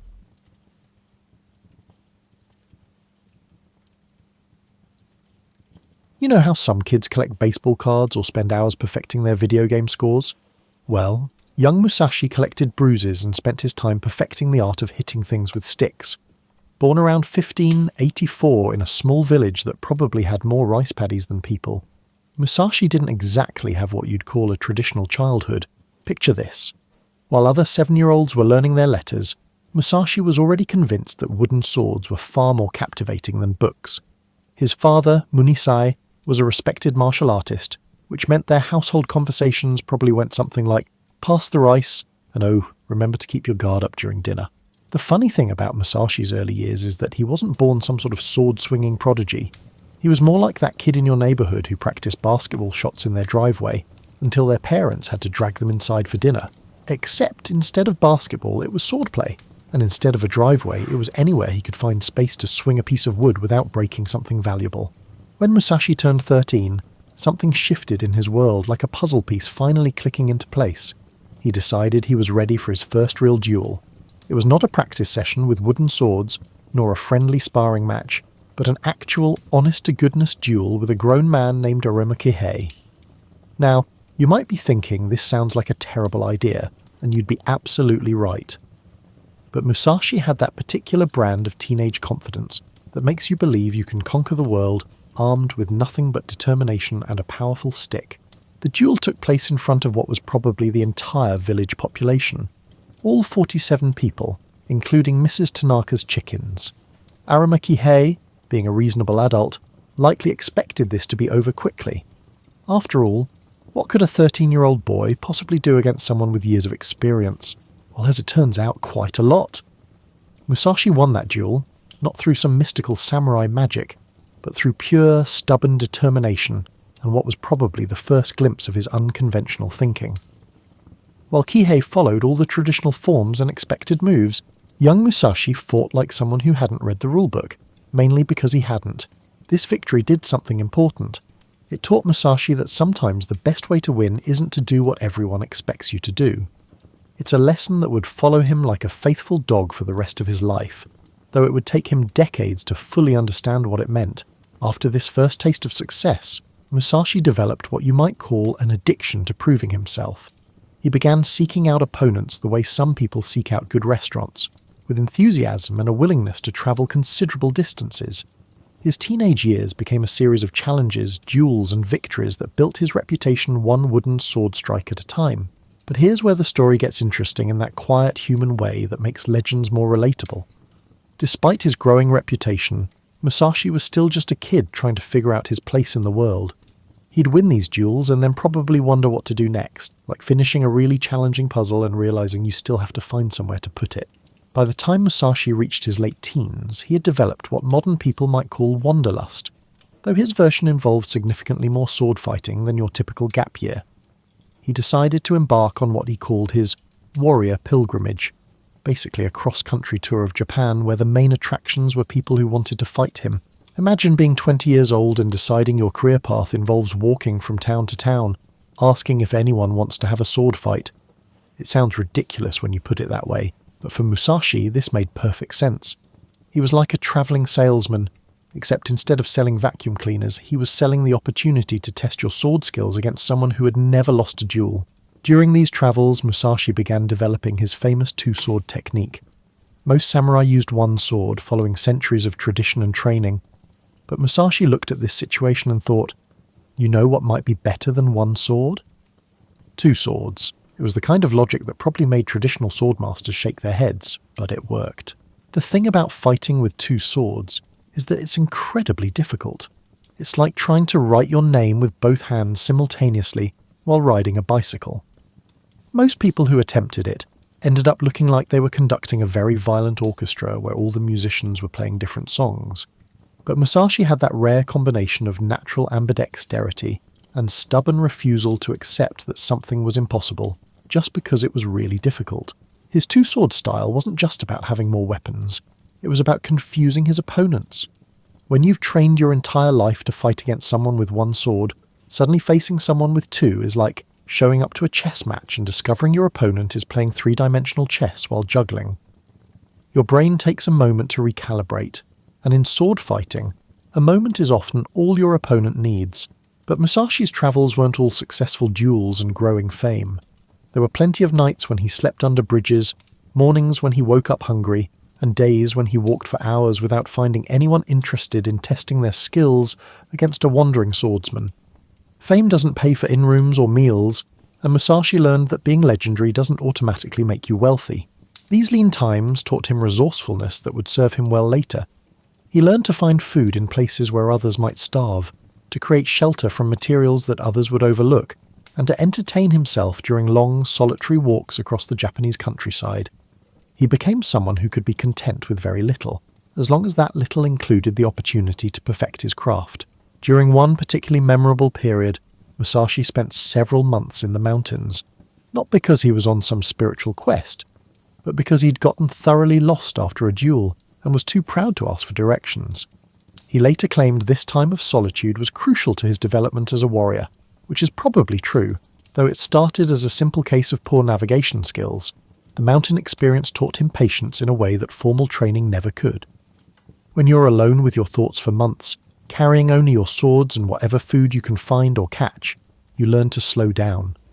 You start noticing things like the way morning light moves across valley floors, or how the sound of your footsteps changes depending on whether you're walking on rocks or pine needles. When Musashi was around 21, he heard about someone named Sasaki Kojiro, who was considered one of the finest swordsmen in Japan. Kojiro was famous for his technique called Tsubame Geishi, or swallow cut, which could supposedly cut down a swallow in flight. Whether or not he actually performed this feat is debatable, but it made for excellent marketing in the world of professional sword fighting. Kojiro was everything Musashi wasn't. Refined, traditionally trained and employed by a powerful clan with a steady income. He was like the difference between a classically trained pianist performing at Carnegie Hall and a street musician who learned to play by ear. Both might be incredibly talented, but they represent completely different approaches to their craft. The challenge was arranged to take place on Ganryu Island, a small piece of land in the strait between Honshu and Kyushu. The choice of location was significant. Islands have a way of making everything feel more final. There's something about being surrounded by water that suggests this isn't the kind of appointment you can simply walk away from if you change your mind. On the morning of the duel, Kojiro arrived precisely on time, as any properly trained samurai would. He was immaculately dressed, his sword was perfectly maintained, and he probably had the kind of confidence that comes from years of structured training and consistent victories. He was ready for what he undoubtedly expected to be another successful defense of his reputation. Musashi, on the other hand, was late.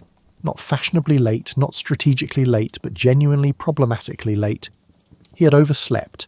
Here was one of the most important duels of his career, against one of Japan's most skilled swordsmen, and Musashi had somehow managed to sleep through what was essentially his job interview. When he finally arrived, rowing a small boat to the island, Kojiro had been waiting for hours.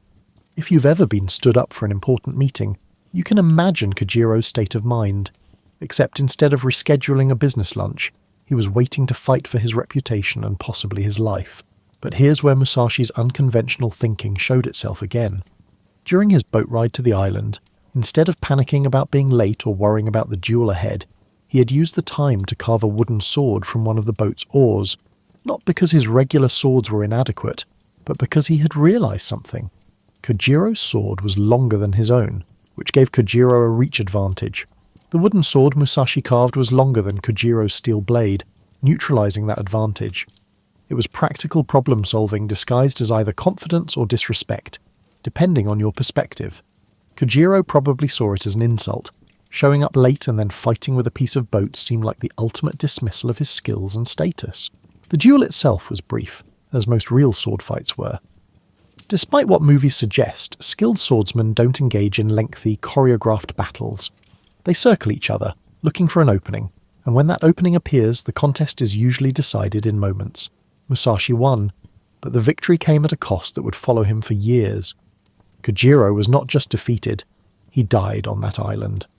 For all of Musashi's previous duels, death had been a possibility, but this was the first time that possibility became reality in such a definitive way. The aftermath of the duel marked a turning point in Musashi's life. He had proven himself against one of Japan's most respected swordsmen, but the victory felt different from his previous wins. There's a weight to taking someone's life that changes you, even when it happens in the context of an agreed-upon duel between skilled opponents. After the duel with Kojiro, something shifted in Musashi's approach to life. He didn't immediately retire or give up sword fighting, but he began to think more deeply about what it meant to be truly skilled. It's like the difference between someone who can run fast and someone who understands the art of running. Technique versus mastery. Musashi began studying things that had nothing to do with sword fighting. Painting, calligraphy, sculpture, and poetry. To outsiders, this might have seemed like a strange career pivot for someone who had built his reputation on being outstanding at sword combat. But Musashi was beginning to understand something that many specialists never grasp. Excellence in one area often comes from understanding principles that apply across multiple disciplines. When he picked up a brush to paint, he discovered that the control and precision required were similar to sword work, but the patience needed was entirely different. You can't rush a painting the way you might rush a sword strike. Each brush stroke has to be deliberate, considered, and committed to once it touches the paper. It taught him about permanence in a way that sword fighting, which is all about split-second decisions, never could. His calligraphy practice became almost meditative. The repetitive nature of forming characters and the focus required to make each stroke both beautiful and readable gave him a different kind of discipline. It was like strength training for his mind, building muscles he didn't know he needed. During this period, Musashi also began developing his thoughts about strategy and technique into what would eventually become his famous book, The Book of Five Rings. But that was still years away. At this point, he was simply a man who had realised that being the best sword fighter wasn't just about being good with swords. It was about understanding how excellence worked in general. He started accepting students, which presented an intriguing challenge. How do you teach someone to think unconventionally? How do you impart knowledge gained from years of trial and error, from sleeping under bridges and getting lost in mountains? Traditional martial arts schools had curricular and structured lessons, but Musashi's approach was more like, let me show you some things I've figured out, and then you can figure out how to make them work for you. His teaching style was probably frustrating for students who wanted clear step-by-step instructions. Instead of saying, hold your sword like this, he might say, find the way that feels like an extension of your arm, and then watch while his students struggled to interpret what that meant. But for the students who understood this approach, it was probably incredibly liberating. One of the most important things Musashi learned during this period was the art of not fighting. For someone whose career hinged on combat excellence, this may seem contradictory, but it's actually an essential skill. Knowing when not to engage, when to walk away, and when to let someone else prove their point without making it your problem. These are advanced techniques that require just as much mastery as any sword movement. He began to understand that true strength often looks like doing nothing at all. When you're confident in your abilities, you don't need to constantly prove them. You can let smaller challenges pass by without feeling diminished, saving your energy for situations that truly matter. By his 30s, Musashi had developed into something rare, a warrior who was equally skilled as an artist. He wasn't just dabbling in painting and sculpture as hobbies, he was approaching them with the same intensity and dedication he had brought to swords fighting. His paintings, particularly his bird and flower studies, showed a sensitivity and attention to detail that might surprise people who only knew his reputation as a duelist. There's something beautiful about watching someone apply warrior discipline to creating art. The same focus that allowed Musashi to analyze an opponent's stance in combat helped him observe the way morning light fell across a crane's wing. The patience he had developed through years of training enabled him to wait for the perfect moment to make a brushstroke, just as he had waited for the perfect moment to strike in duels. His sculptures were particularly captivating because they required a completely different kind of physical engagement. Instead of the quick, decisive movements of sword fighting, sculpture demanded sustained effort over long periods.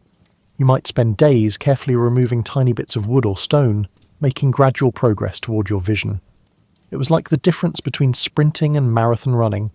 Both require athleticism, but they develop different kinds of endurance. During this period, Musashi also began to write more seriously about his understanding of strategy and combat. But unlike many martial arts treatises, which focused on specific techniques or traditional forms, Musashi's writing was more philosophical. He was trying to capture the thinking behind effective action, rather than just describing the actions themselves. He developed what he called the way of strategy, which was essentially a comprehensive approach to conflict resolution that could apply to anything from sword fighting to business negotiations to personal relationships. Preparation, understanding, and psychological positioning determine the outcome of most conflicts before the physical confrontation even starts. One of his most important insights was about timing. In sword fighting, timing isn't just about moving fast, it's about moving at exactly the right moment. Too early, and you reveal your intentions before your opponent is vulnerable. If you act too late, you will completely miss your opportunity. This principle, Musashi realized, applied to almost everything in life. He also wrote about what he called the spirit of the thing itself, which was his way of describing the importance of understanding the essential nature of whatever you're dealing with. Whether you're fighting an opponent, painting a landscape, or trying to solve a problem, success comes from seeing clearly what's actually happening, rather than what you think should be happening, or what happened in similar situations before. His students during this period included not just aspiring swordsmen, but also artists, craftsmen, and even merchants who wanted to understand his approach to strategy. Musashi had begun to attract people who were less interested in learning to fight, and more interested in learning to think clearly under pressure. Teaching changed Musashi in ways he probably didn't expect. When you have to explain something to another person, you discover gaps in your understanding that you didn't know existed. Students ask questions that force you to examine assumptions you've never questioned, and their mistakes help you see problems from entirely new angles. Musashi found that his best students weren't necessarily the most naturally talented ones. Often, they were the ones who struggled with traditional approaches and had to find their ways of making techniques work. These students forced him to think more creatively about instruction, to discover new ways of explaining concepts that he had internalized so thoroughly that he barely thought about them anymore. One of the challenges of teaching unconventional methods is that they don't translate easily into rules and procedures. Traditional martial arts schools could give students a clear progression: learn this stance, then this movement, then this combination, and so on. But Musashi's approach was more like jazz improvisation than classical music. There were underlying principles, but the expression had to be personal and spontaneous. He began to develop teaching methods that were more about creating conditions for discovery than about direct instruction. Instead of showing students exactly how to hold their swords, he might offer them a series of exercises that would naturally lead them to discover effective grips on their own. It was slower than traditional instruction, but it produced students who truly understood what they were doing, rather than just copying movements. During this period, Musashi also began to understand the importance of what modern people might call work-life balance, though he wouldn't have used that terminology. He realized that constant intensity, whether in training or in teaching, was ultimately counterproductive. Excellence required periods of rest and reflection, times when you weren't actively trying to improve, but were simply maintaining what you had already achieved. He started incorporating more variety into his daily routines. A morning might include sword practice, followed by painting, writing, then a long walk with no particular destination. This wasn't procrastination or lack of focus. It was a recognition that different types of thinking required different mental states, and creativity often emerged from the spaces between focused activities.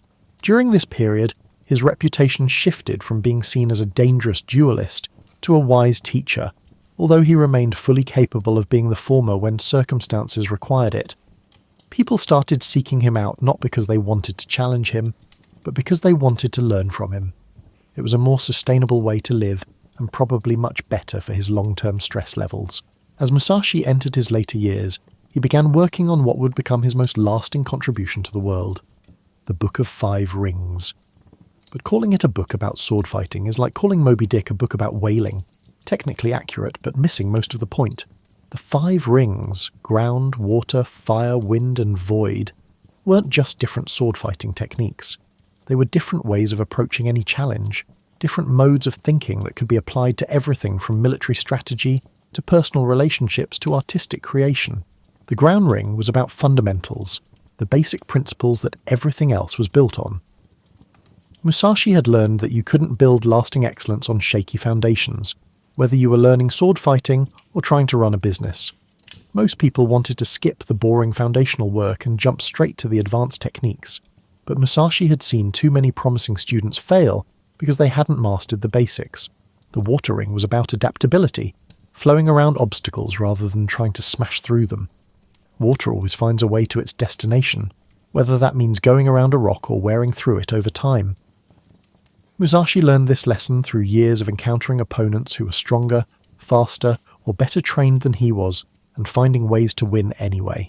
The fire ring was about intensity and decisive action. There are moments when gradual progress isn't enough, when you need to commit everything you have to a single effort. But the trick is knowing when those moments are. Use fire tactics too often, and you burn out. If they are used too infrequently, important opportunities may be missed. The wind ring was about understanding what others were doing, seeing clearly without being distracted by your preferences or expectations. Most conflicts are lost because people fight against what they think their opponent is doing, rather than what their opponent is actually doing. This requires a kind of mental emptiness that most people find uncomfortable. You have to set aside your plans and reactions long enough to really see what's happening. The void ring was the most difficult to explain, because it was about the space between techniques, the pause between thoughts, and the moment of potential before action. It was what happened when you stopped trying to control everything and allowed your training and intuition to guide you. Writing these ideas down was probably one of the most challenging things Musashi had ever done. He had spent decades developing these insights through direct experience, learning them in his muscles and bones before he understood them intellectually. Translating that kind of embodied knowledge into words was like trying to describe the taste of water to someone who had never been thirsty. In his final years, Musashi retreated to a cave in the mountains near Kumamoto to complete his writing and reflect on his life's work. This wasn't the dramatic hermit withdrawal that popular culture sometimes portrays, but more like the decision of a senior professor to take a sabbatical to write the book he had been contemplating for decades. The cave provided the kind of uninterrupted solitude that's almost impossible to find in normal life. No students asking questions, no visitors wanting to test their skills against his reputation, and no daily obligations beyond the basic requirements of staying alive. It was like having a completely clear desk for the first time in years, where you can finally focus on the projects that matter most. In this setting, Musashi completed not just the Book of 5 Rings, but also a work called Dokodo, or The Way of Walking Alone. This was a much shorter piece consisting of 21 principles for self-reliant living. Reading it today, it sounds remarkably modern in some ways. Advice about not depending on others for your happiness, not accumulating unnecessary possessions, and treating all things with respect but not attachment. But The Way of Walking Alone wasn't a guide to hermit living or antisocial behaviour. It was more about psychological independence, the ability to remain centred and purposeful, regardless of external circumstances. Musashi had learned through decades of wandering that your inner state was the only thing you could truly control, and that everything else was essentially weather. Sometimes pleasant, sometimes difficult, but always temporary. During his cave years, Musashi also created some of his most celebrated artwork. Without the distractions of teaching or the pressure of maintaining his reputation, He could paint purely for the joy of capturing something beautiful.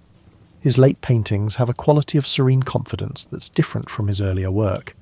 The brushstrokes are more economical, but somehow more expressive, like someone who has learned to say more with less. The mountain setting probably influenced his art as well. When you're surrounded by the same landscape day after day, you begin to see it in incredible detail. The way shadows move across rock faces throughout the day, the subtle differences in how pine trees respond to wind, the dozens of different sounds that mountain silence contains. This kind of intimate observation shows up in the precision and sensitivity of his late paintings. Musashi died in 1645, at the age of about 61, having never lost a duel, and having created a body of work that would influence people for centuries. But perhaps his most interesting legacy isn't his undefeated record, or even his artistic achievements. It's the example he set of someone who refused to be limited by conventional categories. In a society that valued specialization and clearly defined roles, Musashi insisted on being both a warrior and an artist, a teacher and a student, and a man of action and a philosopher. He proved that excellence in one area doesn't require ignorance of others, and that the deepest understanding often comes from seeing connections between seemingly unrelated disciplines. His approach to learning was particularly revolutionary for its time. Instead of accepting traditional methods simply because they were traditional, Musashi tested everything against his own experience and kept only what actually worked. This wasn't disrespect for tradition. It was a deeper respect for the principles that made traditions valuable in the first place. Modern readers often find Musashi's writing surprisingly relevant, not because sword fighting has made a comeback, but because his insights about strategy, timing, and clear thinking apply to contemporary challenges. Whether you're dealing with a difficult work situation, trying to master a new skill, or simply attempting to live with greater purpose and effectiveness, Musashi's principles offer practical guidance. His life also demonstrates something important about the relationship between discipline and cruelty. Rather than stifling imagination, Musashi's rigorous training in martial arts seemed to enhance his artistic abilities. The same attention to detail that made him a formidable swordsman made him a sensitive painter. The patience required for mastering combat techniques transfers to the patience needed for creating beautiful calligraphy. Most importantly, Musashi demonstrated that one can fully commit to excellence without becoming rigid or closed-minded. He remained curious and experimental throughout his life, always willing to reconsider his assumptions and try new approaches. This combination of dedication and flexibility is rare, and it's probably what allowed him to continue growing and improving well into his later years. As we come to the end of Musashi's story, it's worth considering what this man from 4 centuries ago might teach us about living well in our time. His life offers several lessons that transcend the specific circumstances of medieval Japan. First, there's the importance of developing your own approach rather than simply copying what others do. Musashi's two-sword technique worked for him not because it was inherently superior to single-sword fighting, but because it matched his particular strengths and way of thinking. In your life, the most effective solutions are often the ones you develop for yourself, based on your unique combination of abilities and circumstances. Second, Musashi demonstrates the value of cross-training between different disciplines. His martial arts informed his art informed his writing, and his writing clarified his understanding of martial arts. In our age of hyper-specialization, there's something refreshing about someone who refused to stay in a single lane, who understood that breadth of experience could deepen rather than dilute expertise. Third, his willingness to start over and keep learning throughout his life is particularly relevant. Musashi did not reach his peak in his 20s and then rely solely on his reputation. He continued taking on new challenges, developing new skills, and refining his understanding well into his 60s. In a world where careers increasingly require constant adaptation and lifelong learning, Musashi's example is both inspiring and practical. There's also his approach to dealing with failure and uncertainty. Musashi made mistakes. He got lost in mountains, overslept on the day of important duels, and probably had plenty of moments when he questioned his life choices. But he seemed to treat these setbacks as information rather than disasters, using them to adjust his approach rather than as reasons to give up. His later focus on teaching and writing suggests something important about how to create lasting value. Physical accomplishments, no matter how impressive, are ultimately temporary. However, your ideas, insights, and influence on others can endure long after your passing. Musashi's dueling record is historically intriguing, but his books are still helping people solve problems today. Finally, there's his integration of action and reflection, his ability to be both a doer and a thinker. Too often, we divide the world into people who act and people who contemplate, as if these were mutually exclusive approaches to life. Musashi showed that the most effective people often combine both. They're willing to jump into challenges and take risks, but they also spend time thinking deeply about what they've learned and how they can improve. As you prepare for sleep tonight, perhaps there's something comforting in the story of Musashi Miyamoto, not the fearsome duelist of legend, but the more human figure we've explored together. A man who started as a boy swinging sticks with unusual enthusiasm, who spent years walking the roads of Japan looking for worthy opponents, and who eventually learned that the most important battles are often the ones we fight with ourselves. Musashi's life serves as a reminder that growth is rarely linear. He had periods of intense activity and periods of quiet reflection, times when he pushed himself to his limits, and times when he stepped back to consolidate what he had learned. This rhythm of effort and rest, challenge and recovery, is something we can all relate to, regardless of our particular pursuits. There's also something deeply satisfying about the way his story integrates seemingly contradictory elements. He was both a warrior and an artist, both a loner and a teacher, and both someone who sought out conflict and someone who eventually understood the value of peace. Perhaps that's a useful way to think about our own complex lives. The image of Musashi in his mountain cave, completing his life's work in solitude but with full engagement, offers a peaceful note on which to end our time together tonight. Here was someone who had experienced enough of the world's excitement and challenges to know their true value, who had learned to find satisfaction in simple things done well, and who understood that the most profound victories are often the quietest ones. As you drift off to sleep, you might think about the wooden sword Musashi carved from a boat oar, transforming a simple tool into an instrument of victory through nothing more than clear thinking and careful work. There's something encouraging about that image, the idea that we all have access to the raw materials of success, that creativity and determination can often matter more than perfect equipment or ideal circumstances. Sweet dreams, and remember, sometimes the most unconventional path is the one that leads exactly where you need to go.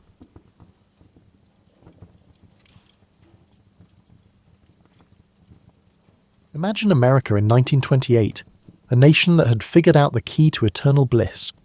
10 years had passed since the Great War, and Americans had a renewed sense of hope after that horrific struggle. Everyone was invited to a party that seemed to have been planned by the entire country and lasted for years.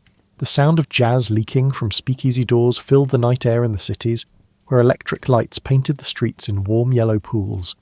Thank you very much. Women who had worked in offices and factories during the war years had found that they really enjoyed being independent and making their own decisions. They danced the Charleston with a freedom that would have been unimaginable only a few years ago, bobbed their hair, cut their skirts short, and scandalized their mothers. The air literally smelled of prosperity. It was the aroma of brand new cars coming off Henry Ford's production lines and the new leather of the seats in the Model T that regular families could now afford. With a machine that would have seemed like magic to his grandfather, a farmer's son could enter a car dealership and drive out, making them temples of the new American dream. America's new national pastime was the stock market. Housewives talked about their portfolios over afternoon tea with the same fervour they used to save for talking about their gardens, and barbershops were humming with advice on which stocks to purchase. It appeared so straightforward and infallible. You purchased stocks, they increased in value, and you profited. The fact that even Wall Street's shoeshine boys were giving stock advice should have been a red flag, but for some reason it seemed like evidence that prosperity had truly turned into democracy. Main Street was flourishing in small towns all over the nation, to the extent that later paintings by Norman Rockwell resembled documentary photography. The newest electric appliances were added to hardware stores' inventory. Big city fashion reached rural America, when department stores installed plate glass windows to showcase ready-made dresses and suits. Why wouldn't the president of the local bank be the most well-liked individual in town? People who thought economic growth was as dependable as sunrise were casually trusting banks to make loans. The nation had been miraculously connected by radio. In the evenings, families would congregate around their wooden Philco sets to listen to shows that helped them understand the broader narrative of America. Comedy shows from Chicago, jazz from New York, and a feeling that the entire nation was taking part in something amazing and unprecedented. were all brought about by the radio.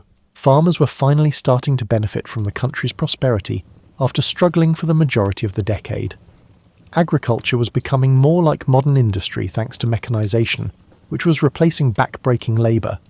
A new tractor allowed a farmer to work land that, only a generation ago, would have taken a dozen men. Farm wives were learning the magic of electric vacuum cleaners and washing machines, and rural electrification programs were starting to install power lines in places that had never had electric lights. The credit system had developed to the point where it seemed reasonable to purchase nearly anything. Buy now, pay later was more than just a catchphrase. It was a way of thinking that represented America's optimism about its economic future. Instead of saving months to purchase a refrigerator, you could take it home today and pay for it over time. After all, there were plenty of jobs, wages were increasing, and the future would undoubtedly be more prosperous than the present. Confident that their growing incomes would make the monthly payments manageable. Young couples were purchasing homes with down payments that would seem impossible by today's standards. On the outskirts of cities, neighbourhoods were emerging, with streetcar lines connecting them and modest homes that symbolised upward mobility for families whose parents had previously lived in hardscrabble farms or tenements. This optimism across the country was mirrored in the entertainment sector. Hollywood was making films that praised the achievements and inventiveness of Americans. As if human endurance itself was growing along with the economy, dance marathons attracted audiences who marvelled at couples who could dance for days. With figures like Babe Ruth representing a sort of exaggerated American success story, professional sports were starting to take off. The confidence of the time was even reflected in fashion. While women's clothing celebrated a new kind of freedom and mobility, men's suits became more relaxed and comfortable. Simple, elegant designs replaced the constricting corsets and ornate dresses of earlier generations, enabling the active lifestyles that prosperity was enabling. Most significantly, though, Americans in 1928 had grown to have an unwavering faith in progress itself. Problems were being solved by technology more quickly than they could be created. Everything from manufacturing to medicine was being revealed by science. Like a train that had left the station and could not be stopped, the future appeared not only bright but inevitable in its brightness. At the time, it didn't feel naive, but this wasn't naive optimism either. The prosperity of the United States was actually demonstrated. Innovations were changing everyday life, at a rate that left even the most astute observers speechless. Production was up, and unemployment was low. The majority of Americans in 1928 would have regarded you with the courteous confusion typically reserved for those who asserted that the Earth was flat, if you had suggested that their economic system was unstable or unsustainable. Of course, the warning signs were there. Farm prices were declining due to agricultural overproduction. Incomes were not keeping up with the rate of increase in consumer debt. The stock market was acting in a way that was speculative enough to worry experienced investors. However, these appeared to be small technical problems that could be readily fixed by the same American resourcefulness that had resolved all the other issues. As 1929 got underway, the majority of Americans were making plans for what appeared to be a better future than the one they were living in at the time. One that was more prosperous, more comfortable, and full of opportunities that would make rising in the morning an adventure rather than a chore. The crisp autumn weather that typically made people feel energized and optimistic arrived in New York in October 1929. The city had that strange clarity that comes with the first cool days after a long summer, and the leaves in Central Park were turning brilliant shades of red and gold. With men in dark suits moving with purpose down winding streets, the familiar sounds of construction and traffic, and the comforting bustle of a financial district that seemed to operate on pure confidence, Wall Street appeared exactly as it had for months. However, if you had been listening carefully that October, you may have observed minor shifts in the daily routine. Restaurant conversations were a little different now, still hopeful but with a hint of worry that had not been present during the summer. Like a normally dependable car that had begun to make strange noises, stock prices had been acting strangely, dropping sharply and then rising again. The morning of Thursday, October 24th started out in Manhattan just like any other fall morning. From subway stations, office workers came out with newspapers that contained the typical mix of social gossip, sports scores, and political news. There were some alarming figures in the financial pages, but nothing that would have seemed disastrous to the untrained eye. The majority of people were not as interested in the technical aspects of stock market fluctuations as they were in the latest Hollywood scandals or the World Series. However, something extraordinary was taking place inside the New York Stock Exchange. Sales orders were coming in more quickly than the system could handle them. There was a growing franticness to the familiar sounds of trading, the mechanical clicking of ticker tape machines and the voices calling out prices. By mid-morning, the market was unable to operate normally due to the overwhelming selling pressure. The mechanical wonders known as ticker tape machines, which had provided America with stock price updates, started to deteriorate rapidly. Crowds gathered around the slow-moving tape in brokerage offices across the nation to watch their investments vanish in real time. Due to the delay, stock prices were frequently significantly out of date by the time they were seen. Imagine seeing grown men looking at ticker tape in a general store in Iowa or a barbershop in Detroit with the expressions of those who have just been in a car accident. Like morning mist, the informal confidence that had defined stock market conversations for years vanished. What started out as discussions about which stocks to purchase turned into urgent, whispered consultations about whether to sell. It was heartbreaking and surreal to watch the human drama unfold in brokerage offices. Well-dressed businessmen who had come feeling rich that morning found their paper profits gone by lunchtime. Clients would call secretaries in a panic, asking if the numbers they were seeing were legitimate. As it turned out, Black Thursday was like witnessing a masterfully composed symphony fall apart into anarchy. When put to the test by real panic, the financial system that had appeared so stable and predictable turned out to be surprisingly brittle. As they went about their daily lives, however, the majority of Americans saw the day not as an immediate crisis but as a distant rumble of trouble. A brief reprieve and a glimmer of hope that maybe the worst was over were brought about by the weekend. Financial leaders made comforting claims in newspapers that the market's fundamentals were still stable. The administration of President Hoover made optimistic forecasts regarding the disruption's transient nature. That weekend, a lot of Americans convinced themselves that the market's actions had been an anomaly rather than a warning. However, any last illusions regarding the crisis' transient nature were destroyed on Tuesday, October the 29th, also known as Black Tuesday. With even more vigour, the selling that had started the week before resumed. This time, there was no comeback, no rally in the afternoon to boost spirits. Millions of frantic decisions to sell at any price caused the market to simply collapse. Crowds gathered outside banks and brokerage houses in American cities, not to make investment decisions but to learn what was happening to their life savings. People appeared stunned rather than angry, as if they were processing information that didn't fit with their conception of how the world worked. The atmosphere was remarkably quiet for such large gatherings. Black Tuesday's human cost wasn't immediately evident in striking ways. Most people didn't tear up stock certificates or jump out of windows. Rather, they returned home to dinner tables with quiet, unsure conversations. Youngsters felt that something significant had changed, but they weren't sure what it was. Rather than being dramatic, the first indication of trouble for many families was pragmatic. The father put off buying a new car indefinitely. The mother decided her old winter coat would last another season after shopping for a new one. Budgets for small luxury purchases, such as movie tickets, flowers for the table, and candy for the kids, were subtly cut. Perhaps even more important than the immediate financial harm was the psychological toll. For years, Americans had assumed that their economic system was fundamentally sound, and that short-term setbacks were always followed by recovery. That basic premise was called into question by Black Tuesday in ways that would change people's perspectives on money, security, and the future. Bank tellers were asked questions they were unable to respond to after years of urging clients to put their savings into the stock market. How do you tell a depositor that their money, which they believed was growing safely in conservative investments, has just disappeared? Given that the experts were so utterly mistaken about what was feasible, how can one continue to have faith in financial institutions? Suddenly, small business owners who had grown their operations on the basis of easy credit were exposed and overburdened. After stocking up for the holidays, the corner grocer found that consumers were suddenly much more frugal with their money.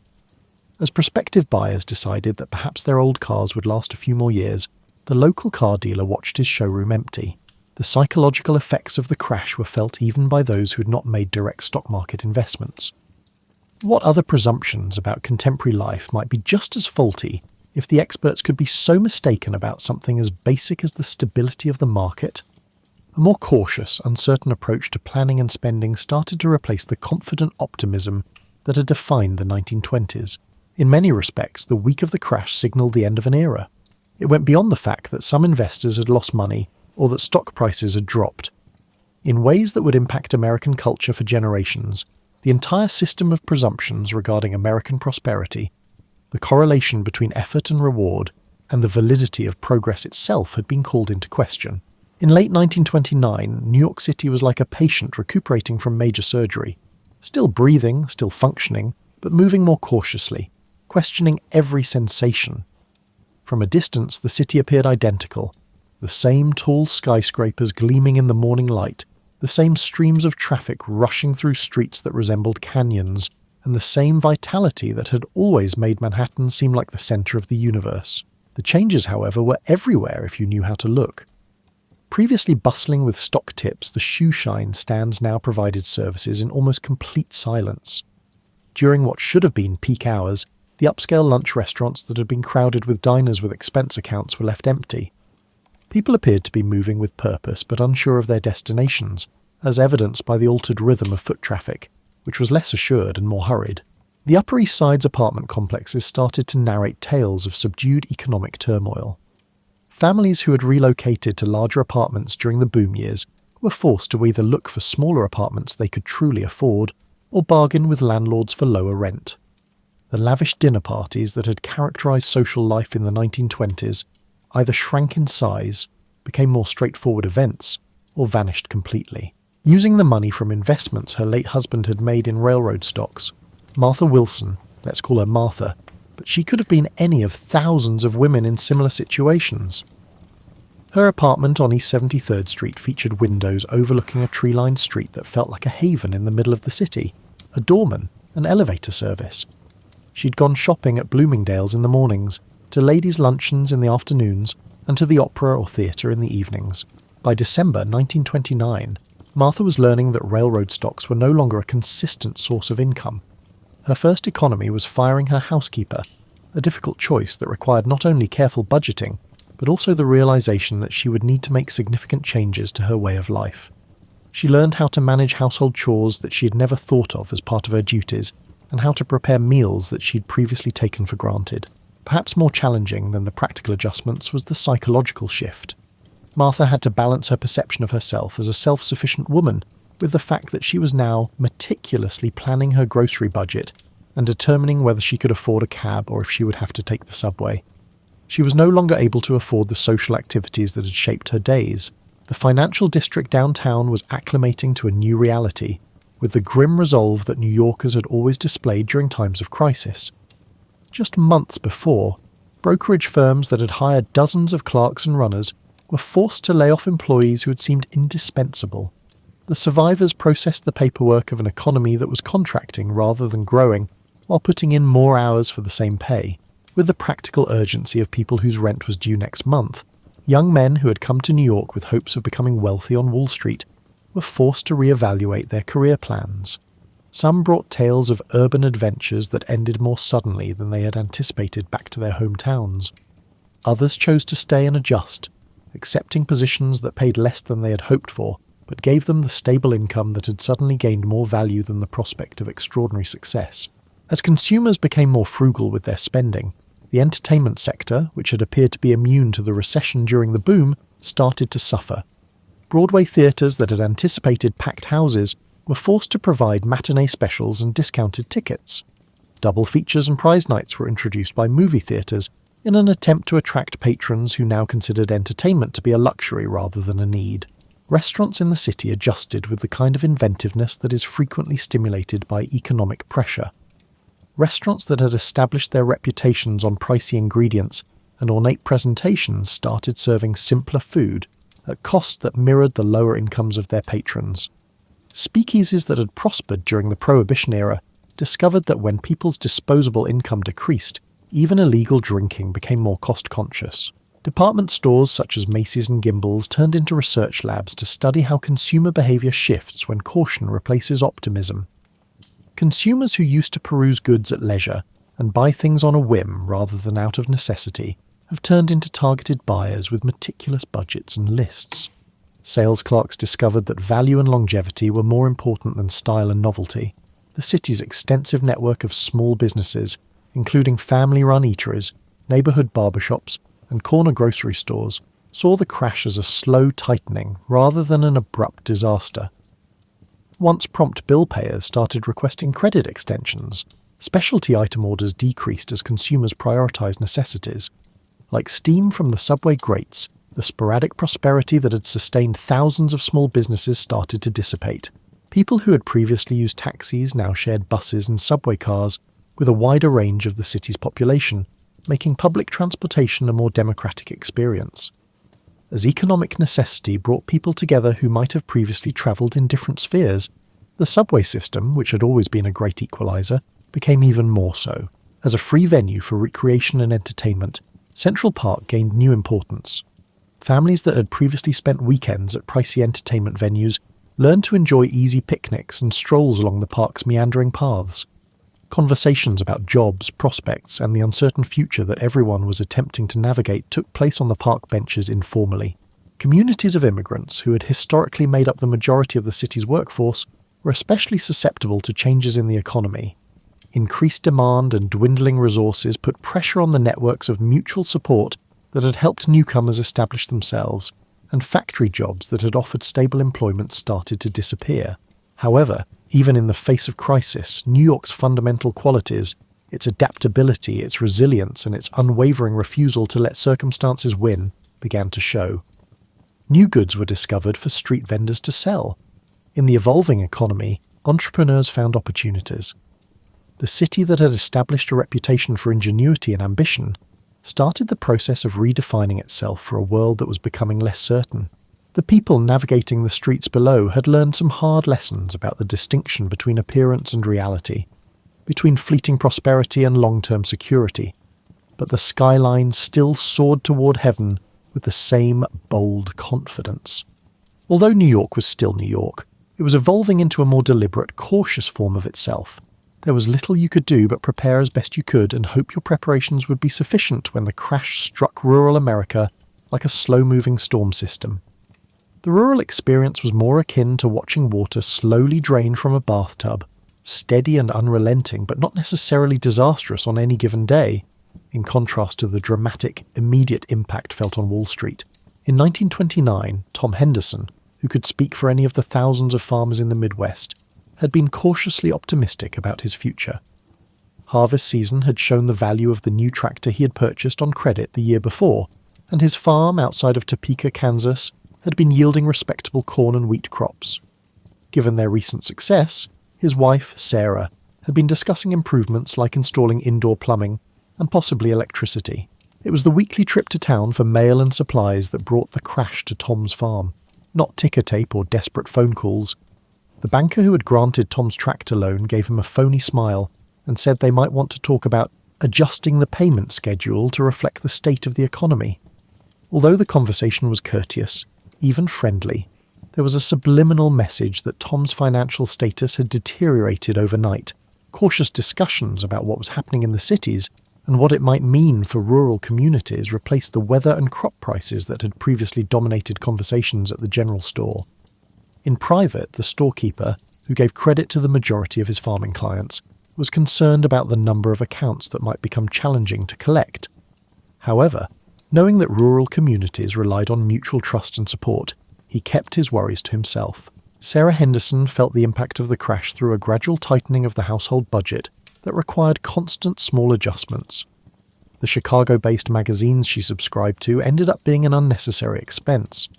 New kitchen curtain plans were put on hold indefinitely.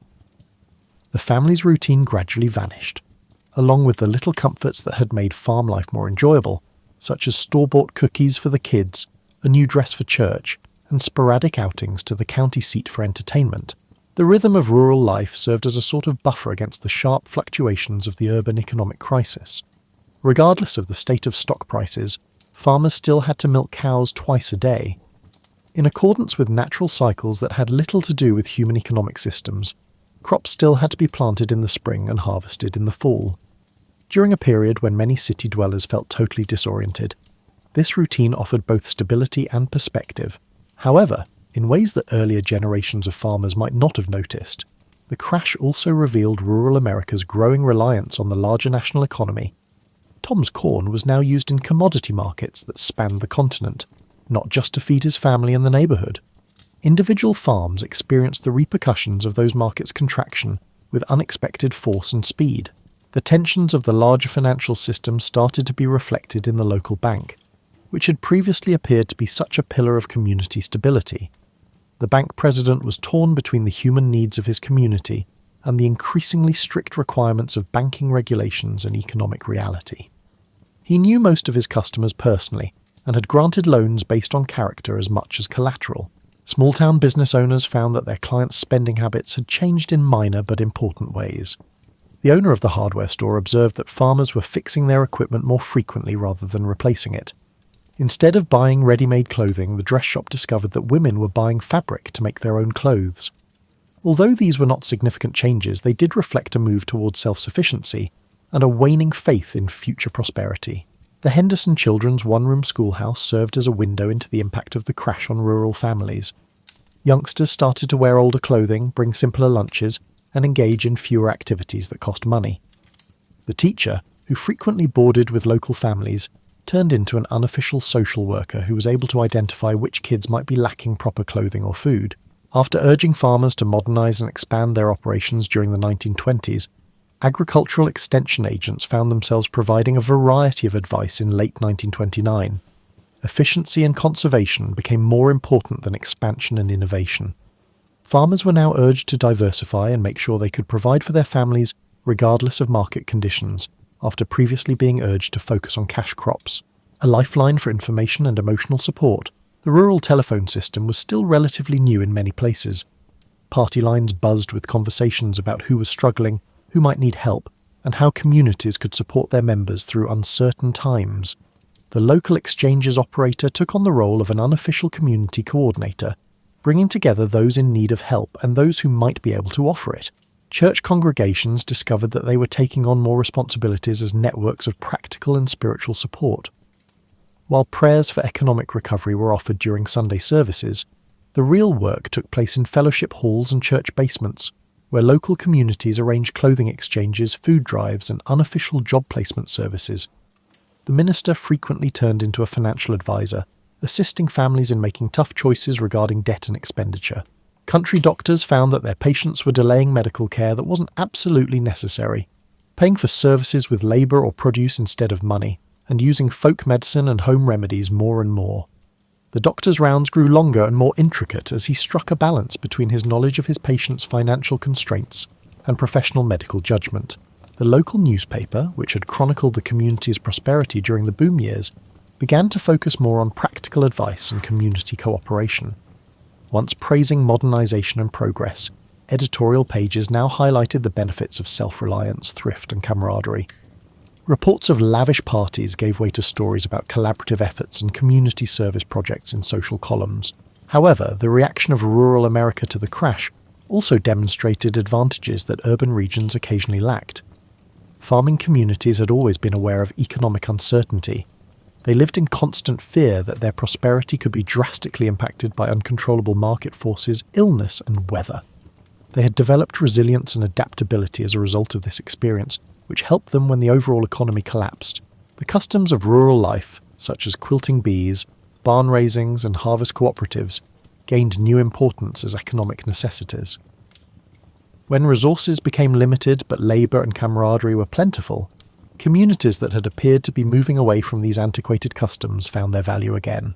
During this time, children who grew up on farms learned lessons about community cooperation and self-sufficiency that would shape their entire outlook on life.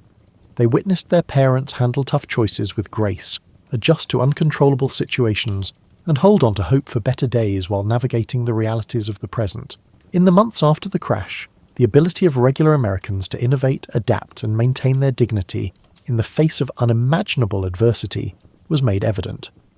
In late 1929 and early 1930, millions of people were subtly reimagining their everyday lives with a creativity born of necessity, but it wasn't as dramatic or newsworthy as breadlines and bank failures would later become. Eleanor Murphy, a secretary in an insurance office in Detroit, found that her small investment portfolio suddenly had far less value than her clerical skills. Those who stayed had to perform the duties of 2 or 3 people as companies started to lay off employees. Even though Eleanor's days grew longer and more demanding, she was thankful for her stable job at a time when many others were losing theirs. She increased her typing speed, learned shorthand, and became indispensable by taking on tasks that had previously been split among several employees.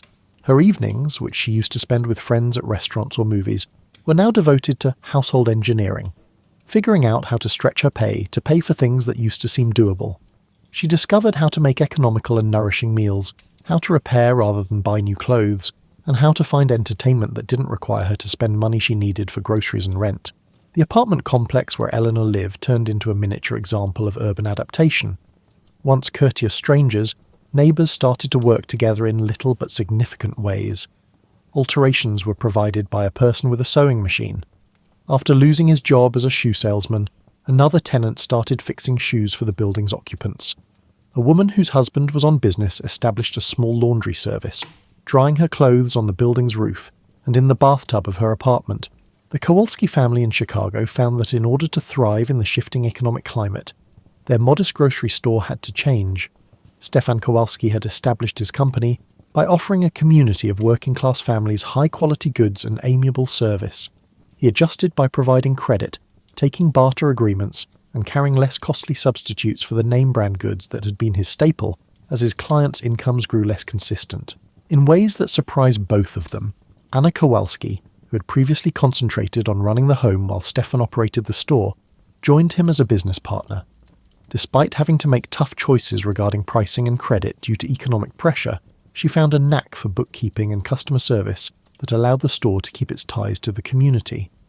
Their kids gained hands-on experience in business and the realities of financial hardship by learning to work in the store after school. An unofficial economy built on cooperation and innovative problem-solving emerged in the area surrounding the Kowalski store. Mrs. O'Brien began taking in laundry and doing repairs after her husband was fired from the steel mill. The Rossi family grew a garden in their backyard and started selling vegetables. An unofficial garage was established in the alley behind his apartment building by Mr. Johnson, a laid-off mechanic who fixed cars and bicycles for neighbours who paid him with food, small loans or promises of future work. Children displayed the extraordinary resilience that frequently defines young people facing adversity as they adjusted to the changing circumstances. They learned to find amusement in small pleasures, created games that didn't require store-bought toys, and gradually realised that their family's less fortunate circumstances meant they had to be more responsible and less demanding than they might have been in more prosperous times. Families who believed that education was the key to better opportunities for their kids placed an even greater value on education. Even in situations where immediate income would have been useful, parents who had previously thought about letting older children drop out of school to pursue employment opportunities now insisted that education was an investment that couldn't be compromised. In addition to being educators, teachers also became social workers and community counsellors, assisting families in overcoming the psychological and practical difficulties brought on by unstable economic conditions. As people looked for free entertainment and education, libraries saw a resurgence. Once mostly used by academics and researchers, the reading rooms were now open to families searching for inexpensive evening activities. Library programs grew to include useful workshops on subjects like cooking, budgeting, and home repair, and librarians became informal counsellors on everything from household management to job hunting tactics. Congregations of religious people became more and more significant as hubs for both practical and spiritual support. Food pantries, clothing drives, and job placement services were arranged by churches, synagogues, and other places of worship. Religious communities became test sites for the type of mutual aid that would eventually be codified in government programs, and religious leaders found themselves advising families on matters of both financial and spiritual concern. Local businesses that survived the initial shock of the crash did so by developing closer relationships with their customers and communities. Men began exchanging information about job openings at the corner barbershop, which evolved into an unofficial employment agency. Regular patrons were given credit at the neighbourhood diner, which also served as a gathering spot for those planning community service initiatives. In order to provide the social services that larger corporations were unable or unwilling to provide, small businesses learned to operate on thinner margins. Specifically, women found that the crisis had created new chances for initiative and leadership. Whether through formal employment or the unofficial economy of food preparation, small-scale manufacturing, and domestic services, many became the main providers for their families. Cooking, sewing, and managing the home, skills that had been viewed as women's work in prosperous times, all of a sudden became important economic assets. Though subtle, the cultural shift was significant. What could be referred to as conspicuous competence replaced the conspicuous consumption that had defined the 1920s. People took pride in their capacity to get by on less, to come up with innovative solutions to real-world issues, and to preserve their sense of self and community despite less favourable circumstances.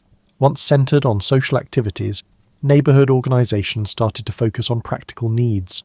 Cooperative buying groups were established by women's clubs in order to obtain better deals on household goods and groceries.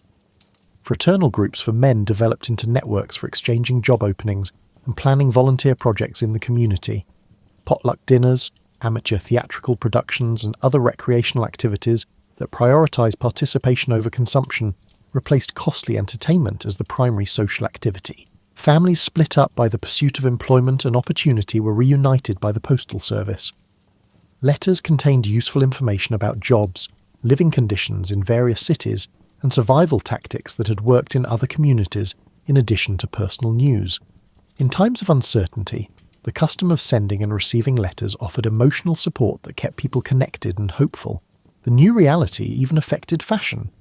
Instead of replacing their entire wardrobe, women learned to update it with accessories and alterations. Men carefully repaired and maintained their suits to extend their lifespan. Classic styles and practical considerations became the focus of fashion magazines that had previously encouraged constant change and novelty. In the immediate aftermath of the crash, Americans showed greater resourcefulness, community spirit, and adaptability than the 1920s prosperity had demanded. Qualities that had always existed but had been obscured by the ease and optimism of the boom years were brought to light by the crisis. Shock can be absorbed by culture and turned into something that makes sense of the experience. American culture underwent a subtle but profound transformation in the months after the crash, not immediately, not drastically, but with the kind of slow change that only becomes apparent in hindsight. Exuberant jazz, upbeat dance tunes, and songs that celebrated youth and prosperity, the music that had characterized the 1920s, started to sound a little out of step with the prevailing sentiment in the country. Having always been keen observers of public opinion, musicians and songwriters began to produce music that represented a wider range of emotions. The blues-influenced melodies that acknowledged struggle while retaining hope replaced the brassy confidence of earlier jazz. Radio programming was remarkably sensitive to the shifting circumstances of its listeners. Programs that provided helpful advice, amateur talent competitions involving regular people, and serialized dramas that addressed family issues and community collaboration gradually supplanted shows that had previously concentrated on glitzy lifestyles and pricey entertainment.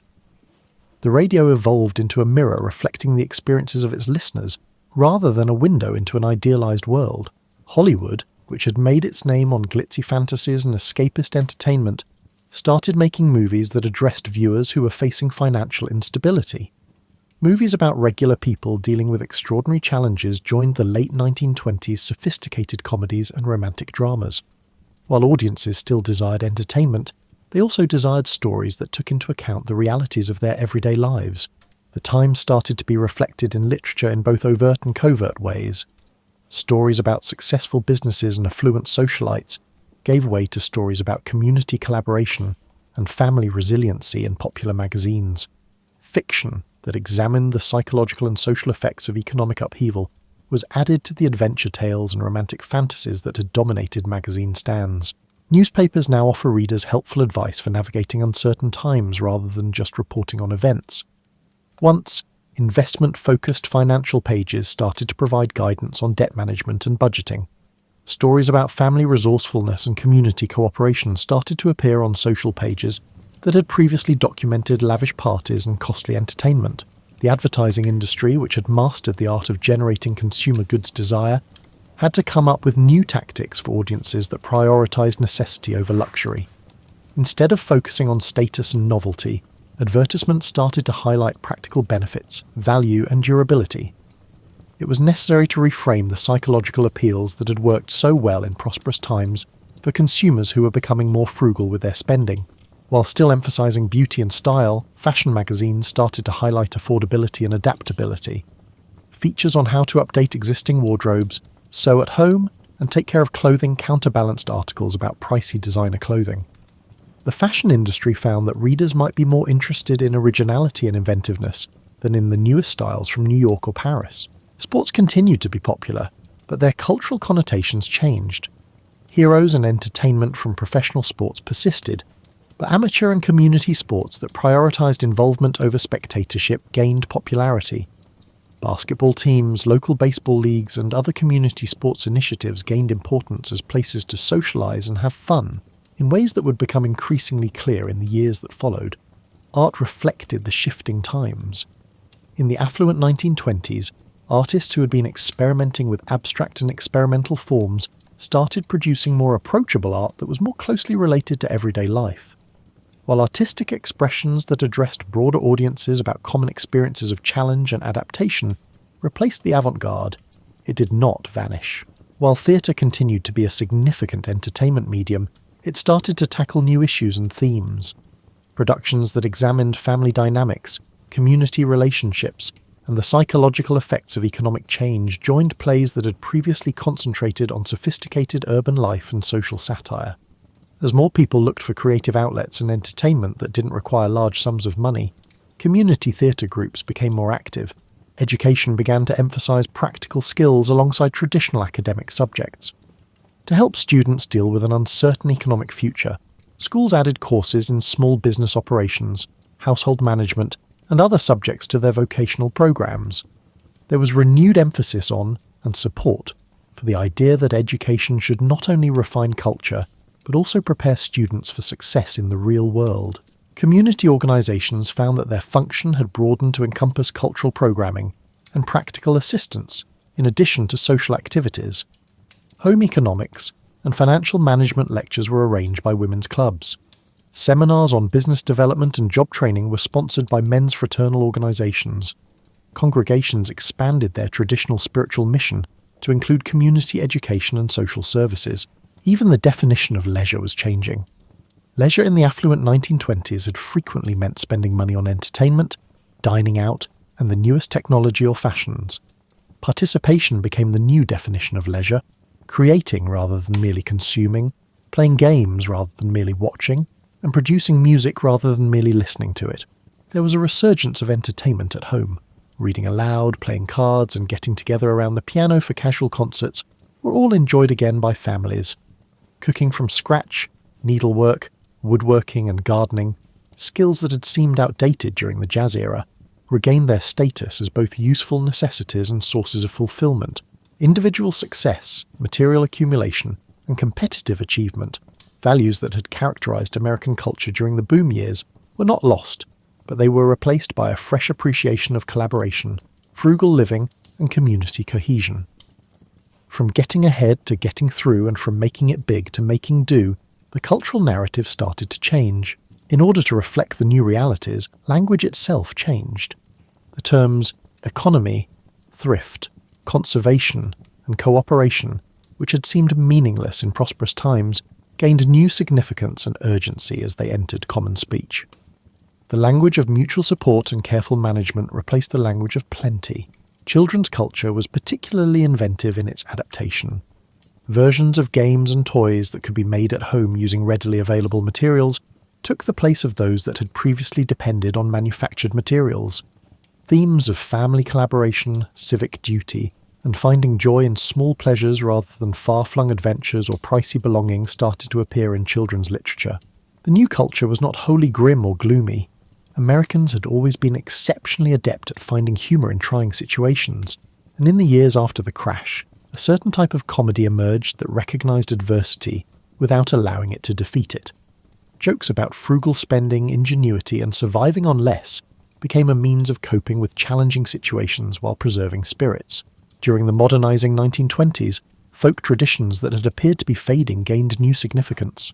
Songs, tales, and traditions that stressed communal values and common sense were brought back to life and modified for the modern era. During uncertain times, the cultural legacy that had appeared antiquated during the jazz era offered continuity and stability. As national consumer culture became less accessible to many families, regional cultures gained importance. After being eclipsed by national brands and mass-produced entertainment, Local customs, regional cuisine, and community practices once again gained importance as sources of continuity and identity. During this time, cultural institutions that were able to adapt to new ways of serving their communities, while retaining their fundamental qualities, were the ones that survived and prospered. Museums offered free or low-cost educational programs. Concert halls served as places for the community to come together. Libraries now offer both cultural and practical resources as part of their expanded services. The cultural change even started to show in the way communities looked. Simpler, more functional storefronts replaced the ornate commercial displays that had defined the boom years.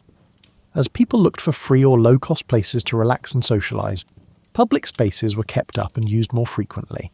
American society would ultimately undergo a fundamental transformation as a result of the cultural shifts that started in the months after the crash. A more complex culture was replacing the individualistic consumer culture of the 1920s, one that preserved American inventiveness and optimism while embracing lessons about collaboration, environmental preservation, and the value of community support in trying times. This cultural change wasn't quick or consistent. Communities varied in how and how quickly they adapted. However, the general trend was evident. American culture was growing more realistic, grounded, and centered on the kinds of principles that enable societies to withstand adversity, while preserving their core identity and optimism for the future. Americans were experiencing what many still hoped would be a brief economic adjustment as 1930 got underway, rather than the start of a 10-year transformation. Although the crash's immediate panic had passed, the underlying changes it had sparked were beginning to take hold and would alter American society for many generations to come. Ordinary people were already establishing the unofficial networks and adaptations that would eventually impact official government programs, even as the legislative and policy responses to the crash were still in their infancy. Local job-sharing agreements, neighbourhood mutual aid organisations and community food cooperatives were all developing naturally out of the pressing needs of those attempting to support their families and communities. A family doctor in Columbus, Ohio, named Dr. James Harrison, found himself treating not only physical ailments, but also the mental anguish brought on by unstable economic conditions. He had never seen so many patients suffering from depression, anxiety, and insomnia. However, he also noticed that people were adjusting to their altered circumstances with incredible inventiveness and resilience. Dr. Harrison started to realize that his responsibilities went beyond providing standard medical care. He ended up acting as an informal social worker for families whose issues were as much financial as medical, advising them on financial choices that had an impact on their health, and putting patients in touch with local resources.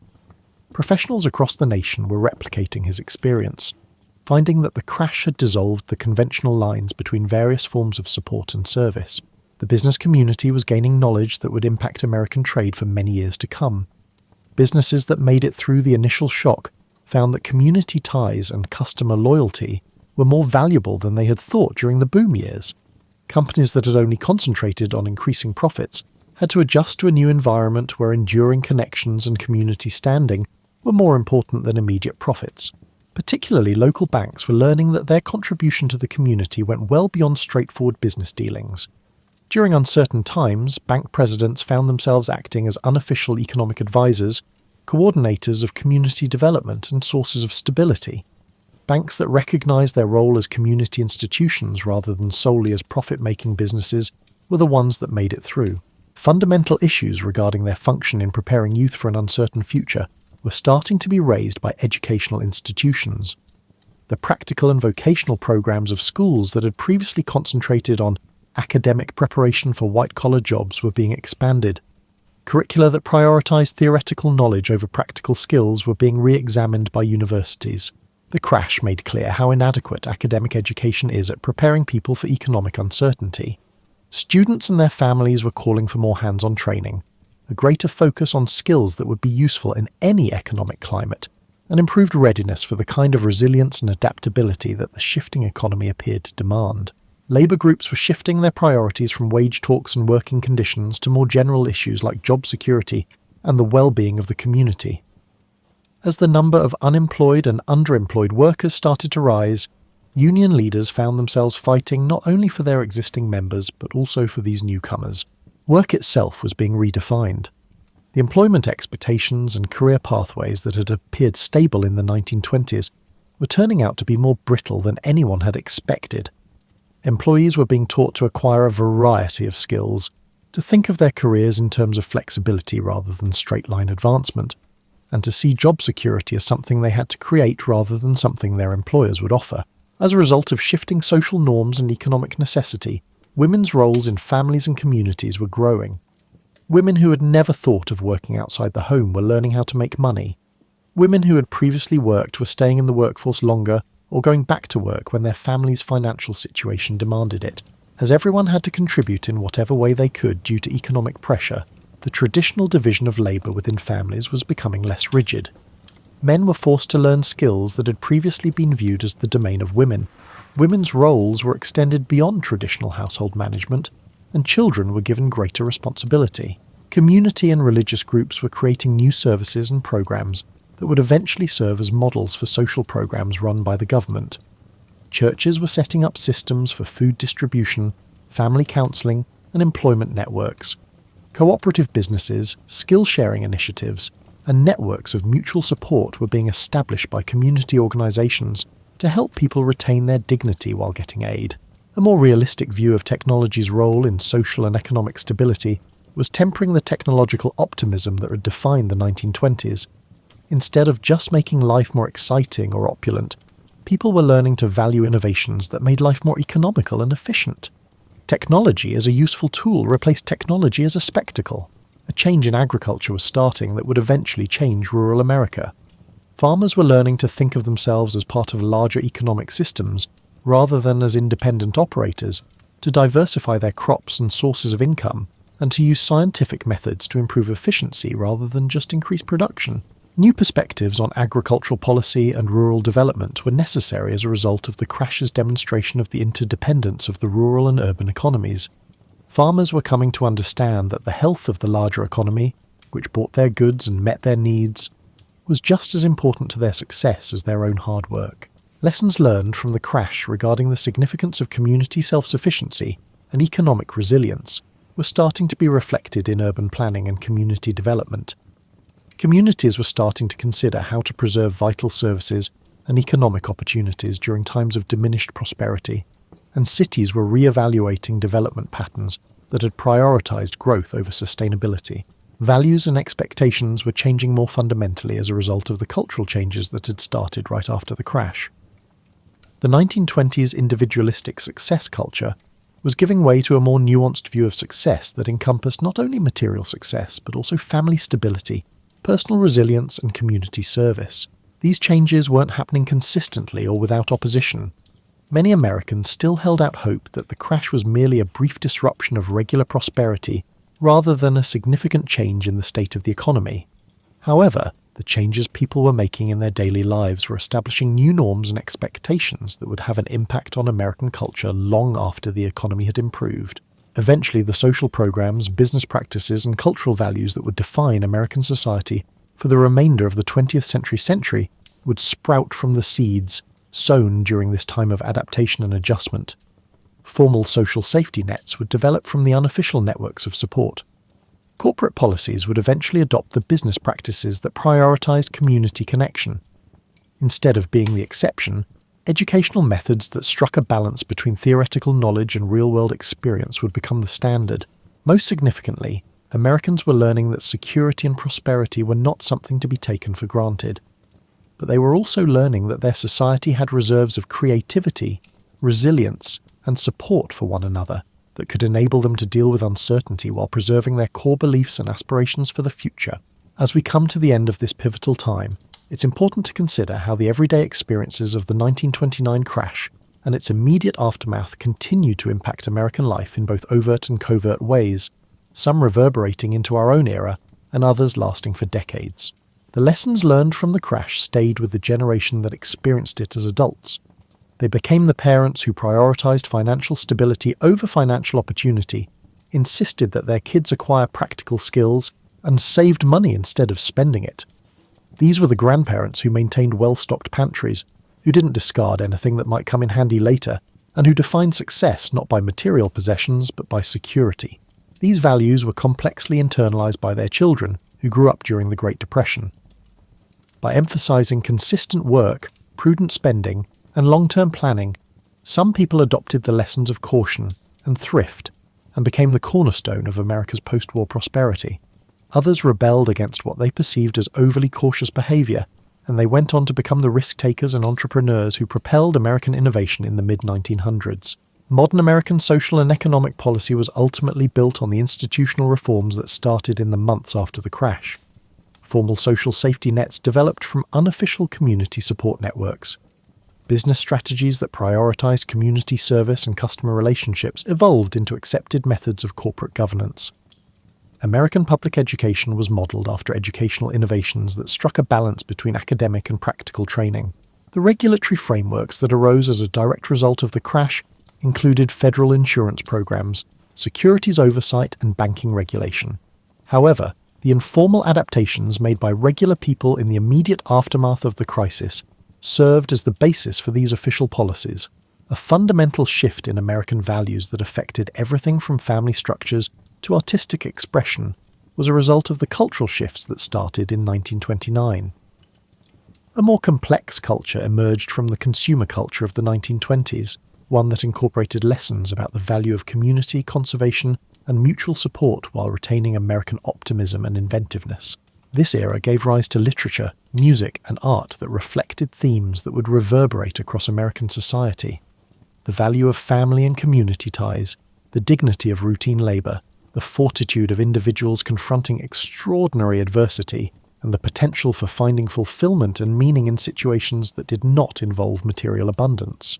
Communities' responses to the crash varied by region, which led to long-lasting differences in American social and political culture.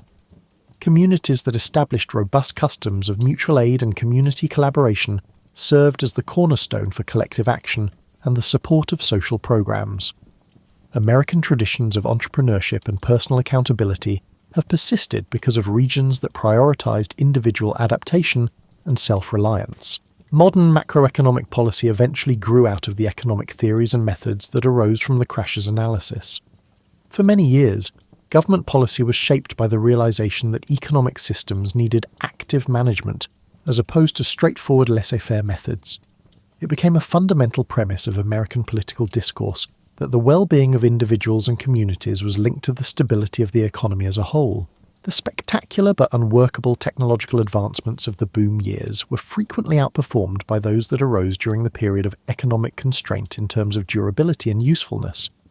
Post-crash innovation's emphasis on effectiveness, robustness, and real-world use became a defining characteristic of American technological advancement. Additionally, the crash had a long-lasting impact on Americans' perceptions of risk and security. The relationship between opportunity and danger was better understood by the generation that experienced the immediate aftermath. They improved their ability to spot early indicators of economic instability and strengthened their resolve to keep reserves and backup plans in place in case of emergencies. Libraries that extended their services, churches that created social programs, and schools that balanced academic and practical education were among the community institutions that successfully adjusted to the post-crash environment. These institutions became models that impacted institutional development across the United States. Americans learned from the crash that their most valuable institutions were those that could change to meet the needs of the community in both prosperous and challenging times. The crash's global ramifications and the US response to it created trends that would shape US foreign policy for many years to come.